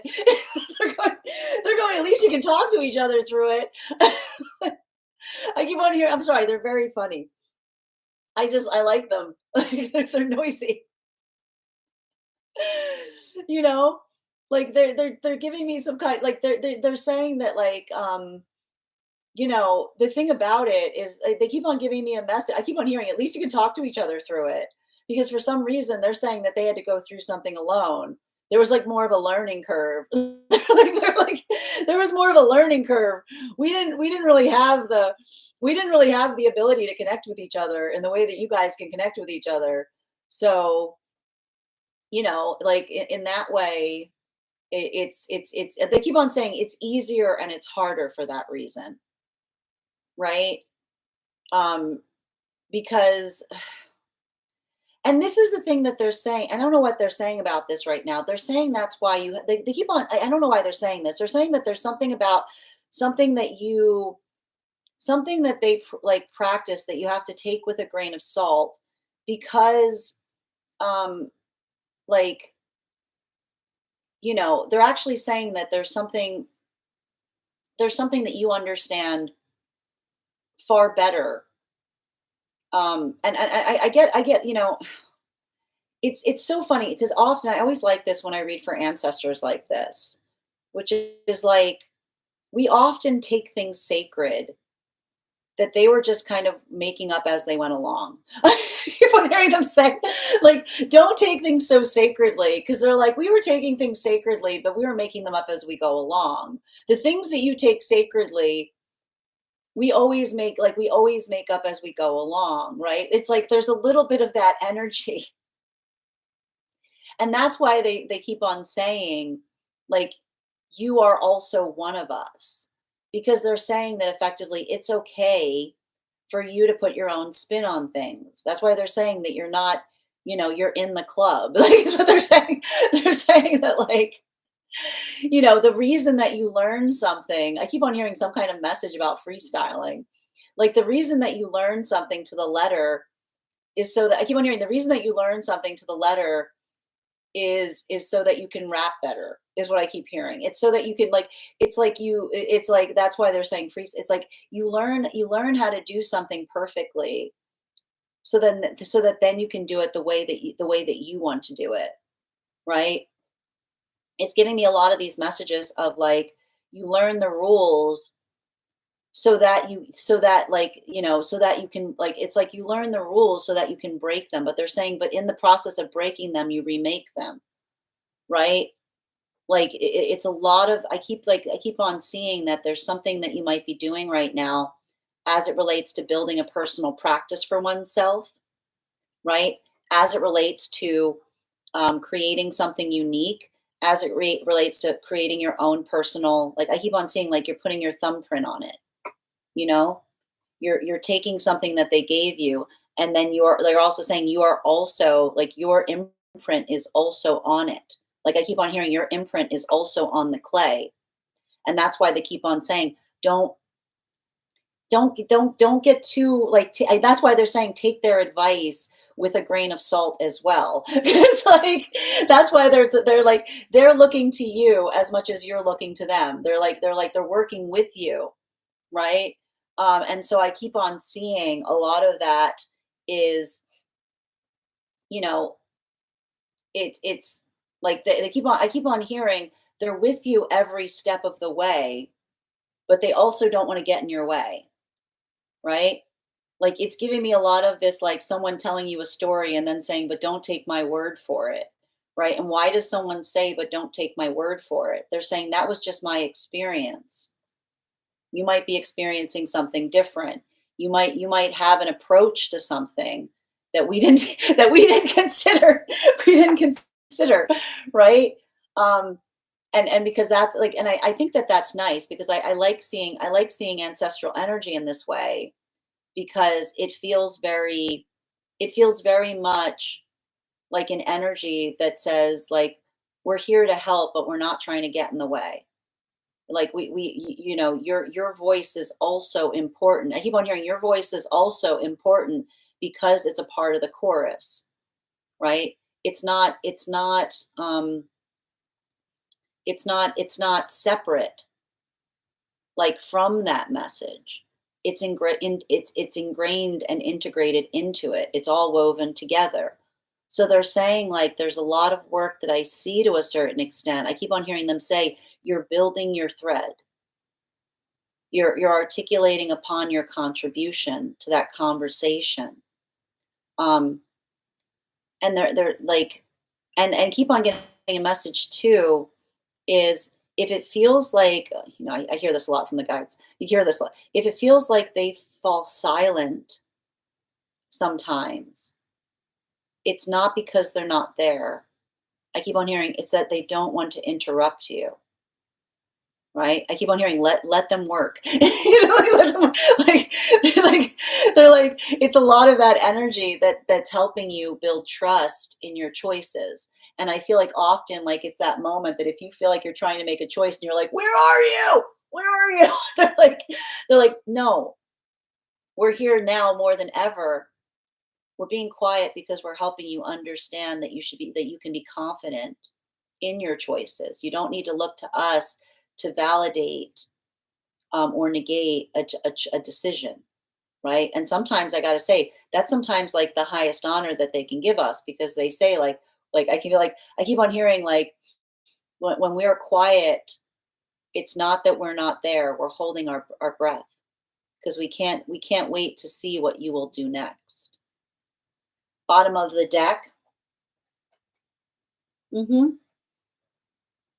Yeah, I feel like there's something really important about that now. Like I feel like I keep on hearing there's something really important about um I keep on seeing like you taking something and like reinterpreting it in some way. Like I keep on seeing like, understanding like your perspective. I keep on saying your perspective is valuable because you can incorporate things that they did not know, right? And that's why I keep on hearing it's okay. I keep on hearing it's okay to do something differently. It's okay to um uh like move away from something and change it, because they keep on saying that is like like like it's not about doing something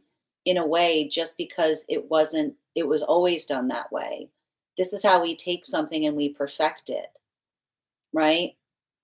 I keep on hearing we adopt it, but I feel like I keep on hearing the word adoption, because they're saying that we adopt it because we adapt, right? We adapt to it by adapting, by taking something that was given to us, and you know in the act of in the act of taking something that is received, it becomes a part of us because we then begin to shape it as well, right? Thank you so much for having that reading with me, Sloan. And if this message connected to you as well, it is very common for those who need these messages to be here to experience them. We are doing personal readings right now. If you would like to get on the list is open. I've got 2 spots left for today, and then the list will be closed. So if you'd like to secure a spot on the list, go ahead and do so. And you will be the 1, 2, 3, 4. You'll be the 4th person read for.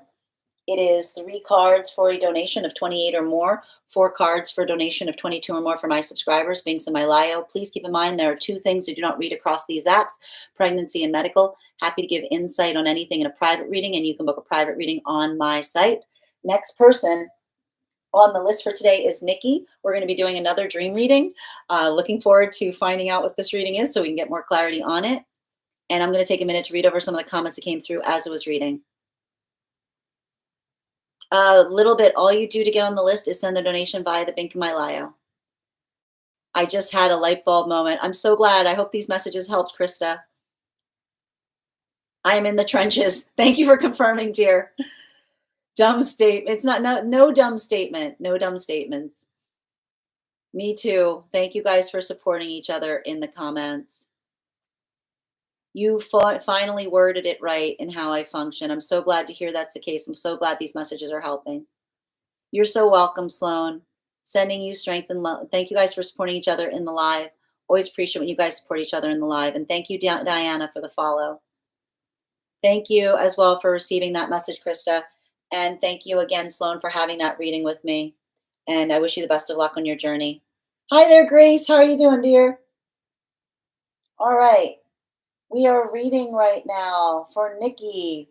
Nikki, if you're here, can you respond in all caps and let me and I keep on hearing, I keep on getting, like, if it's any consolation, I keep on hearing they've got overwhelming support in how you're handling a situation. I like, and I'm like, I keep on like, they're like, I know it might not, I mean, I see you kind of struggling with it, but I just keep on seeing like they're nodding their head in agreement and saying, no, no, no, it's for the best. Thank you, Sloan. All right, next person on the list right now. We're reading for Nikki. We're doing a dream interpretation. As I mentioned, if anyone else wants to be on the list right now, you'll be the 2nd person read for. All right.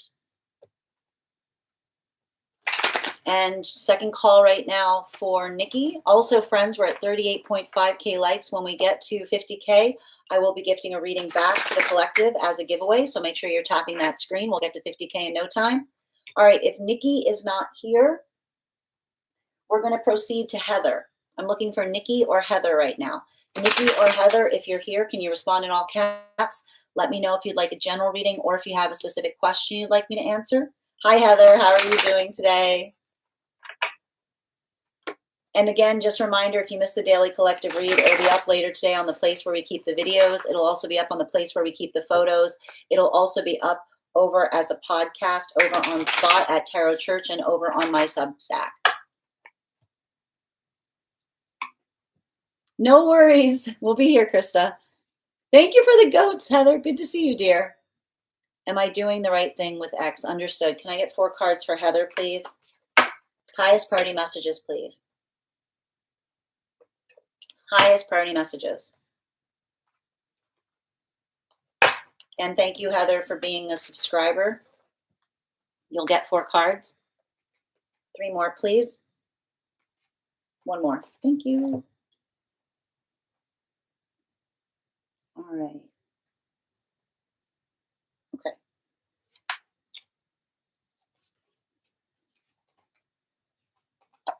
Just a moment.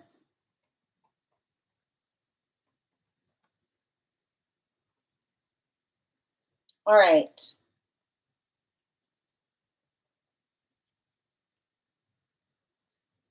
I mean, yeah. But I need to point something out here. But here's the thing that's really important that's coming through on this message, Heather. I'm getting a strong message of remembering that words mean nothing without action. Words mean nothing without action. It is great to have productive conversations, to say that you guys want the same things, but the thing that is, like, I keep on hearing, an apology is a plan, right?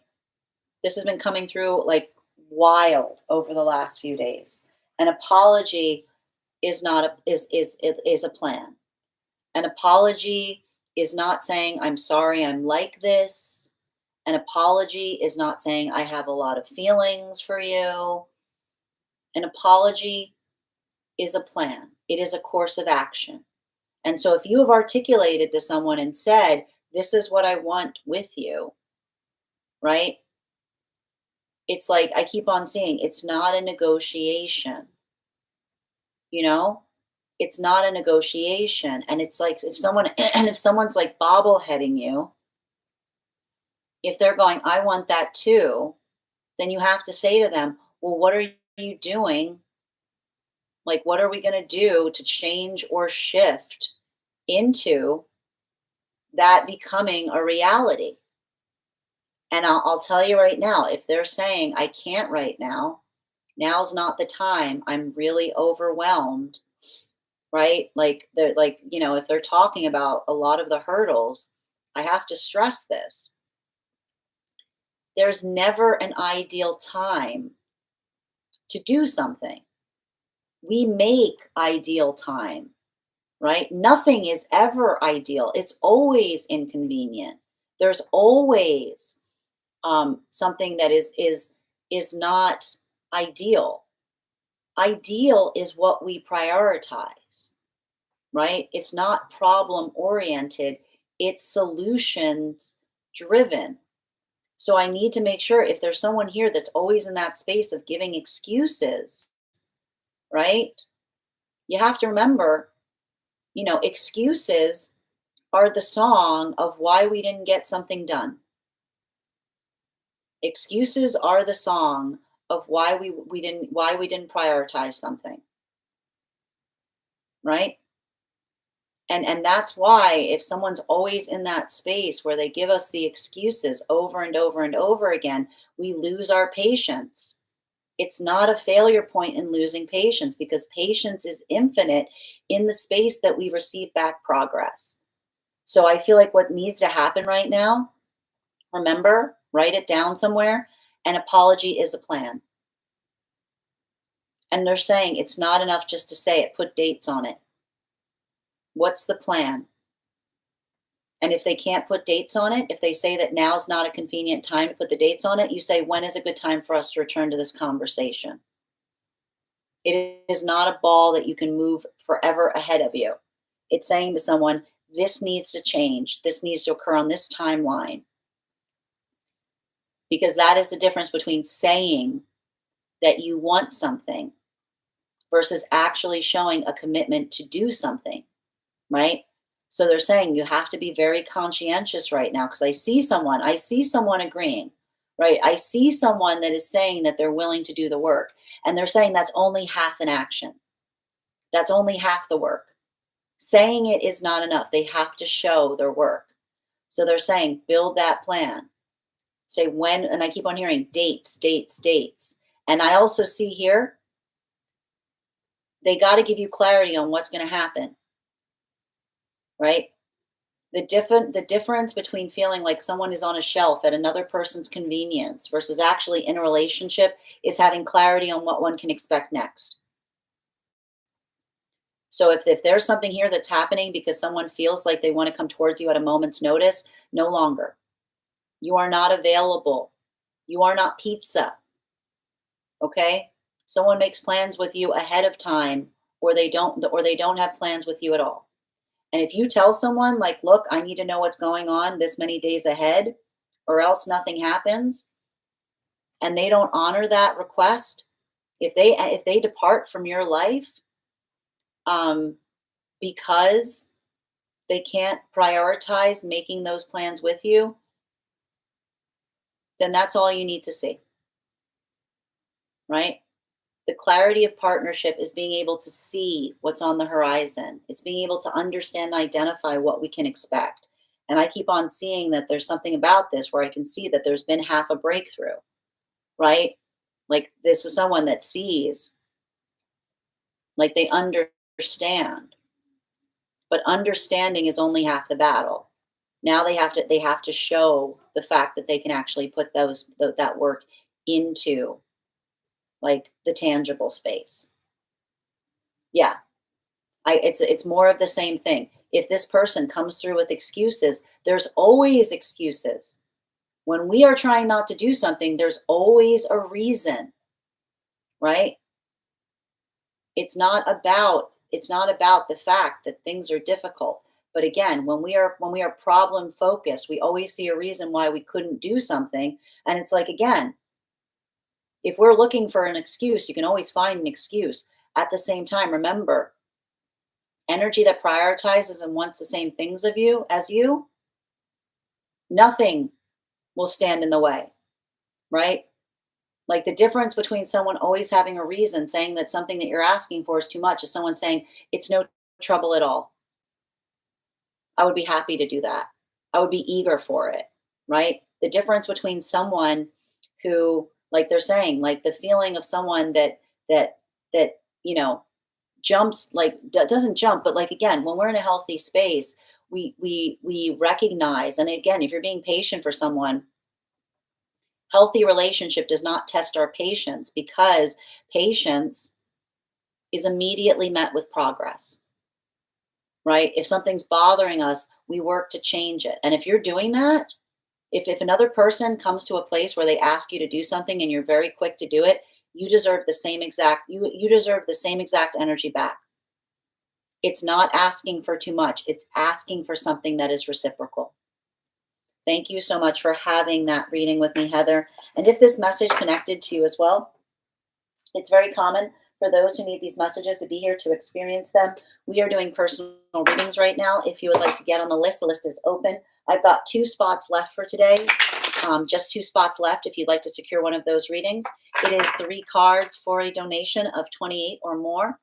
4 cards for a donation of 22 or more for my subscribers, links in my bio. Please keep in mind there are 2 things I do not read across these apps: pregnancy and medical. Happy to give insight on anything in a private reading, and you can book a private reading on my site.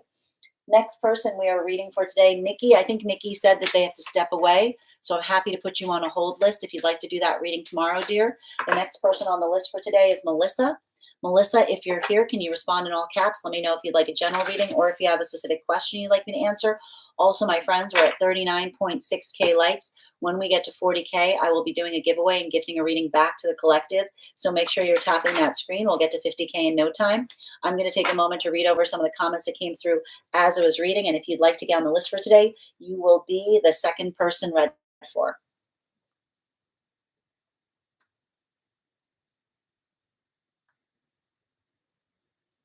All right.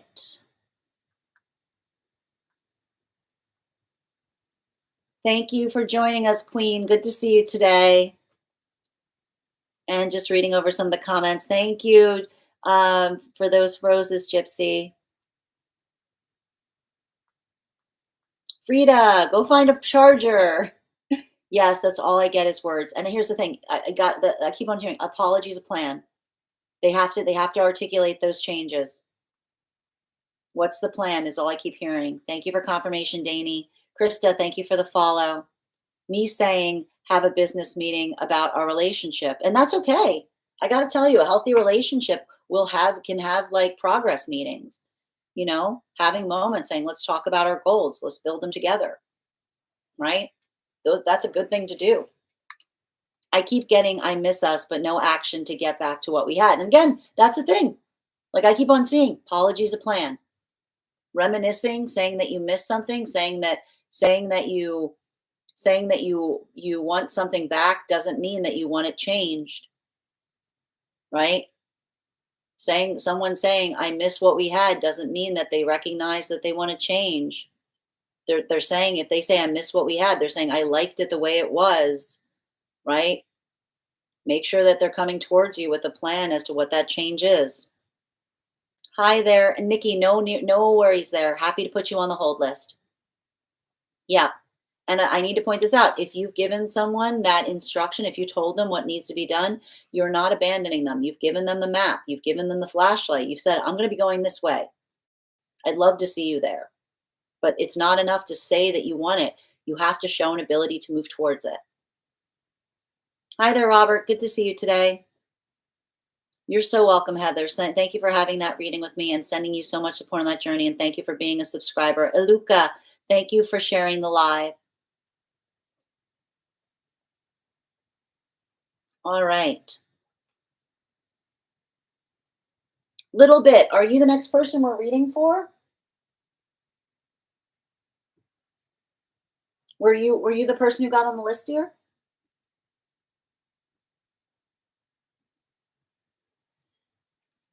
Oh, okay. Thank you for confirming. Okay. Hi there, Louise. How are you doing? I'm thank you. I appreciate the concern. Um, and I hope that you are protected as well. But thank you. All right. Yes, I told them what I want. Got it. Thank you. I mean, and that's the thing. I see someone saying, like, I'm considering what you said, you know,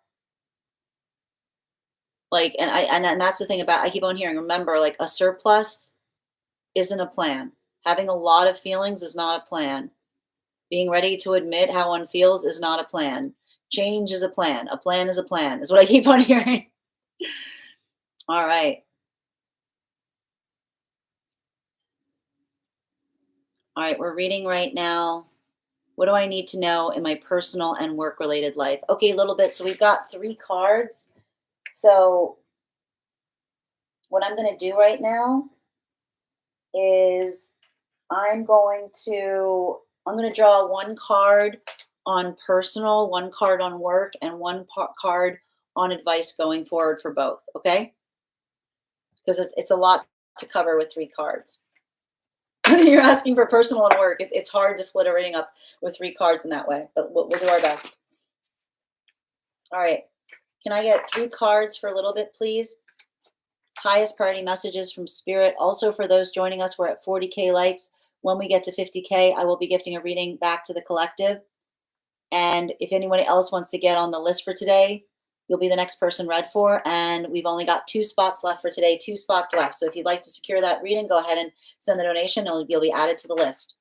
All right, we've got both of your cards out here right now a little bit. One more, please. Thank you.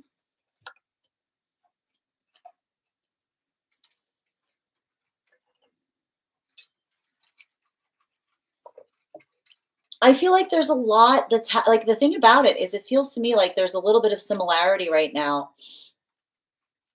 in relationality to what's happening both in the work and personal space.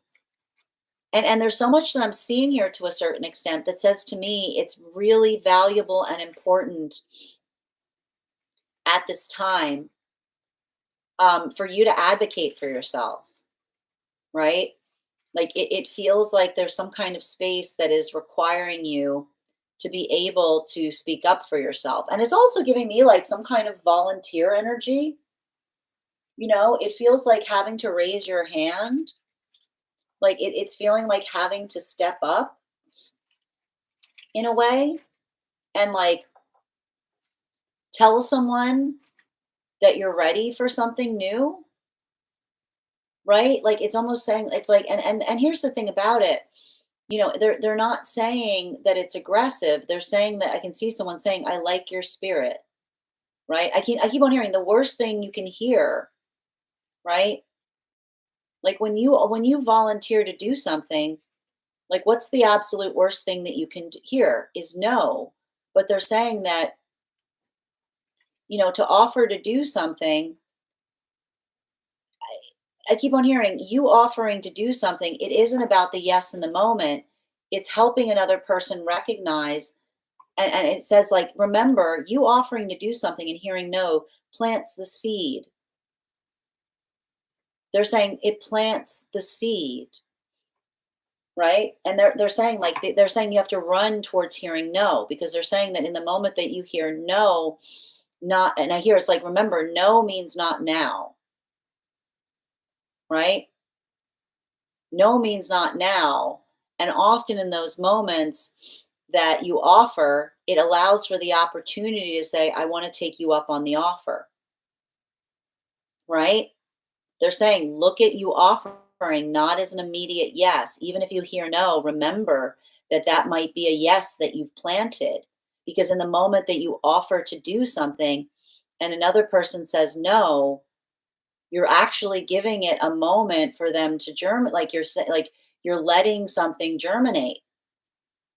You're giving something a moment where someone's saying, like, let me think about that, right? Let me rattle that possibility around, right? And so if they say, I can't right now, they're saying, like, I can't, like, I keep on hearing the no that you get now might be a yes in a short period of time, but you'll never know until you try. And sometimes it's in the moment that we offer to do something, even if they can't do it in the moment, we plant the seed that allows that no to become a yes because someone is understanding our desire and our eagerness for something that allows them to build their plans in accordance to it. And they're actually saying that is the message that's coming through both for the personal and the work life right now. They're saying that work or that lesson is interwoven across both. I keep on hearing in both spaces, the worst thing you can hear is no. And that's why they're saying, remember that the no you hear in the present might transform into the yes you have at another time because it plants the seed and tells someone they know where to find you should that ever change. And that's why they're saying, even now, don't take, don't get hostile if you get a no at the moment. They're saying, be patient, wait, allow something to germinate, right? And they're saying, when you hear a no, right? When you hear a no, don't hear it as a rejection, hear it as a not now. Bottom of the deck. Yeah, especially now, here's the thing about it that's interesting because in the workspace, this is how it's a little bit different because they're saying that you learning the value of others know is really important because in the workspace, they're saying, remember that no is something that can germinate, right? Remember that no is allowing you to give someone time to think about you in terms of the plans that they're making, right? But in the personal space, they're saying it's saving you from wasting your time. They're saying that you forcing a conversation, having something, being very clear, right? Having that hard conversation sooner rather than later. They're saying it, look at it more as a band-aid rip moment, right? Better to know, right? Better to know, because it's like that space of saying, not getting ahead of yourself, not building into that place of hope, right? Like making sure that you're not misunderstanding what is occurring. So I keep on seeing that there's something really important about that work that is being articulated and amplified in relationality to making sure that you are on the same page with another. So this is how they're saying make sure that you don't cross the streams as it relates to how you respond to that. Because while they're saying in the work context that that ability of offering to do something and hearing a no, remember that that no means not now, because they're going to be taking it into consideration as it relates to the plans that they're making moving forward. They'll understand that your expressed interest is you volunteering for something, that while they might not be able to meet that need now, they'll take that into consideration as they make those plans moving forward, while simultaneously you having that hard conversation is going to save you a lot of pain down the line. Because I keep on hearing a healthy relationship is never damaged by a hard conversation, it's fortified by it. And an unhealthy relationship will always crumble under the weight of it, because it helps us see whether, and again, they're saying don't assume someone wants the same things as you if you haven't spoken about it, right? Don't make the assumption, because it's in those moments I keep on seeing the assumption that something is going in the same direction can always be clarified by a conversation. And if that clarifying conversation moves someone further away from you, that's why the guides say it's saving you time, because that's the energy that says that they're too afraid to speak what it is that they want into existence. That's just energy that's going to be like like again, that conversation is protecting your energy from someone that might not know what they want, or doesn't have the ability to speak their desires from their chest. Thank you for having that reading with me. I did see that you wanted to see the cards. We've got here the Page of Wands, the Sun card, and the Eight of Wands in its reversal, with bottom of the deck, Knight of Swords. Thank you so much for having that reading with me, Melissa. And if this message connected to you as well, it's very common for those who need these messages to be here to experience them. We are doing personal readings right now. If you would like to get on the list, you'll be the next person read for. It is 3 cards for a donation of 28 or more. 4 cards for a donation of 22 or more for my subscribers, Binks and Malayo. Please keep in mind there are 2 things I do not read across these apps: pregnancy and medical. Happy to give insight on anything in a private reading, and you can book a private reading on my site. I am going to take a moment to read over some of the comments that came through as I was reading. As I mentioned, if anyone wants to get on the list right now, you'll be the next person read for. We're also going to open up the floor right now to 1 card readings for subscribers. If you are a subscriber, go ahead and put your question in the comments. I'll be happy to pull a card for you. If you would like to become a subscriber, hit the subscribe button at the bottom of the screen, and I'll be happy to pull a card for you, and you can become a subscriber. If you're joining us over on the place where we keep the videos, if you head over to my profile page, the join button will allow you to become a member, and you are also entitled to a 1 card reading. I'm going to take a minute to read over some of the comments that came through as I was reading. Also, friends, we're at 40.8K likes. When we get to 50K, I will be gifting a reading back to the collective, so make sure you're tapping that screen. All right. Thank you for confirmation, little bit. Have a beautiful day, Bridget. Happy spring. I feel aggressive when I do it. They're saying even now it's not aggressive. They're saying it's assertive. They're saying it's not aggressive, it's assertive, right? You don't have to do it in an aggressive way. You can tell someone what you hope, right? It's like they're saying that there's something about that energy that, like, it's only aggressive. They're saying it's only aggressive if you're mean while you do it. Like it's only aggressive. Like, look, it's only aggressive. Like, it's only aggressive if you're mean or if it's an ultimatum, right? If you say or else, then yeah, it's aggressive. But if you say, I just want to get some clarity, I just want to let you know, like I'm available to this opportunity, right? As long as it's not an ultimatum, it's not aggressive, right? I offered to help out as a salesperson for our business to learn what he does. Exactly. And they're saying, like, remember, you planted that seed, give the seed time to grow. Priscilla, I'm happy to read for that, but please don't spam the comments with your question. It's very impolite for those who are here and trying to communicate through the chat. If you'd like to have a reading, you can send the donation for a personal reading via the link in my bio, or you can become a subscriber by hitting the subscribe button at the bottom of the screen. But I'm going to ask you to please stop repeating your question because that's not how we do questions here. I'm reading the news to our shift. Thank you for confirming.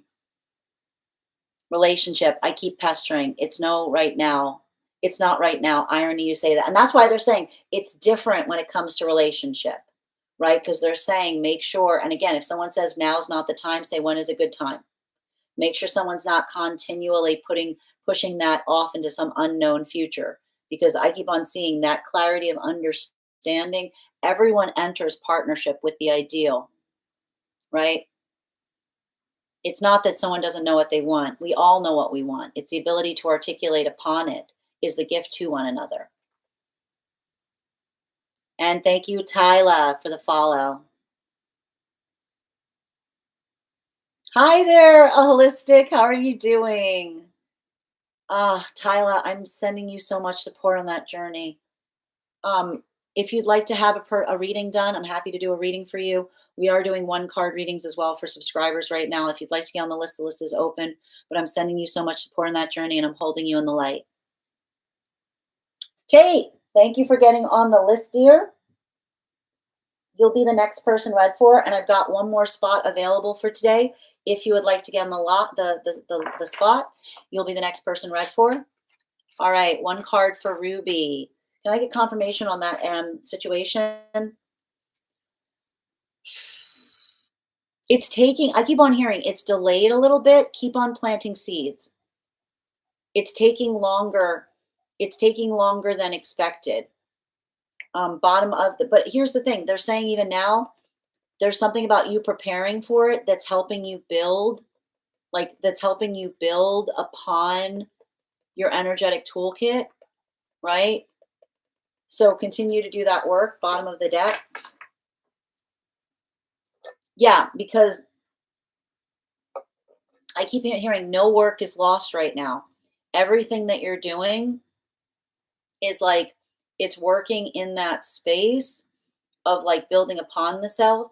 So they're just keep on saying to me, make sure that you go into the space being fully prepared, like being able, I keep on seeing being able to show examples, things of that nature is going to be very helpful here. Because I keep on hearing that there's something about this that feels like there's some kind of learning curve.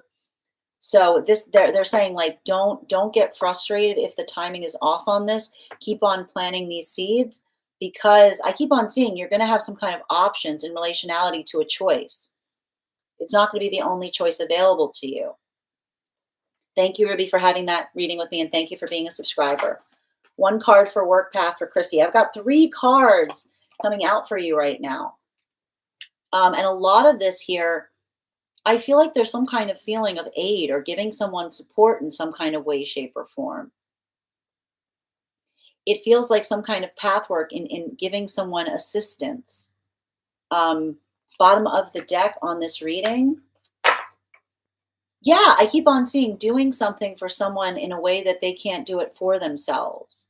It almost feels like some kind of like a space of helping someone understand what is available for them or what opportunities are available around them. It feels very supportive. And I keep on hearing like something that's community driven as it relates to support. Thank you so much, Chrissy, for having that reading with me, and thank you for being a subscriber. Alexandra, one card, please, on that person coming through in the dream, especially what the bottle injury means.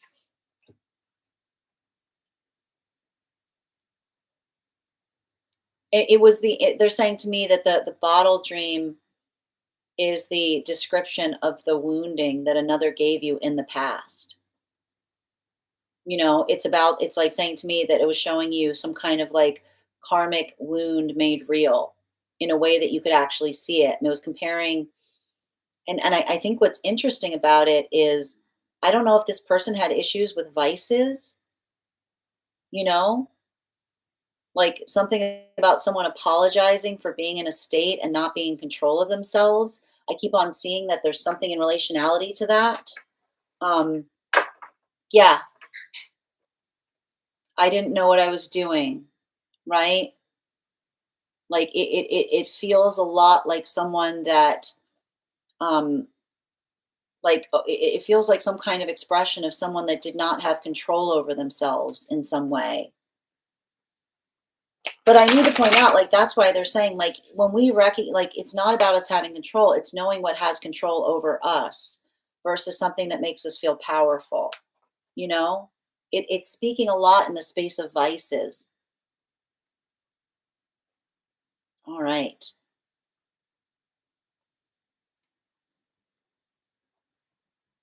One card for Lisa and Lynn's. Thank you for the follow. Tate, if you're here, make sure you put your question in and we'll be reading for you in just a moment as I get through some of these one cards. Don't listen, remember, we're in a Venus in retrograde cycle. It's really easy to get into that space of a distorted perception. Don't assume anything right now, especially the fact that we're in Mercury retrograde. Give someone the benefit of the doubt. Ask a question. Don't assume. Bottom of the deck. Yeah, don't assume another's intentions. Don't think the worst. Give someone an opportunity to explain themselves, right? I need to point out like a healthy energy. Like don't let it trigger you into the past. Healthy energy, when you tell them something's bothering you, will always be able to provide that point of clarification, right? They're not going to make you feel embarrassed for asking. I forgot how to be that person. Sending you support on that journey a little bit. One card for Queen on the spiritual journey, please. I feel like you're getting into connection with some of your guides. I feel like I see a lot of guides around you, or they're trying to show you signs. I would make sure that you're writing, like being very attentive and writing down any signs that you see right now. Bottom of the deck. Yeah. I feel like your guides are going, we've been meaning to reach out to you over your car's extended warranty. Like, I feel like I need to point out guides are always conscientious about providing signs because they don't want to freak us out. So I feel like I see some guides being like, like being like, hi, hey, how you doing? Hi there. Ramon, your subscription's ending soon if you'd like to renew. J.I., thank you for the follow. Heather. Oh, and guys, just a reminder, a true spiritual worker will never ask you to reach out to them for a reading. Please don't ask. If someone asks you to inbox them, please don't do so. Also, please remember, this is my only account and I will never reach out to you for a reading. And the best way to follow me across my other social channels is find through my tree that has binks in it in my bio. I know there's a lot of accounts that try to pretend to be me. So, all right, whose cards are these? Tate, I already got 2 of your cards out, babes. Oh, actually, these are Addie's cards. Hold on. Addie, future plans. And thank you, Ruby, for getting on the list. The list is now closed. All right. But if you'd like a 1-card reading, we'll be doing them. We'll be continuing them once we finish the personal readings. Addie, here's the thing. Don't wait on someone else to make the plans. Just make the plans. Don't let them be conditional on another person's choices. Like, they can catch up. Do what you know is best. And again, if you're waiting for someone, be like, look, I need to know, but I need to know by this date because I'm not going to wait. There's nothing wrong about doing that. Yeah. You can say to someone like, look,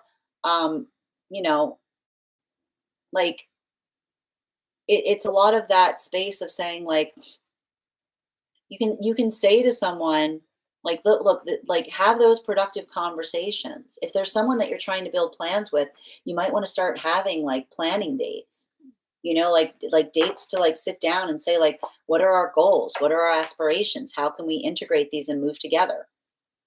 You're so welcome, Chrissy. Oh, hold on a minute. Tate, okay. Oh, Spencer's reached out to me and wants to meet. I'm open to it, but what is this about? Woo!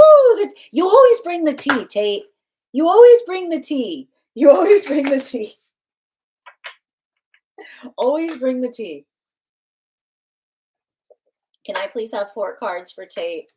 Also, my friends, the list is closed, but we're at 42.8K likes. When we get to 50K, I'll be drawing and gifting a reading back to the collective. What's going on with this?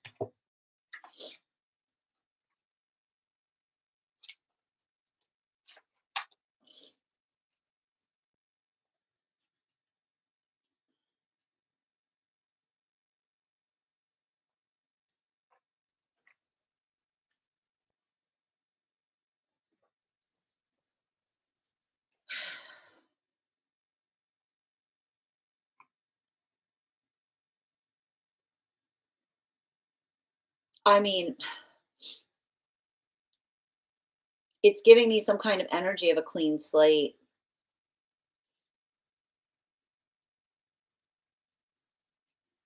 You know, it's giving me,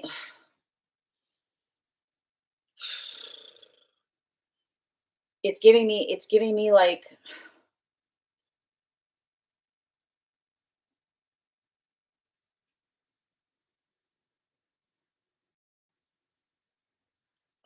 it's giving me a lot of conversation. I keep on hearing someone say, I recognize what I was asking from you was unfair. You know, I keep on hearing something along those lines. Um, I really have to stress here that there's something, you know what I'm going to say about this is, and this is like, this is the thing with this type of energy is, you know, I want you to be really conscientious. This has a lot to do with what we've been seeing in the daily collective. You know, there is a difference, okay? There is a difference between, and this is all in alignment with a lot of stuff we've been seeing in the collective reading. There is a difference between someone being able to admit something, right? There's a difference between someone able to admit something versus someone that is articulating a desire to change something, right? Because I see someone that's got a lot of clarity of thought, like they've made progress in some way. But you know, the thing about it is, and I have to stress this. This has been a message that's been coming through like wild over the last few days. An apology is a plan, right? An apology, right? To admitting something, right, is not a plan, right? Taking it like the ability to articulate and say like I get it. I see how I was failing you in some way. That's half the work. An apology is a plan. A true apology isn't just articulating upon what you recognize you could have done better. It's also articulated in what you want to do going forward that would fix something, right? Being able to say to someone, I'm willing to finally ready to admit how I feel about you isn't a plan, right? Telling someone that you have a surplus of emotions, right, isn't a plan. It doesn't provide clarity. So I see someone that misses you, right, that longs to rebuild a connection with you, that wants to extend an olive branch in terms of telling you how far they've come in understanding themselves. But the thing that the guides keep on like pointing out is just because someone understands themselves, just because they admit and recognize that they've done work in understanding themselves better, that's still not a plan. right? That's still not articulating what it is that they want. So make sure, like I keep on seeing, and I keep on, and this is why I keep on seeing this, because we are seeing this all over the frequencies right now, right? Make sure someone isn't saying, I really want to get something off my chest, and opens a wound in you in the process, right? Someone being like, I'm ready to get something off my chest, and they open the wound back up in you in the process. Bottom of the deck.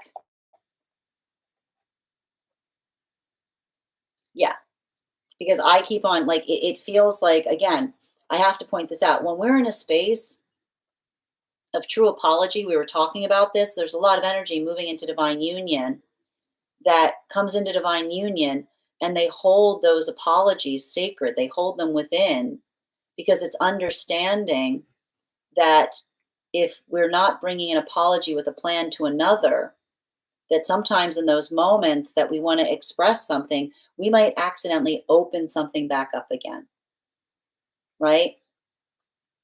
So be very conscientious in recognizing and identifying a space of making sure, if you choose to move forward in this direction, that this is someone that is actually able to articulate where their what their plate, like what it is that they aspire, um, with you, right? Like, and again, kind of coming into that space of having to say to another, like, if this is the energy that says, I want to be friends, be like, sometimes things happen. We say there's no space for us to be friends. That's okay. Like the guides say, again, when someone's like, I want to be friends with you, be like, no, that's never going to happen with us. Right. Like I like to point this out, like it's often those places where someone's like, you know, like, oh, why can't we be friends? And being like, because when we care about each other, sometimes the space of being friends is not a possibility, right? So make sure, like, be very, like, it feels a lot. I keep on hearing, make sure that if this is the energy that wants to catch up and you left something in an awkward place, like, don't let this be a chalkboard erase moment. Let this be a bookmark. Say to them, are you ready to talk about that? And if they say no, say, well, and I don't really know if there's anything that we need to talk about, right? Return back to where you left that conversation, and let that conversation, like, help you understand whether this is a situation where they're truly ready to transform and work on the things that you said need to be worked upon, or if they're trying to come into a space of parading to you how far they have healed. Thank you, but at the same time not offering you what they know that you desire with them.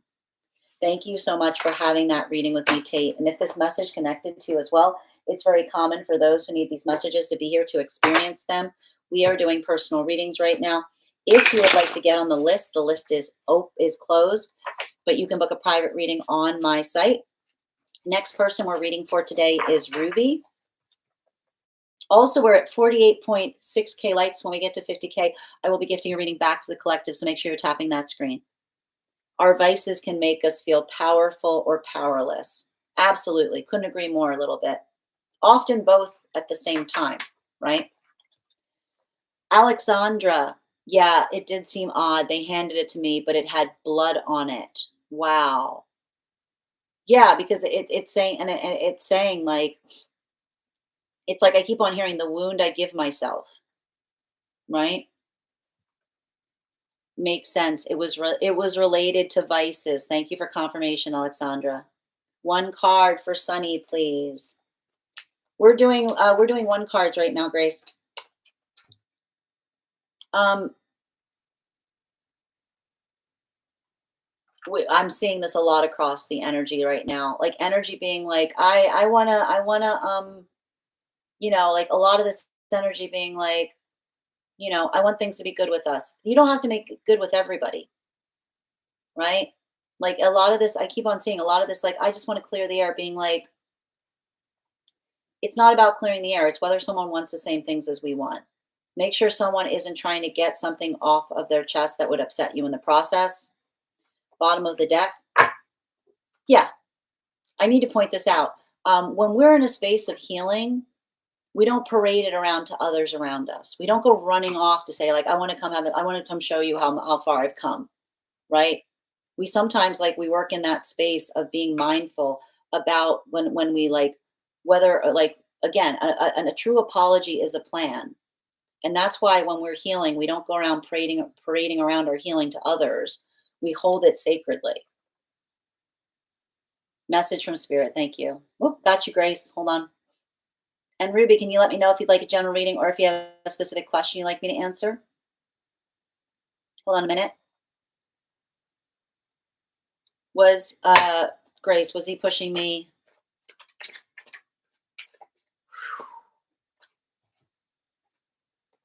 It feels provocative.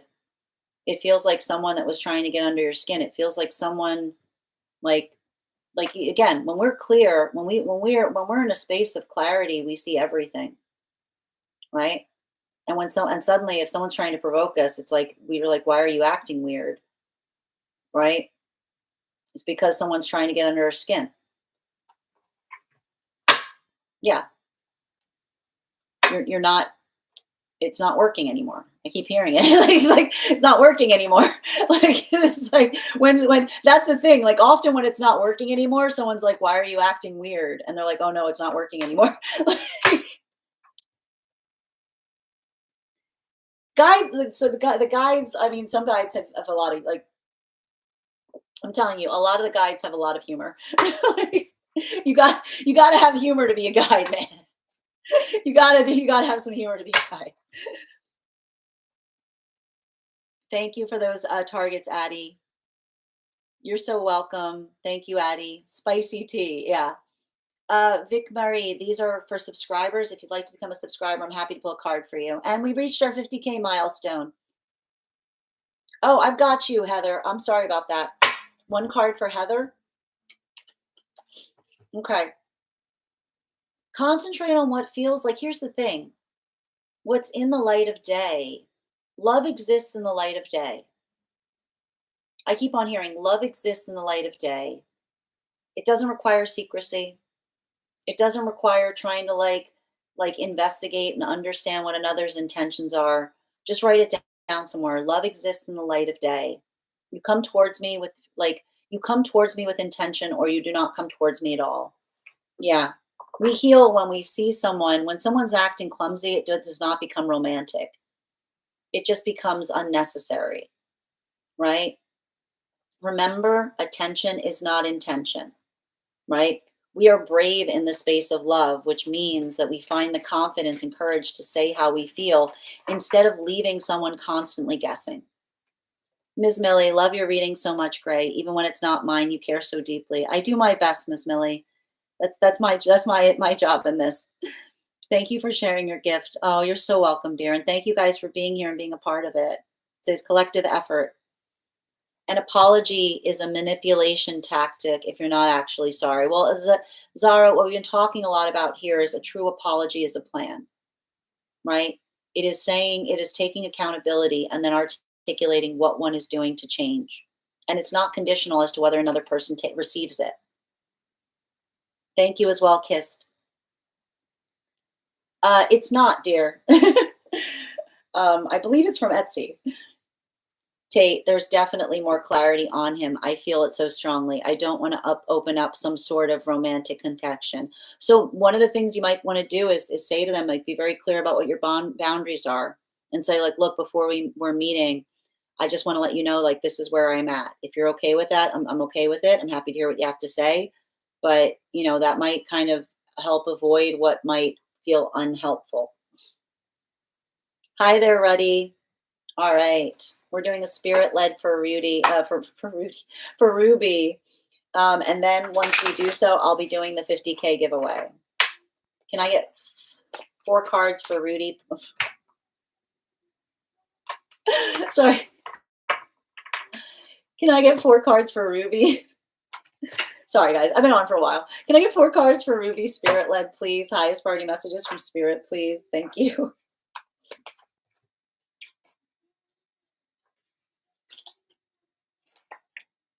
every time I read for you right now, I know I keep on getting the same messages: forward, not backward. Keep planting these seeds.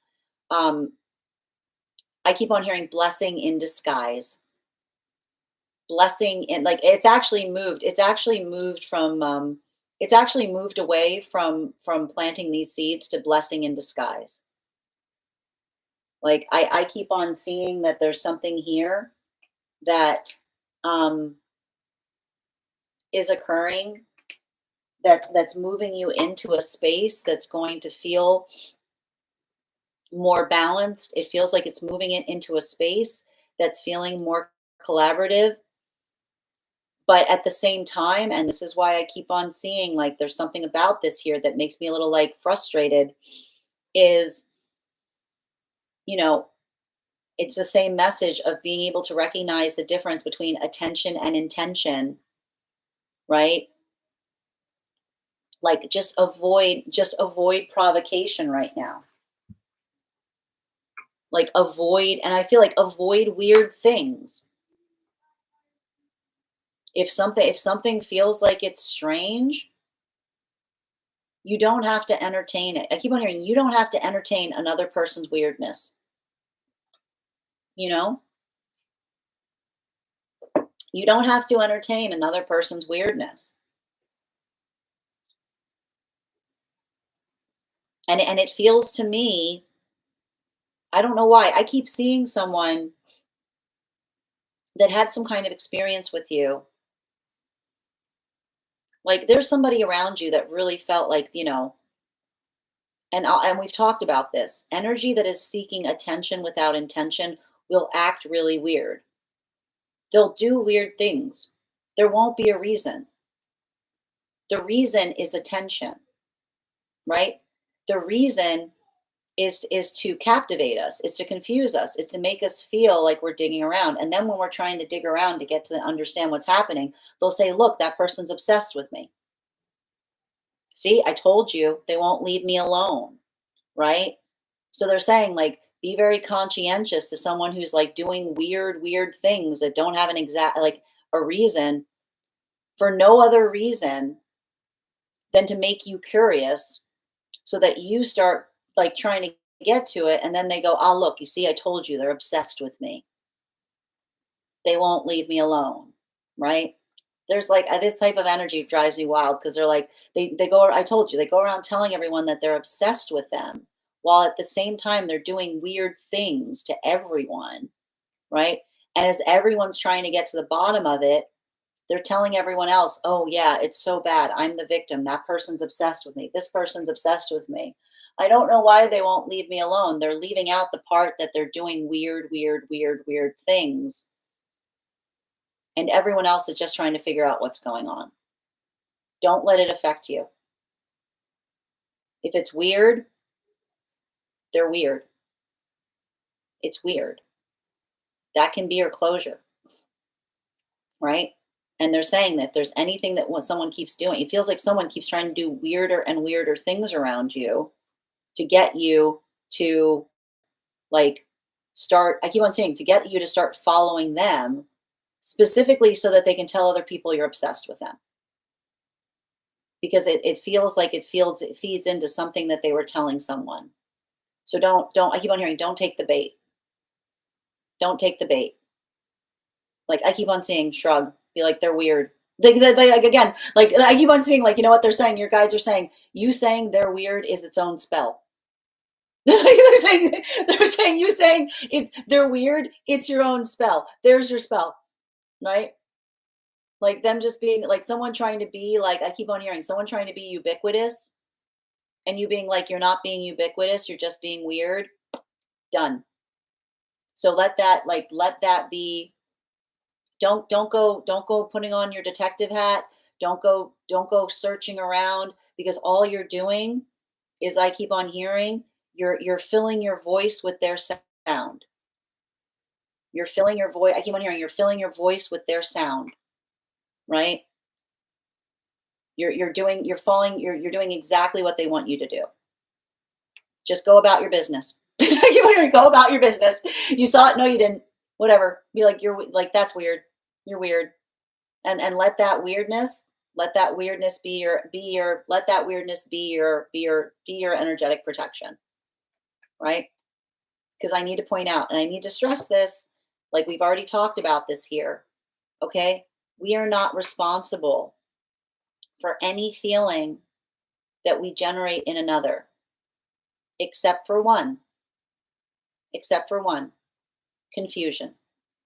Confusion can always be met with clarity, which is why someone's doing something confusing and we ask for clarity and they refuse to give it to us, we can recognize that they're probably looking for attention, because that is a moment of them denying us the clarity and hoping to generate the force necessary to have us move in confusing ways with them. Don't don't do so. Bottom of the deck. Yeah, 5 of swords and its reversal. Don't. Don't get energetically provoked.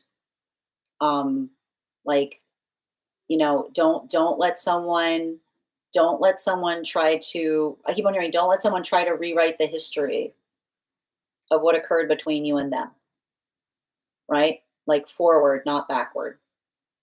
Like, and I keep on seeing like, there's a lot of this energy here, but the guides are already saying I hear the guide saying you've already come this far, and I think that it's difficult because I see someone that, you know, sometimes I keep on saying sometimes those moments that we look at something that disappoints us, that used to devastate us, is is where the healing comes in because we see how far we've come.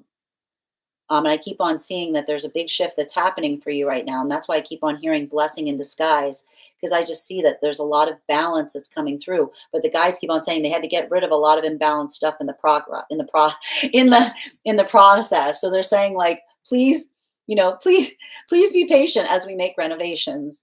Thank you so much for having that reading with me, Ruby. And if this message connected to you as well, it's very common for those who need these messages to be here to experience them. We are doing personal readings right now. If you would like to get on the list is closed, but you can become a subscriber. And as a subscriber, you're entitled to a free card reading today. All you have to do is hit that subscribe button at the bottom of the screen or become a member on the place where we keep the videos. I'm going to take a minute to read over some of the comments that came through as I was reading. And thank you guys for getting us to the 53K milestone. We are going to be gifting a reading back to the collective by means of a drawing. 1, 2, 3, 4. Thank you for the follow.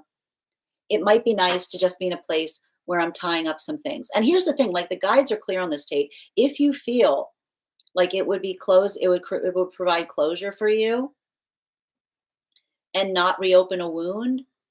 Like they're saying that's entirely like they're saying what feels good for you, right? Like that is the point that they're saying. They're saying it's entirely up to you as to whether that feels like it's healing or unnecessary. Thank you.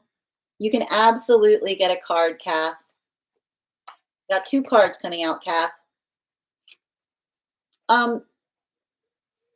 Forward, not backward. You don't need to convince someone as to. I feel like listen, a bunch of energy being like, I fumbled you. Be like, yeah, you did. Right? Like, yeah, you did. You can just be like, yeah, you did. Like, that's done. There's your closure. Someone being like, I fumbled you. You can be like, yeah, you did. Yeah. Right? Like, I can see someone being like, what about it? Like, remember the difference between someone saying, I miss you. Again, it's, this energy right now. An apology, a true apology is a plan. Right? It's not about talking about what you did wrong. It's talking about what you want to do right. Like, yeah, solutions focused, not problems, not problem driven. 1 card for Ms. Millie on love, please. Highest priority messages from spirit, please. I feel like this season coming for you right now is very positive. I feel like there's a lot of breakthroughs that are potentially going to happen in love. Patience, continue forward, right? They're saying you're in the process of a shift. Reciprocity or not at all, right? It's either meeting you where you're at. Don't feel like you have to argue with someone. The fact that you want more or less, the energy that's deserved, like that's for you, will know what will not feel like you have to beg and barter to get like what you know is for you. Thank you as well for receiving that message, little bit. All right. Hold on a moment. Hi there, food thought. Ava, card on how to help that energy navigate their fears. You can check on them. You can send energy to them. You can send that feeling of compassion. Um, like it's giving me check-in energy, like almost like building into that state of building into the context of like talking to them and saying like, how are you doing? How can I help? Bottom of the deck. Yeah. And you can do that space in terms of understanding. It's like that energy that says like all you need to do is ask, but you have to be able to ask, right? I'm not going to do it for you, right? I'm like all you like you have to be able to use your words, right? I leave the message for him to see in the morning. Remorse comes sometimes. Sending you support, Grace.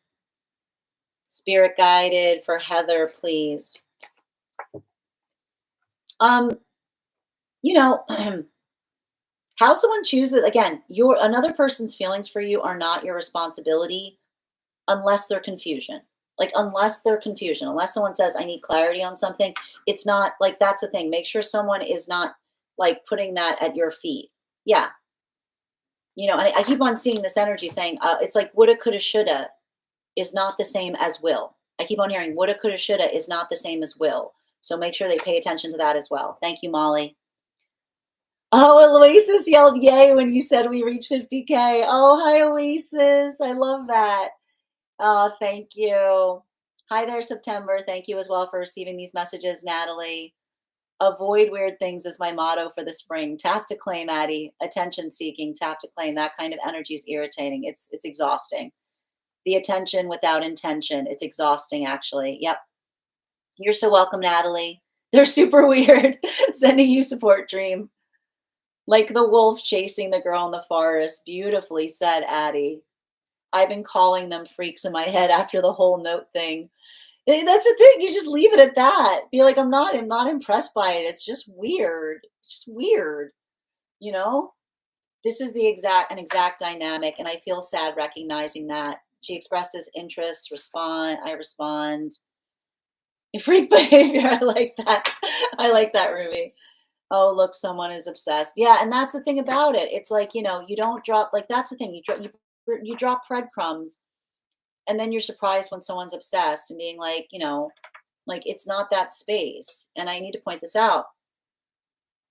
Healthy energy will always be able to articulate what exists between you and them, right? They'll never leave you in a place of suspended animation. Yep. And so I'm sending you so much support and healing on that, Heather. No, not the good kind of freaky either. Nice, Murray.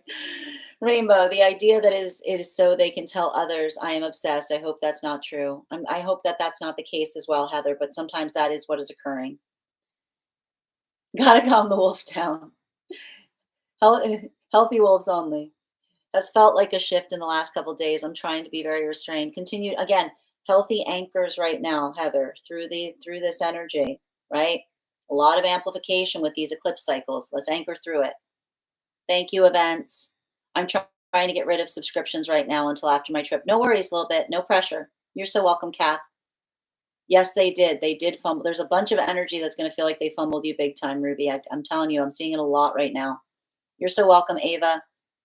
Confusion seems to be like sometimes it is, unfortunately. But again, I need to point out why we're in a healthy space.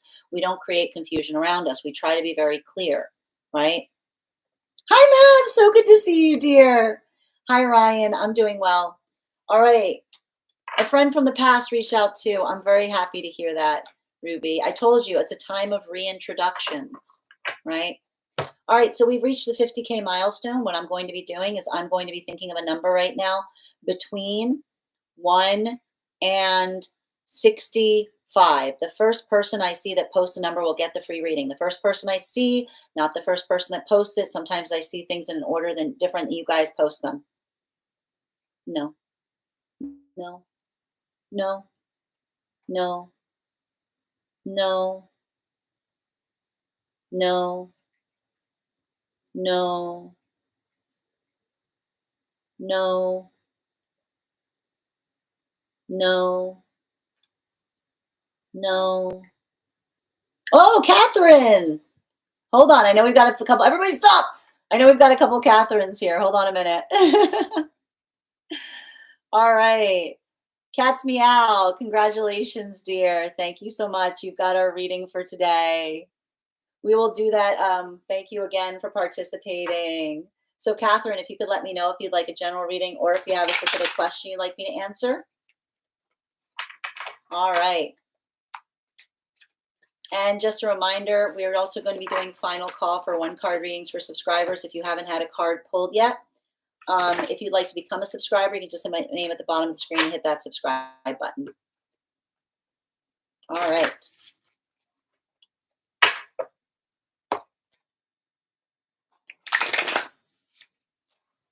I am torn in my situation, would like guidance. Thank you. Okay.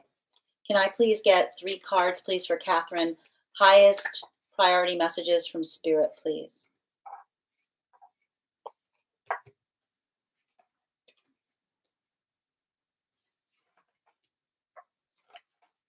I mean,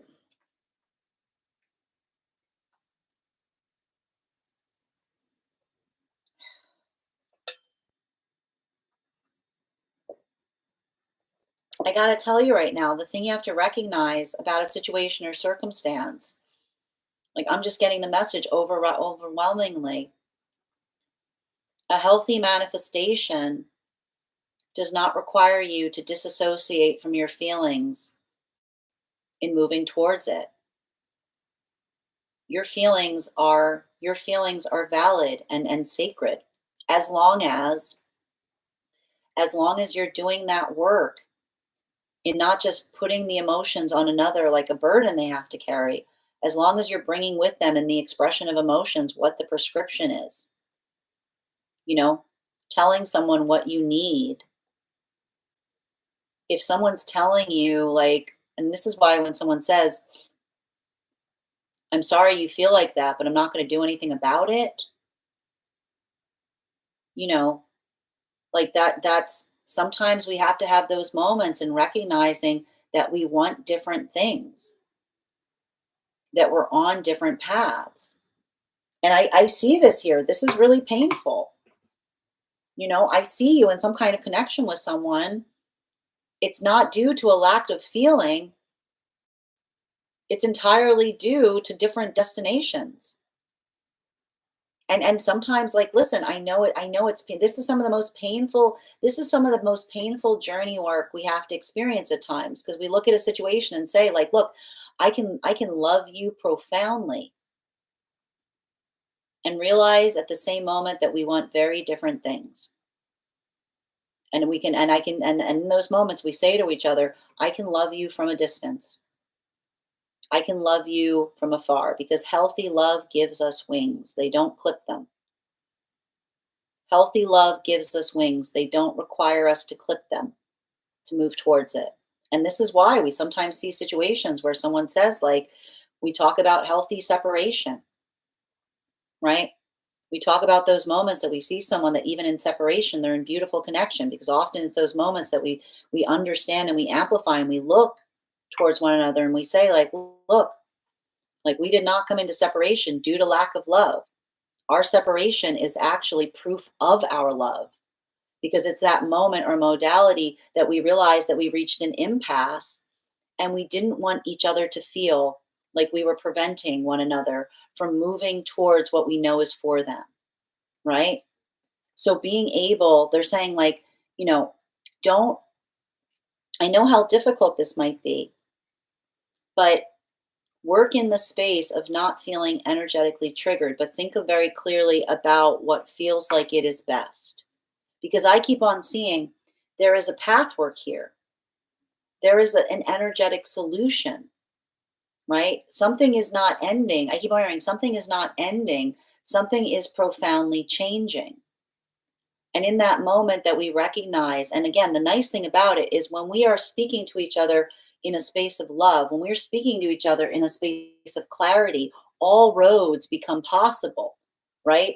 Because they're saying that the difference between a conflict and an argument, they're also saying, like, be very conscientious as to what feels like it's productive versus at this time versus what feels like it's impossible. Okay? Because remember that an argument is when two energies desire the same thing, right? They got the same desire, they just got different ways of going about it. That's solvable, right? It's about finding what'll work. It's like coming into that space of agreement. And the reason we can usually say that is we can say to one another throughout the agreement, on this we can agree. We might have different ways of getting to Albuquerque, but we're trying to move in the same direction.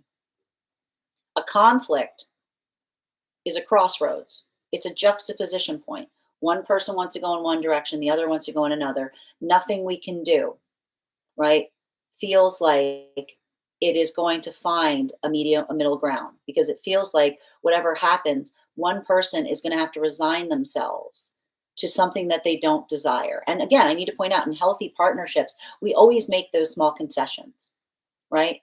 But when we reach a deep impasse, when we reach those moments when it feels like, and this is what we say, we want different things. When someone wants one thing and another wants another, and we realize that there's a major gap between, sometimes the most loving thing we can do is move into a space of separation because we say to one another, I love you profoundly, but only in the space that you are honoring your choice. And I don't want you to make a choice feeling like you're doing it as an act of resignation.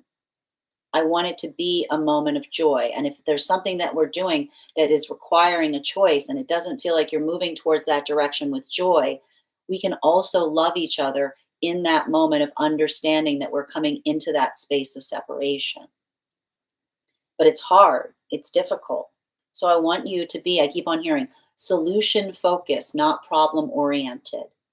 Keep on hearing, something is not ending, it is profoundly changing, right? And in the moment of being able to be, remember, you are strong enough to navigate that change so long as you're building in the context of articulating what that desire could be, what the ideal solution is, and seeing if another person can match you in that vision. Bottom of the deck, don't get triggered, right? And don't feel like, here's the thing, don't say you're okay with something if you're not okay with it. The worst thing you can do, right? The worst thing, this is how resentment builds, right? The worst thing we can do is when we say that's fine, but what we're really saying in our heart is it's not, right?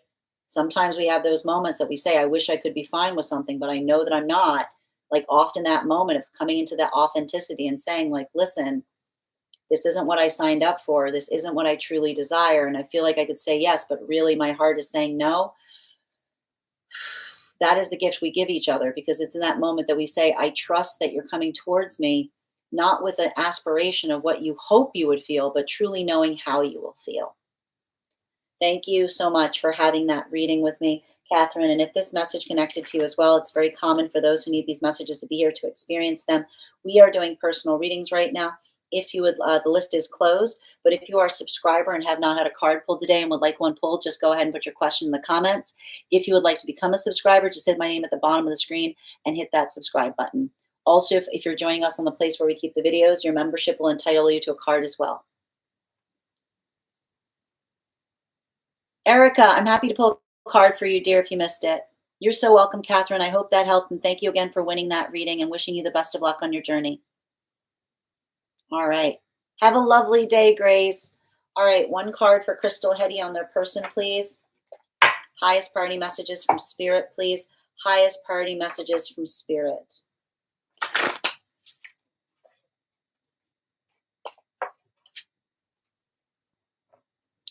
Don't be reactive. Give them the benefit of the doubt. Be strong. Do not set examples. Be the example of strength. Right? Bottom of the deck. Remember, I keep on seeing, we say what we mean what we say. We don't say things to get our way. Make sure that the choices that you're making right now are not trying to generate a change in another. Make sure that that's what I mean about not trying to make an example, but setting the energetic example, right? Allowing someone the ability to kind of meet you in that frequency. Anyone? All right. And Harik, as I mentioned, happy to pull a card for you. Spirit led for Heather, please. It's, here's the thing. Remember Hindsight is not 2020. Don't get too heavy. Don't get too hard on yourself if you see something now that you couldn't see before, because there's some things we can only see if we move far enough away from them. Bottom of the deck. Yeah, especially do not get hard on yourself as it relates to choices of the past. Remember, you're no longer that person, right? Regret is often something that we feel as wisdom comes in, because it's that space of saying, I wouldn't make that choice. Well, congratulations. It shows that you've grown. Thank you, Heather. All right. Erica, just let me know if you'd like that card pulled. Yep. One card on relationship. You're so welcome, Heather. All right. Um, I keep on seeing you can't help someone else with their fear. All you can do is be energetically fearless. And if someone's not brave enough to match you in that energy, if they're intimidated by it, like don't let them project that onto you. Like it's saying to me, like I feel like I see someone that's like navigating their own insecurity. But that's the thing, like when we're in a space that we're able to articulate upon our insecurities, we talk about them. We don't accuse others of them. Yeah, right? Like when we're in a space that we can be honest about our feelings, we don't get defensive. So I just kind of see, like, make sure you're not matching someone if they're getting defensive, but bring up the fact if they are, right? Because when someone's always saying no, no, no, it doesn't allow for an ability to talk about what can change, right? When someone says I'm the worst, like it's impossible, because what they're really saying is it's impossible for me to change. And that's why, again, when we're overly focusing on the self and we say I'm the worst, like this Venus full moon cycle, it it's like, and so it will be, because you're saying my hands are free. I can't do anything about it, right? When someone says you're the worst, it's like it's convenient. My hands are free. I can't do anything about it. It's not about talking. It's not about blame. Healthier partnership, blame does not exist, because everything is about what do we have to do to fix it. Thank you so much for having that reading with me, Eric, and thank you for being a subscriber. You're so welcome, Heather. You're so welcome, Adam. Thank you as well, a little bit. Crystal, I believe I already pulled a card for you, dear. And Nos, the readings for today are closed, but if you'd like to book a private reading with me, you can book one on my website. One more card for Crystal in relationality to their person. You can't, I keep on getting the same message. A healthy relationship will never crumble under a hard conversation. An unhealthy one will always fall apart in the wake of it. Bottom of the deck, again, being able to share our feelings. Our feelings are never a burden. We're not responsible for the feelings we create one another, except for confusion, because confusion can always be met with clarity. So if there's any conclusion, like feel like that space of trying to clear the air, and let another person's mindfulness of wanting to create that space of clarity tell you all you need about the connection. My friends, we've reached the conclusion of our reads for today. I want to thank you guys so much for being here and receiving them. Just a reminder, we will be back on tomorrow at our usual time, 8 a.m. PST, 11 a.m. Pacific. 11 a.m. Eastern. If you would like to be notified as to when I've gone live, all you need to do is head over to my profile page on the Clock app. There's a bell there. Hit that bell, turn on notifications. You can also register directly for the event tomorrow, so you'll be doubly notified, because I know sometimes the notifications don't go out if you're just activating the bell. If you miss the Daily Collective, it'll be up later today over on the place where we keep the videos. It'll also be up on the place where we keep the photos. It'll also be up as a podcast over on Spot at Tarot Church and over on my Substack. I want to thank you guys so much. Welcome to everyone who became a subscriber today. Thank you for your support. Please be sure to head over to our subscriber-only Discord channel to introduce yourself to the collective. You'll also find there a special coupon code that will grant you a discount on our Tarot Church class series that you'll find over on Substack. Our next class will be held on Wednesday, March 19th at 6 p.m. PST, 9 p.m. Eastern. I'd like to give a huge thank you to my followers, old and new. Thank you so much for being here today and sharing in these messages. Huge thank you to my subscribers. Your ongoing support means the absolute world to me. And the biggest thank you to my moderators. Thank you for all of your help. I hope you guys have an absolutely beautiful day. Please take care of yourselves. Please take care of one another. And we'll do this again tomorrow. Have a great day, everyone.